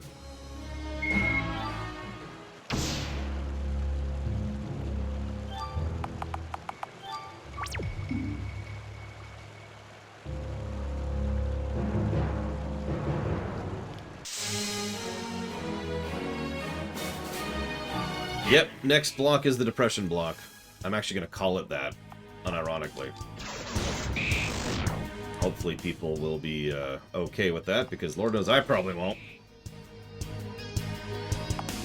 Yeah, Time Spinner would be a single A game, or Cyber Shadow, like we just mentioned. Ironically, Mummy Demastered would be a AA game. It's about, okay. You're probably thinking that the difference between these categories has to do with their budget. That's not quite accurate, though. The difference between A, AA, and AAA in terms of game development boils down to how much overhead they have to deal with and how much reach they have. So, for example, one of the biggest... one of the biggest problems... Well, this is a good or bad thing, is your opinion, but one of the biggest problems that faces any AAA development is that in order to be able to make a game at all, they have to satisfy an enormous quantity of people, all of whom are demanding certain levels of profit margins. Now, I'm not saying that's good or bad, even though it's totally bad, but the point is, even if you suddenly made every single developer, executive, and investor within Capcom, or, Actiblizzard, or whatever, into someone who is a decent human being who is interested in putting out the best product they can, those companies have so many more people and have so much more overhead because they have so many more expenses. They need the money to make a larger return on investment. So the demands are higher on AAA. This is kind of a variant of the rocket fuel problem. They need to make more money, so they need to spend more money, which means they need to make more money. Make sense? Now, that's in an idealized world. Obviously, with, the way things are, that gets even worse, which of course leads us to the very concept of wallpaper paste. Because they like to look for games that are guaranteed sellers by either attaching themselves to names, or genres that are currently popular, or whatever. Make sense? And this then gradients down from top to bottom. Stardew Valley is definitely and without question an indie game, because it's done by like one person, with like 2 or 3 people helping on the side. Same with Undertale, right? Even though those games are wildly successful and have made tons of money, and a huge amount of time and money has been spent on them, that doesn't matter, because they're way over here. The overhead on that is minuscule. And yeah, as Alex says, the bureaucracy and infrastructure is non-existent, because it doesn't have to be. This is why AA games have such potential, which is something I do agree with Alex on. Because AA games have many of the benefits of being a larger scale title. They have more backing, more infrastructure, more context, more budget, but they don't have all that extra overhead and infrastructure that they need to feed, so they don't quite require the kind of return on investment that a AAA title has. And, by the way, Nintendo doesn't fit into this at all. I'm not even joking about that. Nintendo literally just does their own thing over there. They don't give a damn. Yeah, Nintendo does Nintendo things, and that's the end of that.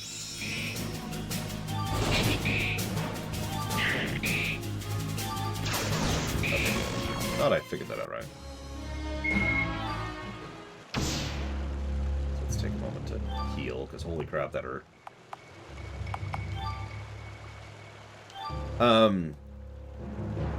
But yes, Evo. Hellblade Senua certainly is what you would call a AAA game in terms of quality, but that's not how that's determined. Again, it's the same thing like Stardew Valley. Stardew Valley absolutely feels like a AAA title in terms of its quality, but it's absolutely a single A, an indie game. And so yeah, Hellblade Senua, like you say, is a AA title, but is something that is done to the quality level of a AAA title. Yeah, it's a bit of an upgrade. We'll go and do that. Grab that while we're here. Levels.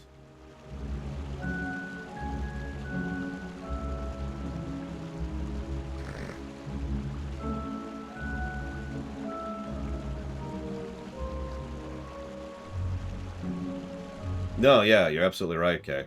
It's insane to think about. This is one of the reasons why I tend to kind of spit at publishers nowadays. Honestly, I have for years, but publishers are so far on the way out because they are so much less necessary than they used to be. For good and for bad, the barrier to entry to make a new game is way lower than it used to be.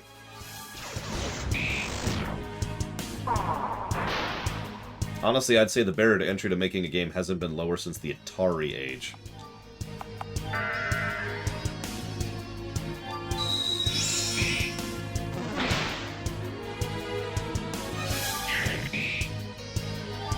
I mean, honestly, I could make a game right now.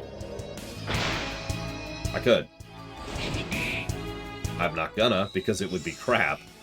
And that's the point, which Pillars of Snow just brought out. Because an enormous quantity of those titles that come out are garbage. Just total crap.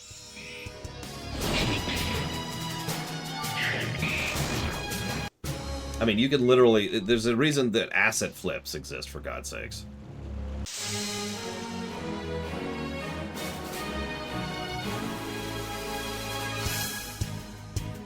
Yeah, exactly, Venetia. The bootleg Pixar DVD.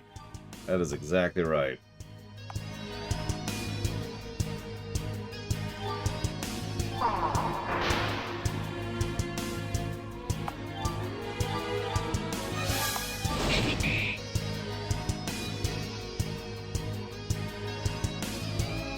The depression block ends before we hit Mortal Kombat 11. Depression block is just like 4 games, I think, because it's 2 horror games and then a World War I game. You'll know the depression block has ended because we'll be playing Space Marine, which I deliberately put there so that we could have a recovery game from the depression block.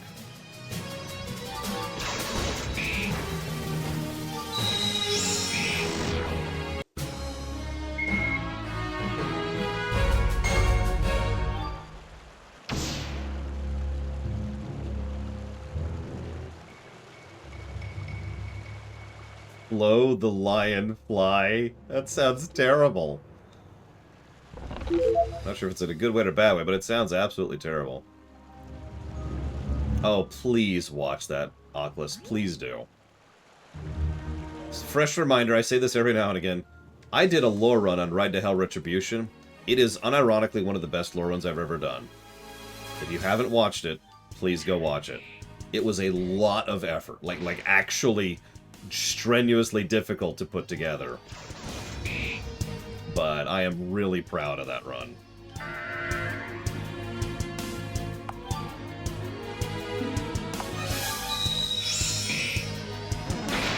It is the only run of mine, the only lore run of mine I've ever done that my friends actually watched.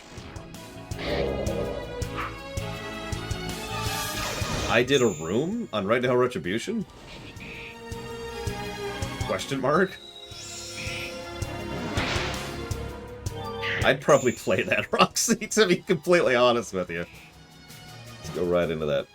The threat system is interesting. I've already given it a positive. I don't know if it's going to blossom into more than one positive, but I do like the extra tactical layer it adds to the game. It means you can have a dedicated tank type in this. And you have a lot of control over what's attacking when, where, and how. I did a rumination on...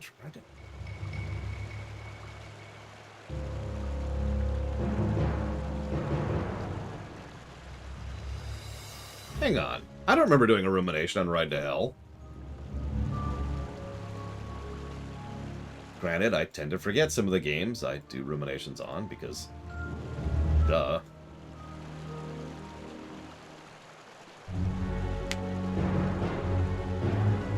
Oh, wow, YouTube's broken right now. That's interesting.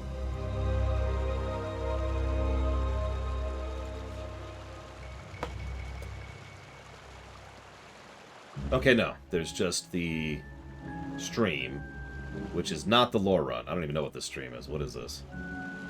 Oh, is this it? The Mad Nations? I don't think this is it. Hang on, hang on. Yeah, I don't think this is it. The Mad Nation is whatever. Don't watch that. I'll delete that if I have to.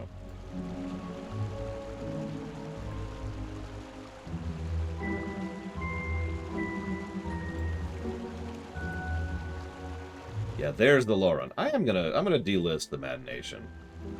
Let's just remove that from there and put it into private status. There we go. Boop, done.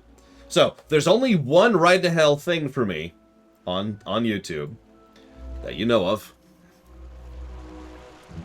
that you can access. Mad Nation. I like it.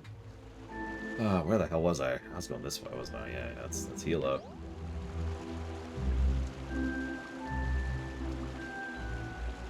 It's a must-watch, random. Okay, so if you want my advice as far as actually playing Ride to Hell Retribution, it's a mostly painless experience if you know how to cheese the crap out of it. If you don't, the game is going to punish you and be very frustrating. Not in a good way, in a really frustrating way. I, being me, did my research on how to absolutely, crush the game beneath my heels when I was playing through it, so I didn't have that issue. Hey, my first platina.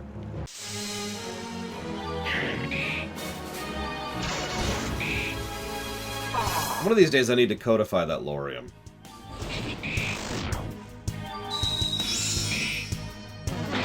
Because you know what I'm talking about, right? There's bad games which are bad, and then you beat them and then you're done.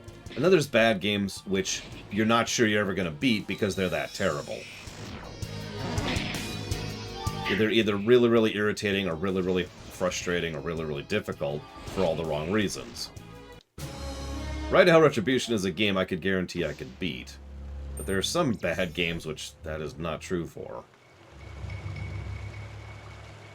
There we go.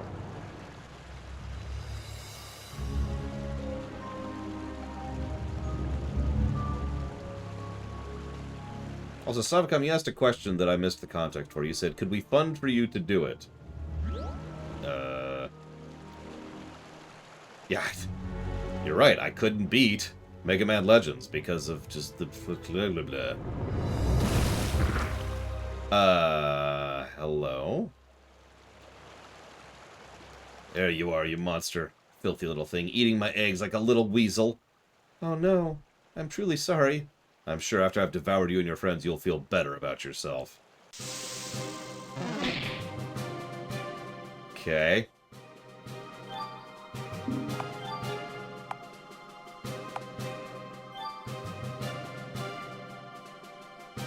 Oh, funding me making a game. Oh.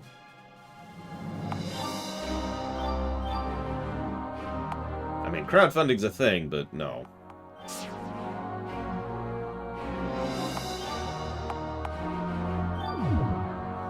No, I've already decided in my head. If I ever want to make something, really make something, I need to make my fortune first, then make it, as opposed to trying to, crowdfund it or get lucky or get a publisher or whatever. Which means, of course, I will probably never make anything. But that's okay. I'm actually okay with that. I'm gonna admit I don't know who Chris Roberts is. I do need voice actors in general. Speaking of which, as a fresh reminder, I still need lots of people to voice guards and Armos, and I think a few other things. I know people have punched in a few things the last couple of days. I'm just saying, I'm kind of in a place where all I'm waiting on for the LTTP theater is for people to get me lines. So...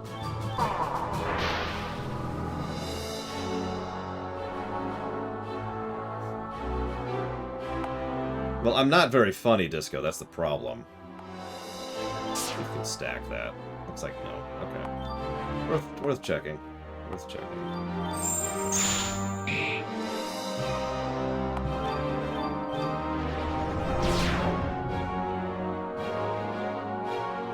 That's a lot of buffs. It's like every buff. Jesus.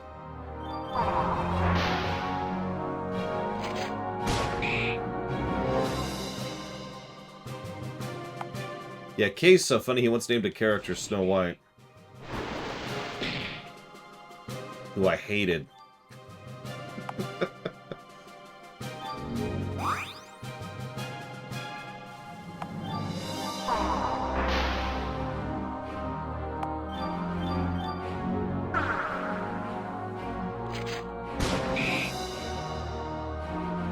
I love how he's just barely keeping up with her threat.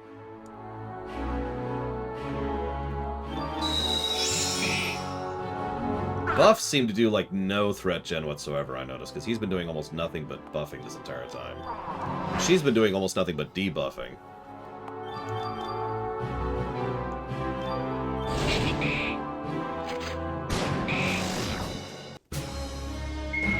Yeah, she currently has a gun that boosts her sniper shot, and Chaska has a debuff that makes them take more tech damage.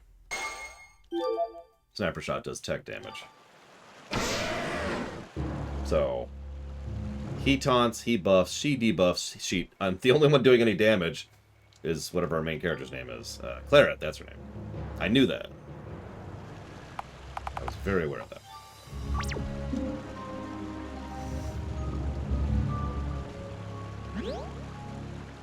You know one reason I do actually like this kind of system of non-respawning enemies over randomized enemies? I can clear a dungeon. Like, if I want to, I could go through and just kill everything. And then I could go explore without having to worry about anything, or backtrack without having to worry about anything, or, you know, whatever.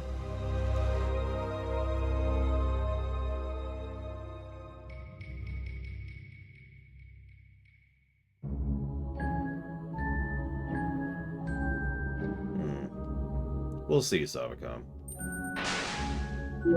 Or maybe I'll win the lottery someday. Yeah, I wonder if there's a little bit of exp scaling going on here.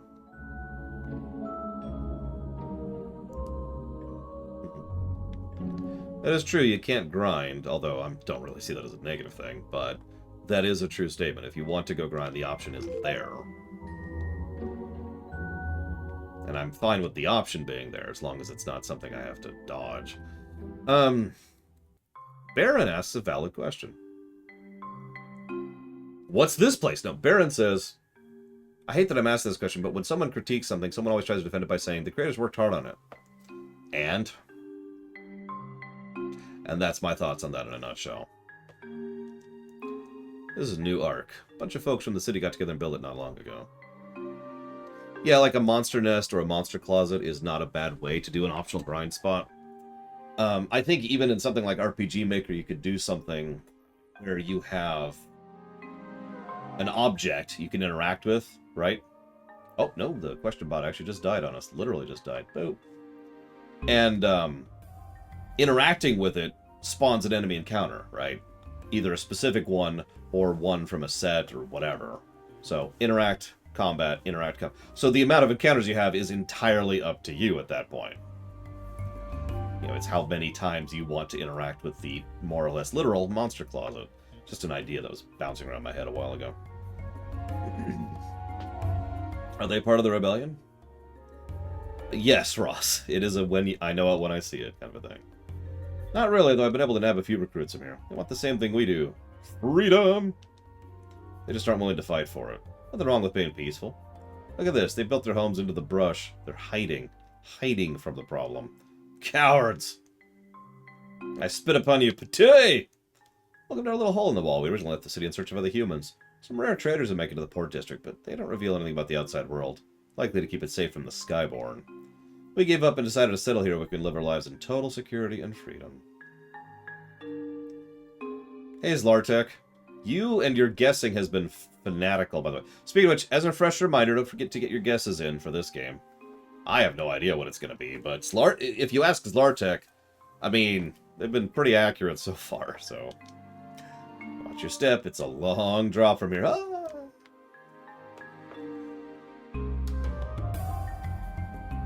Ugh,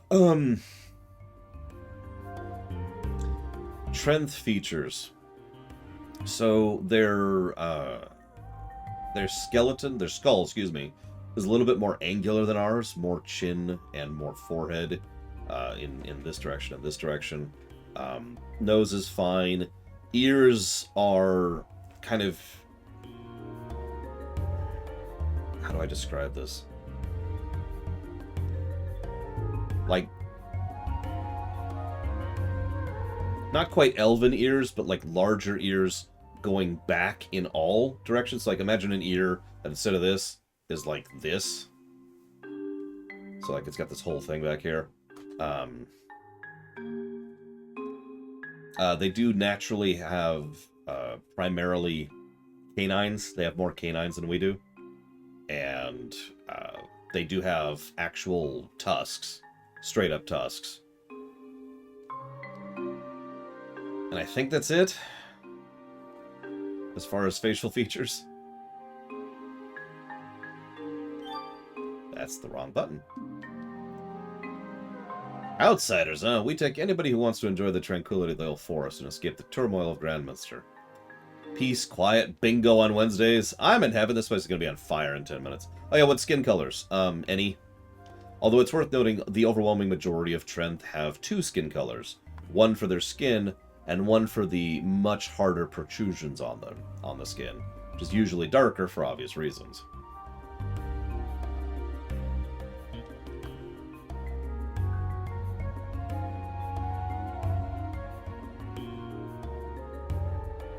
I guess that's our airship docks. Eventually. Spoilers! Just rob this person here. There we go. Very important. Gotta rob this person. What do we got here? I want that right there.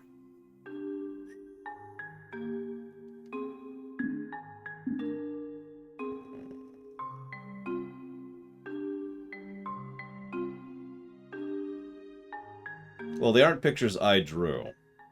See, the problem is I don't have the ability to draw because I'm terrible.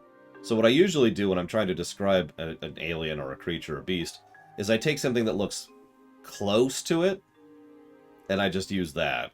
It's not accurate, but it's as close as I can get, you know? Ah, there you are. You're the folks who finally got rid of that awful Lamia. On the way to Mount Elysian for some reason? Mount what? It's a dormant volcano that is between us and the desert. Basic geography. No wayward adventure should go without unlocking their potential. Take this blessing as our thanks. Wait, what? What?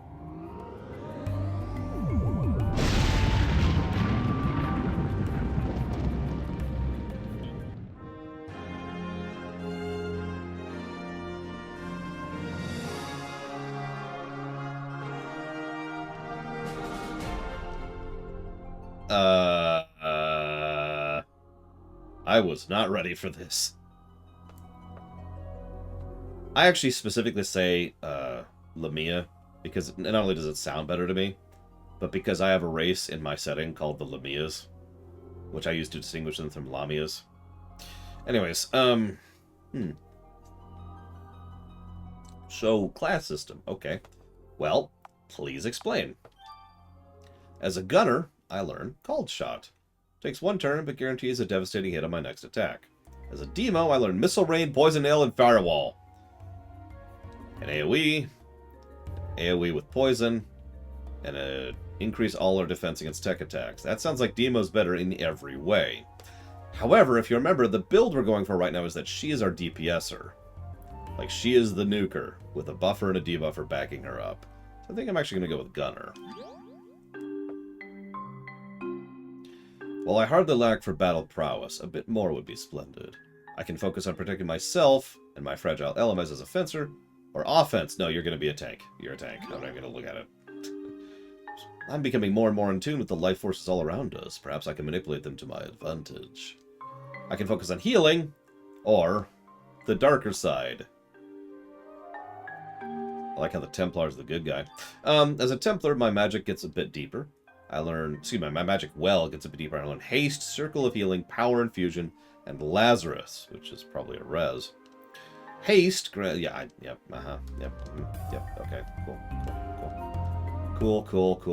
cool. As an apprentice, my physical vitality increases slightly, and I learn Blood Tap and Bloodlust.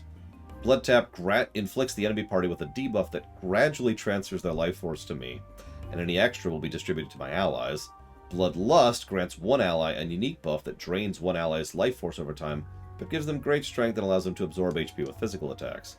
Those both sound really useful, actually.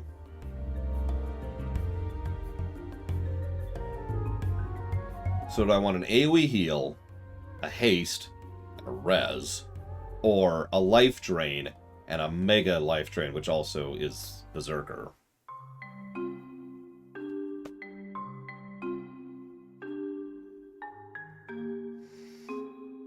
Let's do Apprentice.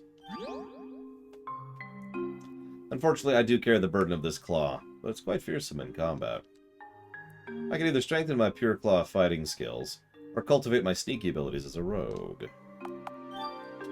As a claw, my attack power increases slightly. I learn Throttle and Skull Bash. Throttle attacks one enemy with a chance to inflict silence and prevents cat. Yeah, I know what silence is. Skull Bash hits one enemy with a chance to inflict paralysis. As a rogue, my evasion increases slightly.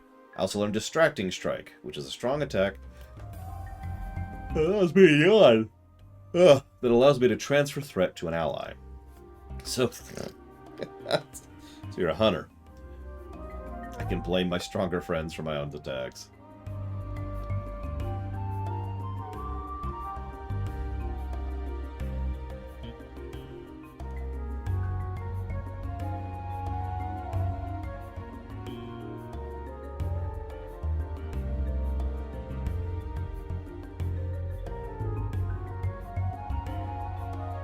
Yeah, we'll go with Claw.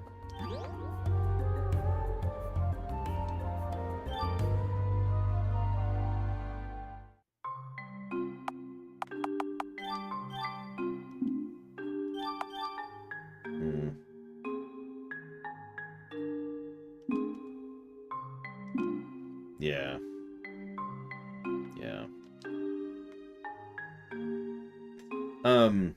So now to catch back up on the question queue, let's see here.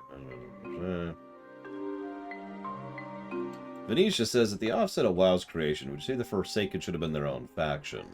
Since the function of their goals as an independent race is to benefit off the death of the other races, if they don't feel like cooperating with and they don't cooperate well with living races.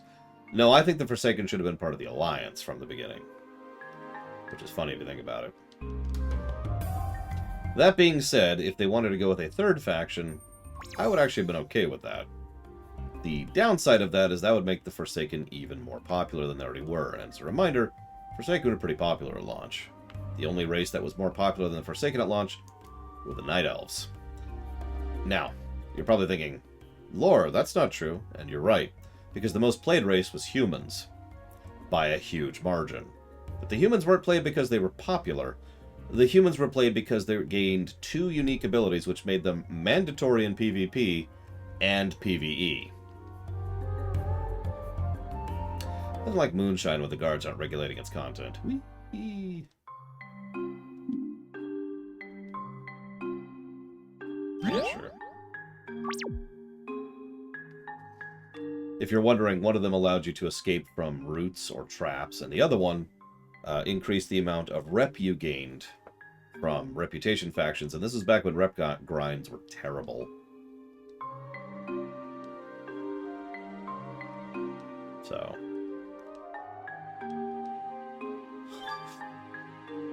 clearly I need a better gun. I have a Platina. Let's do it. I want the highest quality. Oh.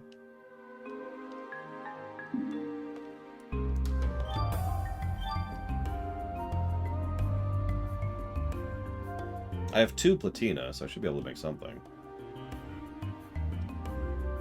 Also true of Venetia. I wasn't even thinking about that, but you're right. Let's do 200% then. Hey, Space Cadet. We made a gun. Let's see how it is compared to what we got. That's a pretty big boost in damage. By about 40.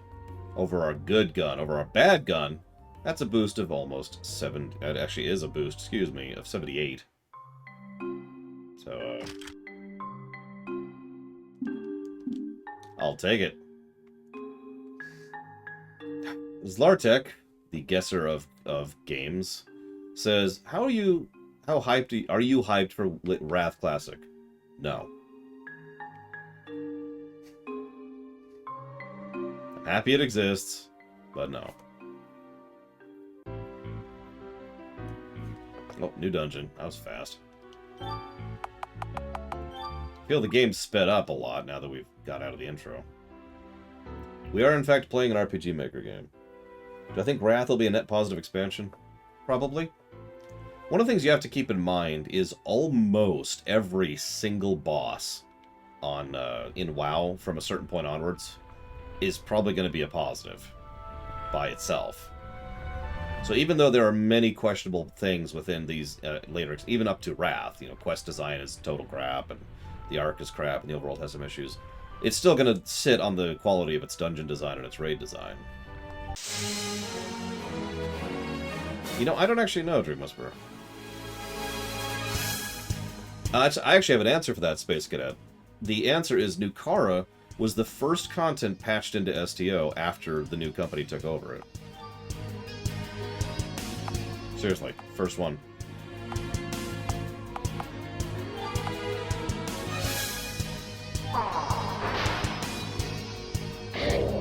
What am I looking for in Jedi Survivor?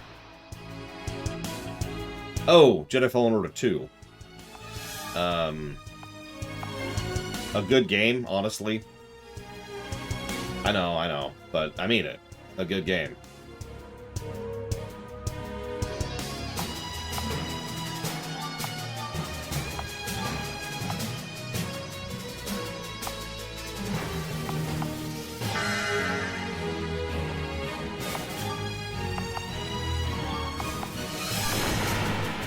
We're gonna get Claret Bloodlust, like you do.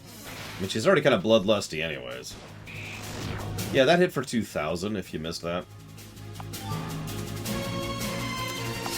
Yep, we're good.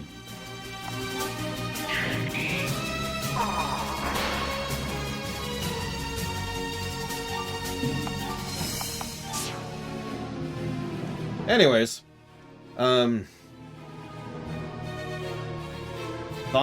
bad games I would love to see get proper remakes and why.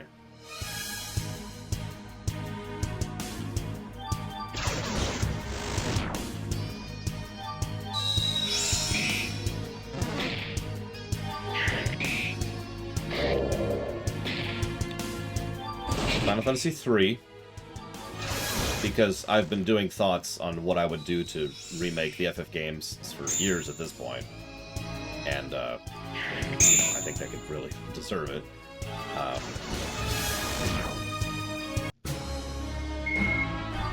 I'm gonna not be cheap and just pick 4 more Final Fantasy games here. Instead, I'm gonna say Mega Man.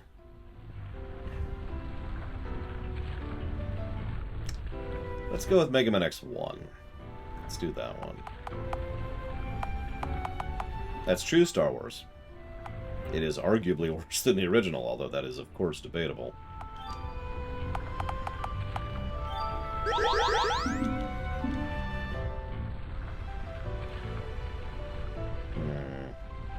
So we've got FF3, Mega Man X1. I guess Mega Man X1 isn't a bad game, is it? Damn it. Alright, fine. Mega Man X6, then. Or 4. 4 might be a better pick. Mega Man X4. No, that's not a bad game either. It's not a good game, it's not a bad game. Let me think about that. I'm gonna actually AFK super quick. I'm out of water. I'll be right back.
Okay, so I have to pick a bad game. Let me think about this. I'm going to stick with FF3 for now. There is not random, because I kind of can't. Let me presume for a moment that I was to go ahead and add like a column on the left that was the key. Well, I would have to delete and remake it every single time I do it. And no. So there's no key, sorry.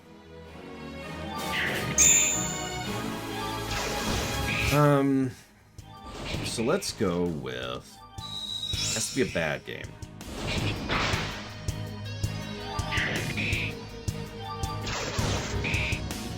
Alright, fine. Could you do me a favor and type in !sheet really quick so I can pull it up and just look at it, and I can tell you what each thing is which. I was actually debating Metroid 1, but Metroid 1 has a good remake, I think. Zero Mission. There we go, thank you. Boop. Okay, so purple number... Purple number is how long it is. Blue number is how much has been donated. Black number is how many people have donated. I was debating Zelda 1 or Zelda 2, but I'm not even sure if those are bad games yet. I haven't reviewed them yet.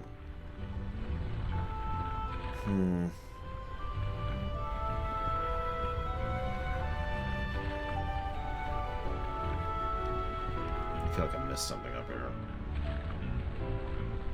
I missed a lot of things up here.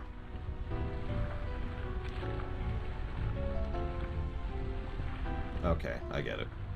Alright, Mystic... You know what? Yeah, let's go with Mystic Quest. That's 2 Final Fantasies, but I don't care. I mean, I could fill out this whole list with FFs if I really wanted to. So, let's go with Final Fantasy Mystic Quest, and Final Fantasy 3, and Mega Man 1. A game that was only a net positive because of the quality of life features added in the port, so I feel comfortable standing behind that one. If I have to explain why I want to remake an FF or a Mega Man, then I got nothing. So.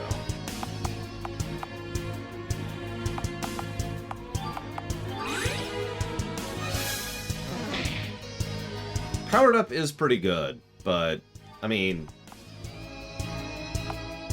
I don't know. I mean, I could do X6 instead, but I don't want to do X6. I could do X7, but I really don't want to do X7.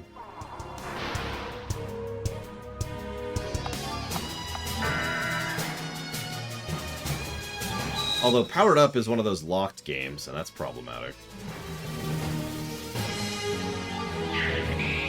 The dancing vampire boss, Lartek, is the only one I remember off the top of my head. It's also the only raid I've done in Shadowlands. I haven't done the other raids yet. X3? It's not a bad idea.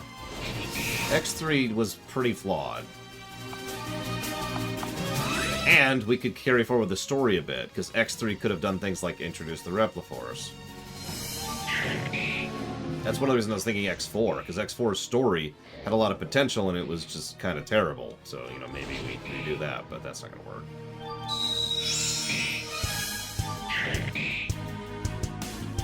Yeah, 13 is not a great score. It is net positive, but...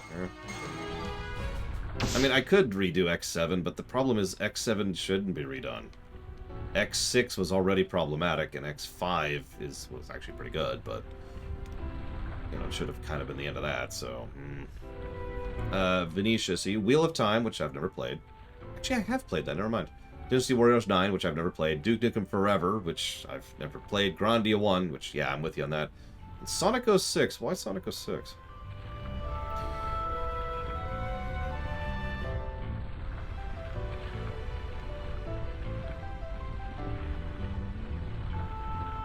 Oh, I have no idea, Gum Gum. Let's see. So, I have to compare them to the horrifically evil UIS.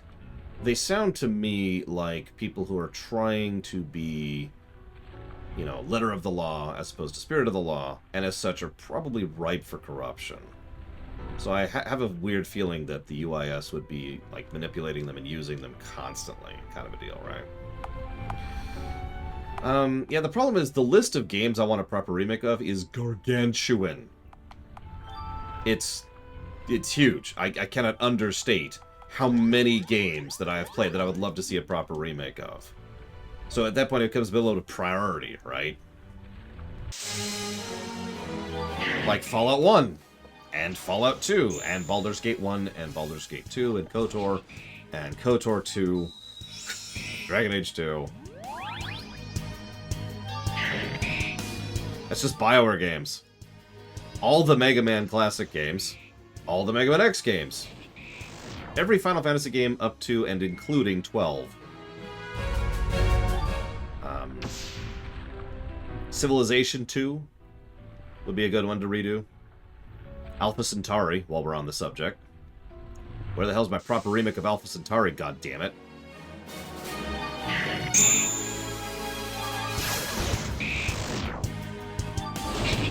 I mean, I would too, Roxy, to be completely honest. But then again, I like Fallout 3. And I don't hate Fallout 4, which... I know that's not huge praise, but it's true.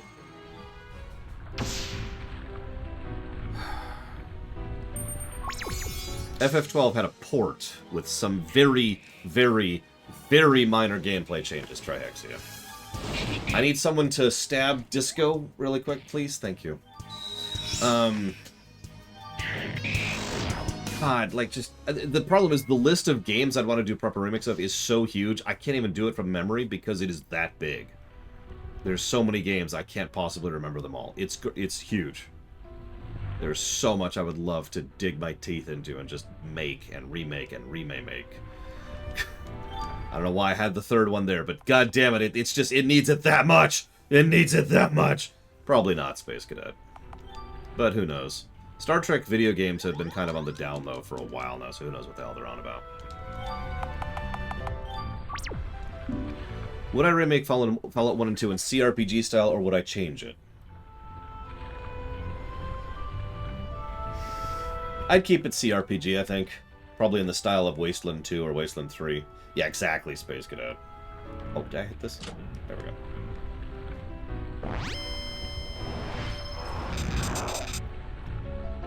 Star Trek Online could use a proper remake, and that's actually a decent game.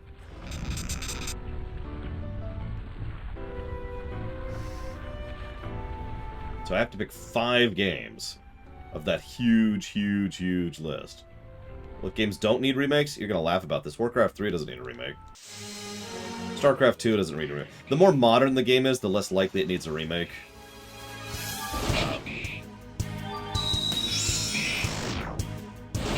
Yeah, the thing is, there's 2 categories of games that could use proper remakes in my mind. Games that need them. Who's Chris Roberts? Games that need them because, you know, they have issues, or they're old, or they're crap.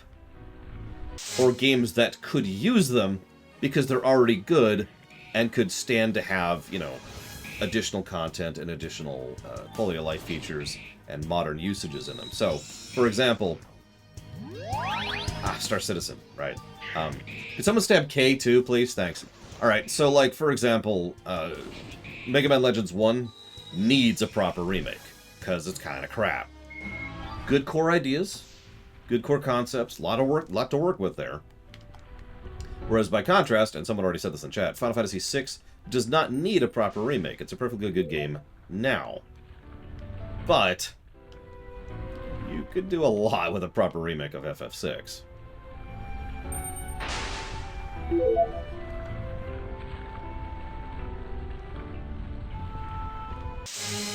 Yeah, exactly, Blade Travel.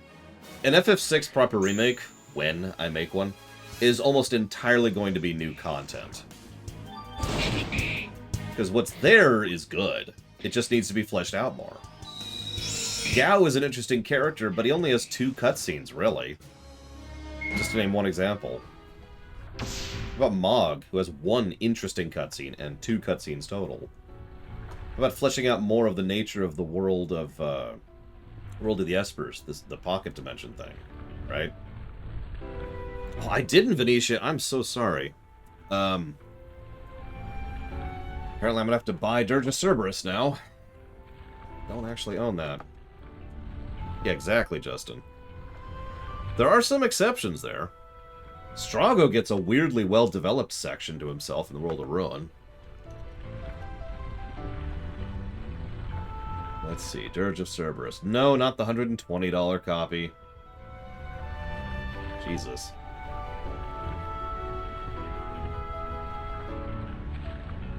Well, that goes into that whole, you know, whether a game needs a proper remake or not. Because does FF6 need a proper remake? No. But could he use one? Sid Meier's Pirates? Absolutely. Sid Meier's Pirates is another perfect example of a game that could use a proper remake. Or just a new one. Just Sid Meier's Pirates 2, you know?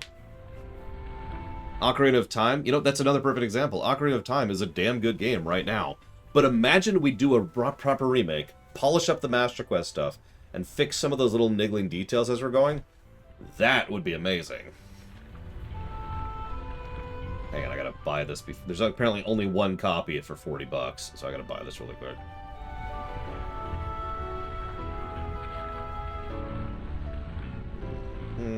I don't care when it shows up. Here. $41, apparently. And I completely didn't see those subs from Ciela. I am so sorry. I'm just a chatterbox today. I apologize. Thank you, Ciela, very, very much, as always. Much obliged and appreciate. Yeah, one of the interesting things we're running into, and someone already mentioned this with FF3 and FF4, we've kind of started... Gaming's been around long enough that proper remakes need proper remakes. The FF4 on the DS is a very problematic game, actually, that really could use a proper remake. Same with FF3. Same with Mario 64, while we're on the subject. It's another one I'd do. Okay, so that's... Oh, that's a 3-month sub, excuse me. So that's actually going to be this much towards Dirge of Cerberus. What did the other one go towards? Looks like it was Pillars of Snow. Pillars of Snow, what would you like your gift sub to go towards? Does any game age well? There are actually plenty of games that have aged quite well. I could point to FF6 again, but honestly, my favorite example of a game that has aged very well is Link to the Past. Legend of Zelda Link to the Past is a perfectly good, functional, enjoyable game now. And has been for 30 years. Also, while we're on the subject, Super Mario World, which scored quite well. Yeah, there's actually a lot of SNES games that have aged quite well. It's almost cheating to name a SNES game that's aged well, but I'll give you one. How about an N64 game that's aged well? Star Fox. Star Fox 64? That's a good game now.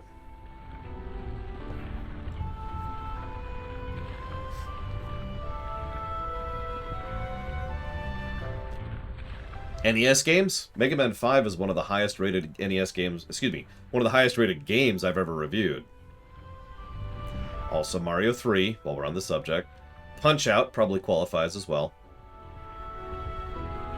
You know? There are plenty of games that age well. But it's something that someone in chat mentioned earlier. Design is design, regardless of the age or the era. So good design is good design, whether it was made in the 70s or in the aughts. Punch-Out was NES, yeah.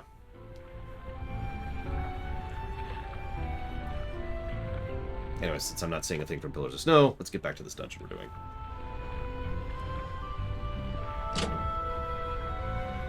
Yeah, A Link to the Past is better than Zelda 1. Honestly, I'm really curious how the Zeldas are going to review against each other because of things like that. Well, you're right, Kay. Design is design, regardless of the era. That's been true for a while.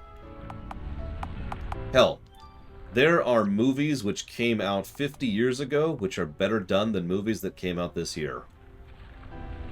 Just to get back into that same concept. So this doesn't just apply to video games.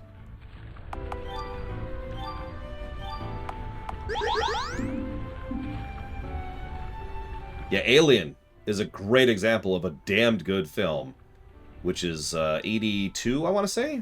No, that's Aliens. It's like 81 or something like that.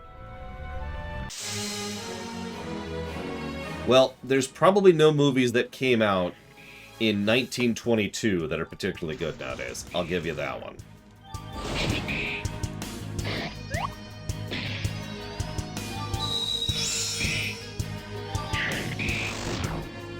That's an interesting statement, Dr. Winter, which I don't actually agree with. Now, that's an opinion, not a fact, but I don't agree that what is considered good design changes over time. I think it's more like there are things that we accept as compromises, which we put up with, and then there's good design. This is basically another way of phrasing the sand before water thing I've talked about so many times. I just screwed that up completely.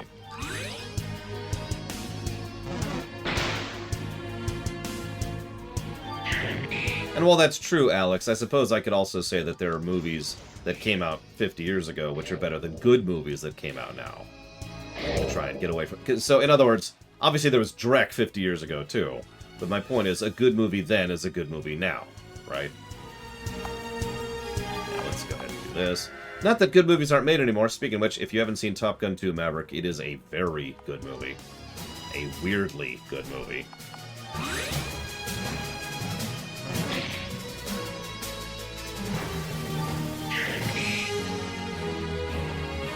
Damn it, I knew it, Loner. You're right.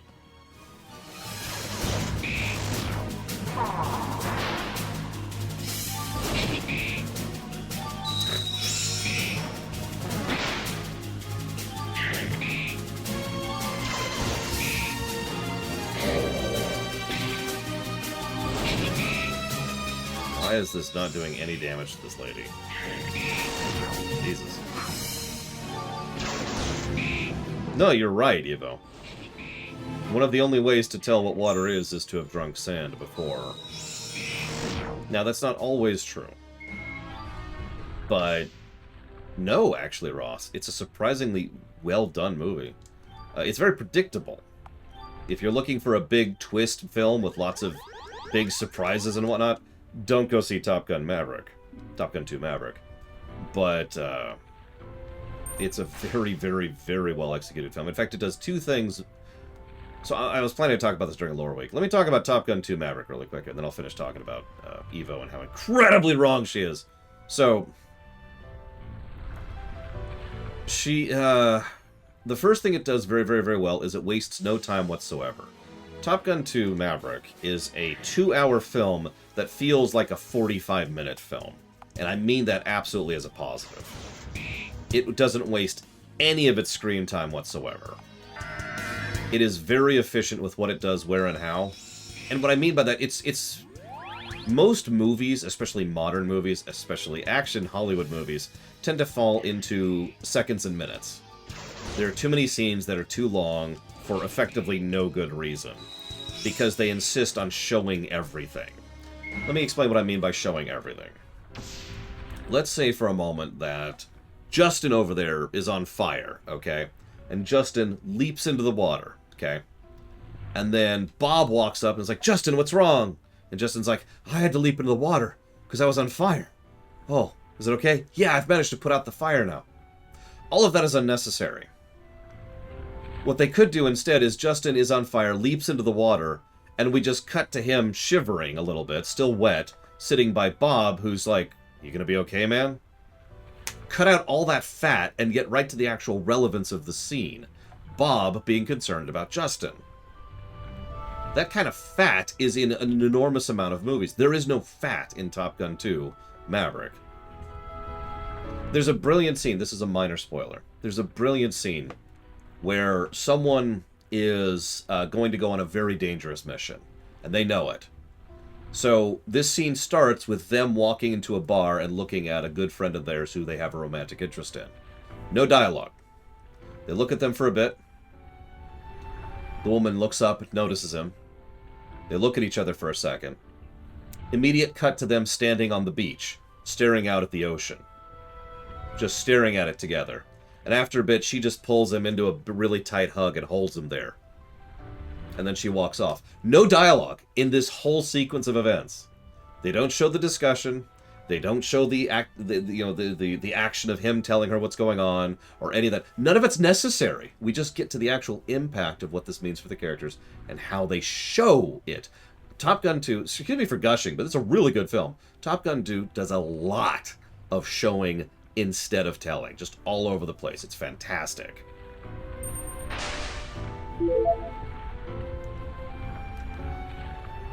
The other thing Top Gun 2 Maverick does is it does stakes properly. Oh, I wasn't even going to gush about how incredibly well designed the aerial footage is. Just, I'm... But, so, stakes, right? I don't want to sound whiny, but a fairly large number of modern films don't understand how to establish stakes. What they tend to do is they tend to presume that in order to make a film have stakes, the larger, the better. Right? So, in other words, a film has good stakes if it's big stakes. Now, as I've talked about before, this can work, but statistically speaking, usually has the opposite effect of making you de-invested. The entire world's going to be destroyed if we don't stop this. Doesn't work if you don't do anything proper for that, right? If you don't do anything to establish or build up or make it matter, all it is a number. It's one of my biggest complaints about Doctor Strange 2, which is a weird film, because it's not bad, but it's certainly not good. In that they wanted to make the stakes multiple universes which will all be destroyed, and it's like, okay. But by contrast, in Top Gun 2, the stakes are, there's this plant, which is probably going to be used to make nuclear weapons, and it is very well defended. That's it. But hang on, it's actually even better than that, because there's another layer of stakes I haven't talked about yet. Exactly, Roman Cure. There's another layer of stakes I haven't talked about yet, and that's making something seem difficult. Challenging the heroes, challenging the protagonists, is one of the biggest goals of virtually any work of fiction ever.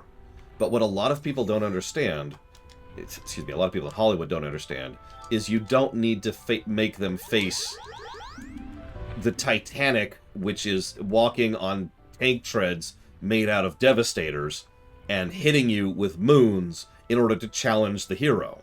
All you have to do is very carefully, and please link it, Loner, very carefully and very precisely construct a scenario which is very dangerous for your protagonists, for them and their situation. So what do we got here? The area around this target is covered in SAMs. There's an airbase right there. The target is in a caldera down here. So you have to go up, down, and then up again in order to be able to hit this thing. You go too high, those SAMs get you. They have an airbase right over there, so if you're detected, even if you live through the SAMs, they'll detect you. That's it. That's the challenge. But they construct this so precisely and properly show this so precisely that it is absolutely terrifying. At every point in time, they emphasize how incredibly dangerous and terrifying this is to do. They emphasize things as basic that most other fiction doesn't even cover, like things like G-forces. There's actually a scene, one of my favorite scenes in the movie actually, where one of the pilots literally blacks out from the G-forces. And the stakes there are trying to make him wake up from being blacked out, from his lungs being crushed and his brain being pushed against his skull, in order to wake up so he could pull his plane out of a nosedive and not die. Sorry for gushing, but really, just very, very, very, very well constructed film.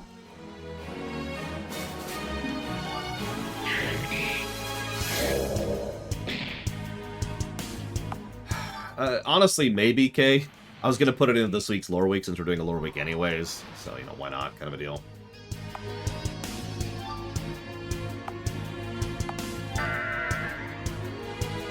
Yeah, no, that film was damn good. First thing I said to so Sis couldn't join us, which is really unfortunate. The first thing I said to her as I was, getting ready to drive home was, I think you'd like this film. Let's go do this. Anyway, sorry, we got way off topic here. Where did we get onto stakes? We were talking about... Something pushed us into this territory, and I forget what it is.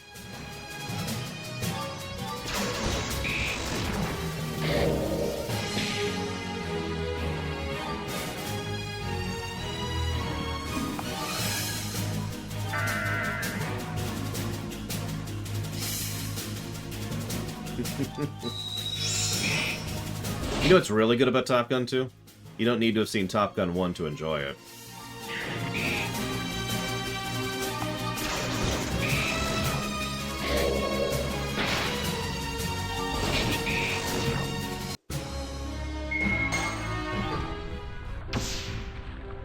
No, it's fine. I can't remember. There were several callbacks to Top Gun 1, but the ones that really mattered were in Top Gun 2.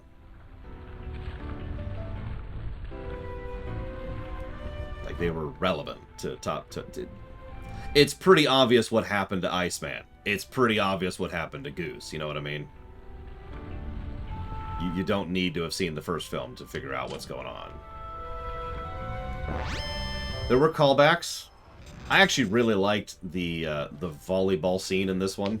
It was football. It's actually a specific variant of football.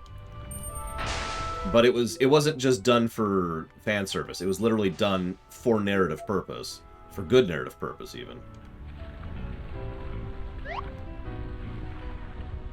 And I've always said that's the best kind of flashback. That's the best kind of fan service.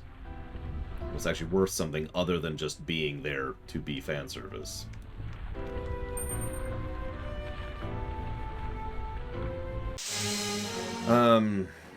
Interesting, Innocence. I guess, yeah, we're gonna have to turn it up before we fight the boss of probably this very dungeon. Top Gun 1 is actually an enjoyable film. It's a weird film to discuss because... And I'm just gonna go ahead and... I'm gonna say this Saturday, too, when we do our lore week. Someone tell me the plot of Top Gun 1 really quick. I know I talked about this in my rumination just last night. It's fresh in my mind. What do you want from me?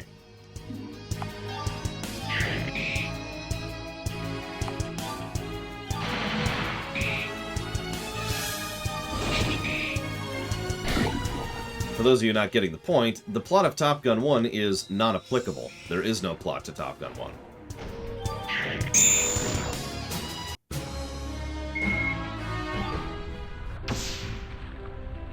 Now, I'm serious about that.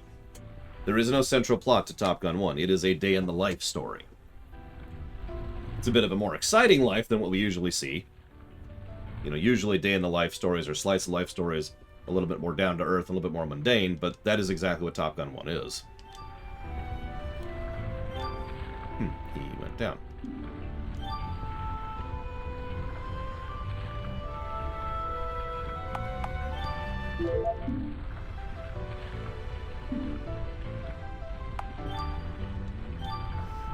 I mean... You notice that in both Top Gun 1 and Top Gun 2, they go out of their way... yes, Gun Gun. To not actually name or label their enemies at all. Because that's not the point.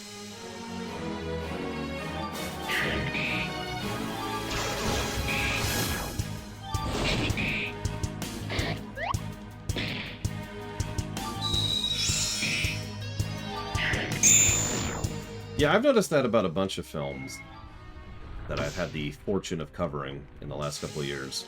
Like when I did my 70s to 80s block.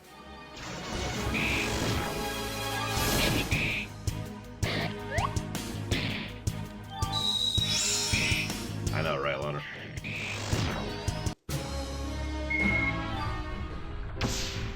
Yeah, it's actually lunchtime for me, but I was kind of hoping get a little bit more done, but maybe not. It's not like I'm in a hurry, really. I guess I could save whenever. That's an interesting question, Roman Cure. So, let's do this comparison before we cut off for lunch. So, Final Fantasy Mystic Quest does not have random encounters. Rather, what Final Fantasy Mystic Quest has is encounters similar to these, but much, much, much, much more, to the point where it's arduous. That was a multiple negative scenario, because it's just sloggy at a certain point, right? Does this qualify as sloggy is an interesting question, and one I'm not sure I have an answer for right now, because I feel like the power progression curve is designed around the idea of Korean methoding, which is what I'm doing, because I feel like I'm riding the orange line, which is interesting.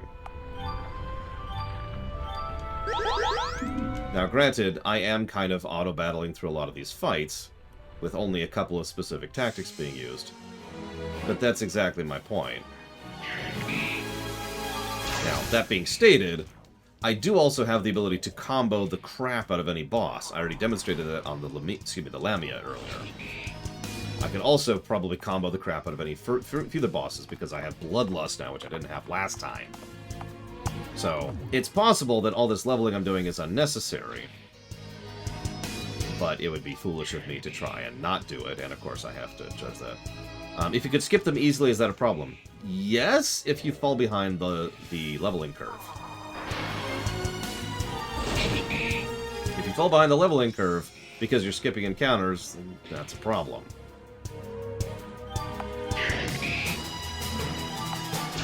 Like, encounters being optional, nothing being optional defends it from negatives, first of all. That's been a rule for years. But second of all, encounters are kind of meat content when it comes to RPGs like this. This is, let's be honest, the primary focus of the gameplay.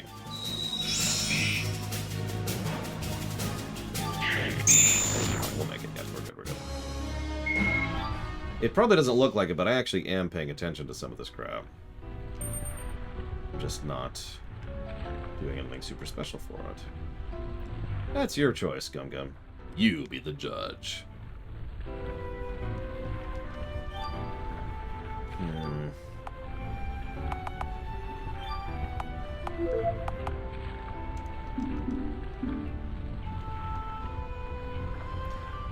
But I said I'd answer a GoldenEye question. I am a man of my word.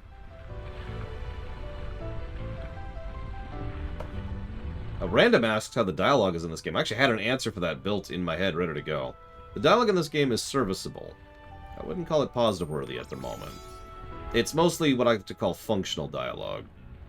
I don't know how to describe that in words, but functional dialogue is usually the first thing I write, personally, when I'm doing writing, and then I go back and do a polishing pass to make it sound a little bit more like dialogue.